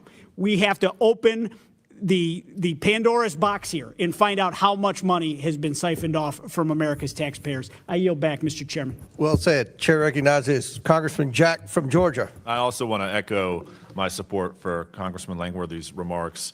Certainly associate myself with them. It is all political, and it's very unfortunate. I want to thank the witnesses for testifying today. I also like to thank our chairman for convening this hearing so expeditiously. Less than 2 weeks have passed since the nation was caught in this just horrible crisis, watching this unfold, and here we are with action today. We've talked a lot about the $9 billion in fraud. I like quantifying it because more often than not we throw around the biggest numbers here in Washington, and sometimes it's hard to quantify it. It takes about a second to count a dollar bill, and that's 9 billion seconds means that if we started counting in 1741, 285 years ago, we would just now be finishing $9 billion worth of accounts. So take that data point to heart. But I want to concentrate my line of questioning today on the whistleblowers. And I know a lot has been discussed, but as we near the end of this hearing, I want to start with Representative Rarick. And it's our understanding, as has been discussed today, the Department of Human Services whistleblowers claim that they have faced retaliation from senior Minnesota Department of Human Services officials, including appointees, on behalf of Governor Walz. And I just want you to explain to us again how these administrators have retaliated against whistleblowers. Right. So the threats were pretty intense. And as I've said, their jobs were threatened. They had strange questions demanding answers about where their children went to school, where their bus stops were. They were told that if you don't do what we tell you to do or not do what we tell you to do, you'll lose your job. You'll lose that job with cause, which means in Minnesota that you don't get unemployment insurance. You also could lose your retirement plan. Also, you'd be blacklisted off of all state agencies, and I would note that that also includes Hennepin and Ramsey counties, our biggest counties, because they are Democrat-run, and maybe even the University of Minnesota. I'm going to throw that into probably some of our biggest cities, like Rochester, Duluth, that are very Democrat-leaning. So it's a very vast threat. They've also threatened them with sort of a vague military intelligence. So there was one, I have the email right here that was just submitted, I believe, by Congresswoman Fishbach, and it says things like, I would like to use my former colleagues in the Army to locate where you are using your IP address, and I don't have that. He says, I don't have that technology anymore, but I can get it in a heartbeat. So there were vague threats, and I believe there was more threats beyond that, but it was very expansive threats. Well, I'm glad you mentioned that. I actually wanted to talk about that. As I understand it, it was and I think it's to your point, she entered it into the record, but the interim Deputy Assistant Commissioner of Operations, for the folks watching at home, the Department of Human Services in Minnesota allegedly was trying to use a contact in the military during the Biden administration to track whistleblowers' whereabouts. I presume this is illegal under Minnesota law, but would love for you to indulge us as to whether or not it is. You know, I don't know for sure if it's illegal in Minnesota. If it's not, it certainly should be. I think most of what happened to the whistleblowers is illegal, but the control over the state, the control over the largest counties, the control over some of our largest cities is controlled by Democrats. And so this was allowed to continue. And to the best of your knowledge, whether it be Governor Dayton or Governor Pawlenty before, were whistleblowers treated in such a manner under those administrations, or is this unique to the Walz administration? I don't have any reports, particularly through the Pawlenty administration. I know that fraud was beginning to be uncovered at the very tail end of his administration, but mostly under Democrat rule. But I don't know of this kind of retaliation in any other administration besides the Walz administration. Thank you for sharing that with us. And I just want to close out. Some Minnesota officials claim they had no knowledge of this fraud, just found out about it, which I think we all know is demonstrably false. But I'm just curious, could you elaborate for this committee on the many ways by which Governor Walz could have been made aware of this? I mean, he certainly was made aware of this, turned a blind eye. I just want to make sure that we understand as a committee the many methods by which he was informed. So there were a multitude of legislative auditor reports, so much so that I had read into the record what Jim Nobles, the last legislative auditor before Judy Randall, he had been the legislative auditor for 38 years, and he was so disgusted by the actions of Governor Walz that he wrote a couple comments in the Star Tribune saying that they literally just needed to do basic financial controls, and it's behooving to him, or confounding to him, I should say, as to why they didn't. So he is very much a nonpartisan, non-political person, and he was shocked at what he found. Well, I want to thank all of our witnesses for testimony today. Mr. Chairman, I yield back. Gentleman yields back, and I believe our last questioner is our last wave on from Minnesota, Representative Stauber. Thank you very much, Mr. Chair. And after all the conversations today, you wonder why the Department of Justice can't get the voter rolls out of Minnesota, and the Secretary of Ag can't get the SNAP benefits from Minnesota to make sure there's no fraud. Mr. Chairman, thank you very much for holding this hearing, and I also want to thank our witnesses whose years of hard work in Minnesota are exposing these revelations, are finally garnering the national attention that they deserve. And finally, I want to thank the numerous whistleblowers who are exposing Tim Walz's failures as governor. As we have heard today, these brave men and women are risking their careers to reveal the truth, while Tim Walz is actively attempting to threaten and suppress them.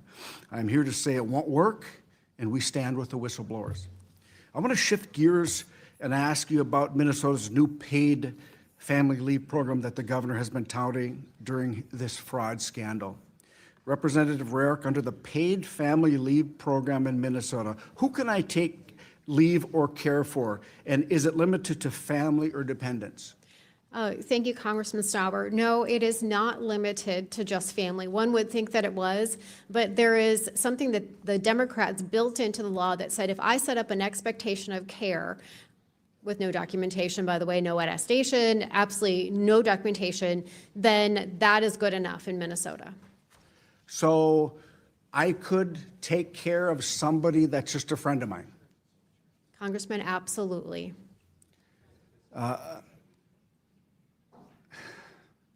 So it doesn't matter if they're related, if I've had a past relationship or closer, I can just go and ask or tell my employer I'm leaving for 12 weeks or 8 weeks and get 90% of my pay and take care of that person, right? You could do that, yes. And so it's a sliding scale. It's not all of the people would get 90%, but the vast majority, I believe, depending on your salary, would get 90%. And yes, you could go take care of anybody because there is no documentation. Well, what kind of proof of care would I have to provide to the state to demonstrate that I am actually taking care of you during my paid family leave? Yeah, there's absolutely no documentation. So you have to provide and prove absolutely nothing. So if I don't show up and take care of who I say I'm taking care of, nothing's going to happen to me? That's correct. You could go to Puerto Rico, you could go to Istanbul. It doesn't matter where you go or what you do. There's no requirement to document. So I can say that I'm just caring for anyone, and the state of Minnesota would require my boss to give me a 12-week vacation without any proof? That is exactly how the Democrats wrote that law. That's correct. Is a licensed American doctor required to certify that this person needs my immediate and uninterrupted care? So the medical professionals is a very, very broad category, and no, they do not have to be an American midwife, doctor, chiropractor, orthopedic surgeon, none of those things. It can be in any country. Does the state require the person I'm claiming to care for to be present in Minnesota or even in the United States of America? No, Congressman, that person could be anywhere. Somalia? Absolutely. So you're telling me I can get a foreign doctor without an American license to just check a box, and I get a state-mandated paid vacation to Somalia or any other country. Is that correct? That is how the law was written by Democrats in Minnesota, yes. This is incredibly concerning. With what little time I have left, I want to open this up to the entire panel. Is there anything else you would like to address regarding the paid family leave program? And I'll start with Representative Robbins. Thank you. We always talk about how important it is to stop fraud on the front end. So our committee held a hearing on this paid family leave law that took effect January 1st back in November. And we grilled the Department of Employment and Economic Development, trying to get them to shore up some of these definitions, trying to put some guardrails on this program. And they just assured us over and over, they've got it covered. There won't be any fraud. Don't worry about it. But I've already had whistleblower reports since the program started, January 1st, of fraud. So we're going to have to get a handle on this, and I think it's the next fraud frontier in Minnesota. Representative Hudson, anything you'd like to add on the paid family leave program in Minnesota? Just to put the points that Representative Rarick put as concisely as possible, it is humorous but true that you could quite literally have a witch doctor approve your vacation to Somalia. That's how loose the rules are written. Listen, I'm proud to be from Minnesota. I was born, raised, and living in Minnesota, raising my family there. This is going to stop, and you folks are at the front of it. Minnesotans have had enough. We're hardworking people. We will not allow our tax dollars to go to fraud, and I commend the three of you and other folks back in Minnesota that want to stop this. And Mr. Chair, I yield back. Gentleman yields Mr. Chair, back. I seek recognition to make a motion for a subpoena. State your motion. I would like to make a motion to subpoena the Department of Homeland Security for all documents and footage related to the murder of a woman by ICE that took place in Minneapolis, Minnesota today. A motion has been made. The committee will hold this motion in abeyance till the end of today's hearing. And we will prepare to close now. That concludes all of our questions. In closing, I want to, again, thank our witnesses for being here today. Welcome to the House Oversight Committee. This was a pretty cordial committee hearing for us, so and very important. Before we adjourn, I want to yield to Ranking Member Garcia for his closing remarks, and then I will give my closing remarks. Thank you, Mr. Chairman. Just before we close, I just also want to mention the news of this horrific killing in Minneapolis, Minnesota. We're talking about Minnesota right now. This was a killing by an ICE agent. There are videos that are now online. There's testimony that's being brought to light. It's horrific. I encourage folks to watch those videos and see what's happened for themselves. And I'm hopeful that this committee investigates this incident and that we have full accountability. So I want to thank Representative Presley for her motion. Now, we've heard a lot today, and particularly a lot of bigoted smears against an entire community. Now, some Republican members of this committee said or implied that somehow all Somalis are now suspected fraudsters or terrorists.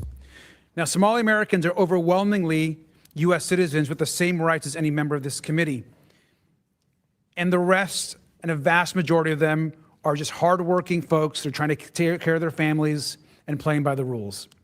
And we should be clear that if we want to investigate fraud, we should start by investigating 1600 Pennsylvania. We all know that fraud is a betrayal of the public's trust, and Democrats agree that we must be rigorous in conducting oversight wherever it exists. But conducting rigorous oversight does not somehow exclude the president or the administration, or the DOJ and what's happening there, or the rampant crimes that are happening right now all across other agencies. We know that holding fraudsters accountable does not mean granting them full and unconditional presidential pardons because they are wealthy supporters of the president. President Trump last year gave out 25 get-out-of-jail-free cards from fraudsters alone, 25. He pardoned them from paying back more than $1 billion they owe to their victims. This is wrong, and it's un-American. We have to make sure that victims of fraud are not forced to suffer anymore. And we also know that cutting off child care and family support for thousands of innocent families is not the way to protect victims. In fact, it punishes victims. These attacks are harming parents, children, and child care providers as we speak. Many child care providers, not just in Minnesota, but across the country, are receiving death threats. Child care centers have been vandalized, and the children's information has been stolen in some cases. Child care providers in states across the country have reported that they will have to close if they lose federal funding. Parents are saying they have to quit their jobs because they will no longer be able to have child care for their families and while they're at work. These cuts will make it harder for families to put food on the table as grocery costs continue to increase. We should be protecting those families and children who are being hurt by all of this. Let's go after the big fraud in our government, and that includes the fraud and corruption at the White House. And with that, I yield back. The ranking member yields back, and I will conclude by saying today we have heard about the shocking, rampant, and long ongoing fraud in Minnesota's social service programs. This fraud has shocked and outraged the American people, and rightfully so. The scale of this fraud is not just something we've seen before, and I'm pretty confident this is just the tip of the iceberg. The Trump administration has taken a whole-of-government approach to rooting out fraud. The Trump administration has already uncovered at least $9 billion in fraud. These criminals have stolen taxpayer dollars from all Americans to fund lavish cars, homes, and vacations here in the U.S. and abroad. Some of this stolen money is even allegedly going overseas to support terrorists. Our witnesses, the chairwoman and two members of the Minnesota House of Representatives Fraud Prevention and State Agency Oversight Policy Committee, have been sounding the alarm on this fraud for years. Democrats have attempted to distract the American people from this widespread fraud and accuse investigators of racism.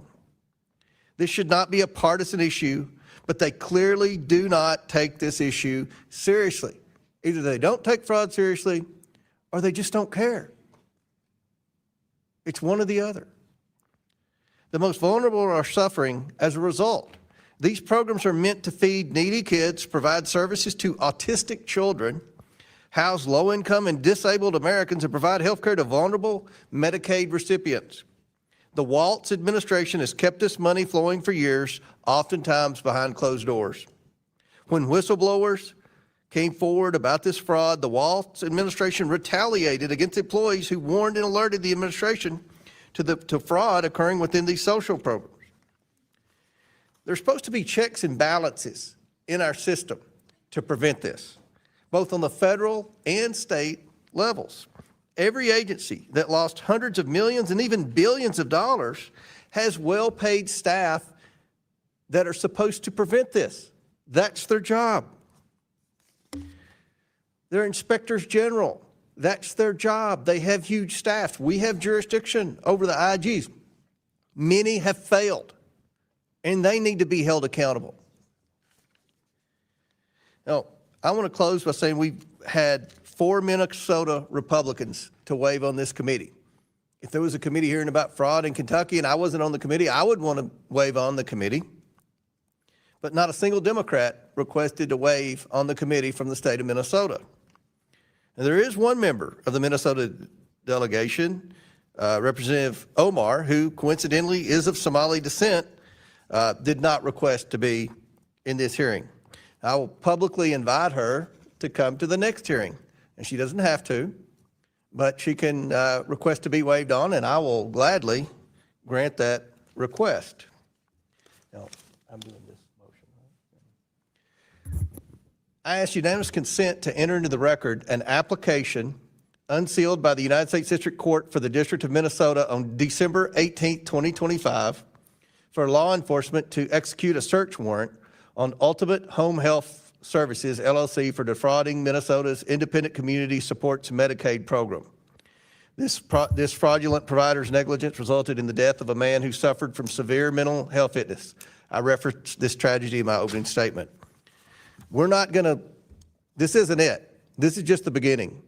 We want to, again, thank you for being here. We're going to work with you to see that these federal funds go to people in Minnesota who they're supposed to go to.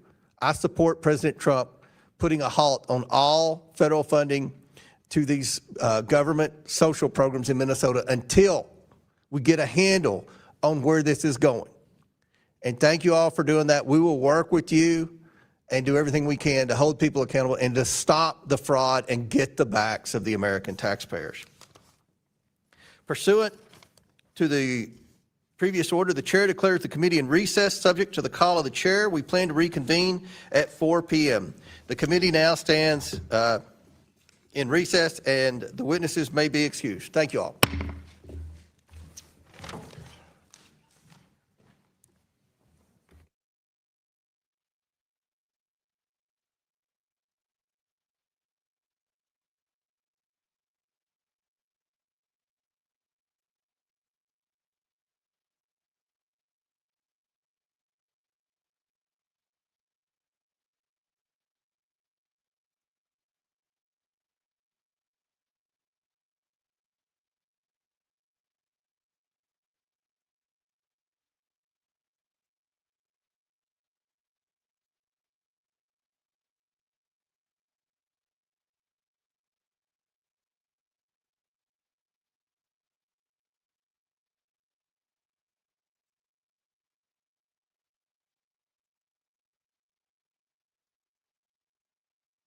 Beginning of Trump's term, in his second term, those are the primary watchdogs for protecting the American taxpayer from waste, fraud, and abuse of this kind. So why are we not calling in Pam Bondi and anybody else who might have had knowledge and input into the decision to fire these inspector generals, as well as their staffs? And so I guess I would propose an amendment to the amendment that we have a hearing and subpoena Pam Bondi and others in this regard. Why were the inspector generals fired? Are you making an official motion to amend the amendment? And what is your motion? That we subpoena Pam Bondi. You are making a motion to subpoena Pam Bondi. Around, and anyone else with knowledge around the decisions and input on the decisions to fire and terminate the Inspector General. Now, I want to remind you, they've called votes, and I have a feeling this is going to keep going on and on and on, but you've made a motion to amend The amendment. amend the amendment to the amendment. Yep, sir. Okay. Hold on, stand here. The amendment tree is now. Yeah, you can only do that twice. That's a parliamentary rule. That's how, okay. So you're done speaking. All right. Chair recognizes Mr. Donalds. Mr. Chairman, I move that the committee recess, or call the committee, we want to call a question, you just want to recess so we can go vote and come back and finish this out. Okay, because we have votes I'm called. flexible either way. Right.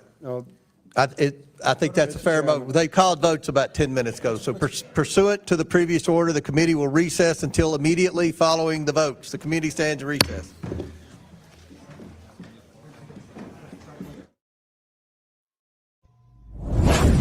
Enjoy more of our videos on the Community Advocate Network channel, and don't forget to like, share, and subscribe.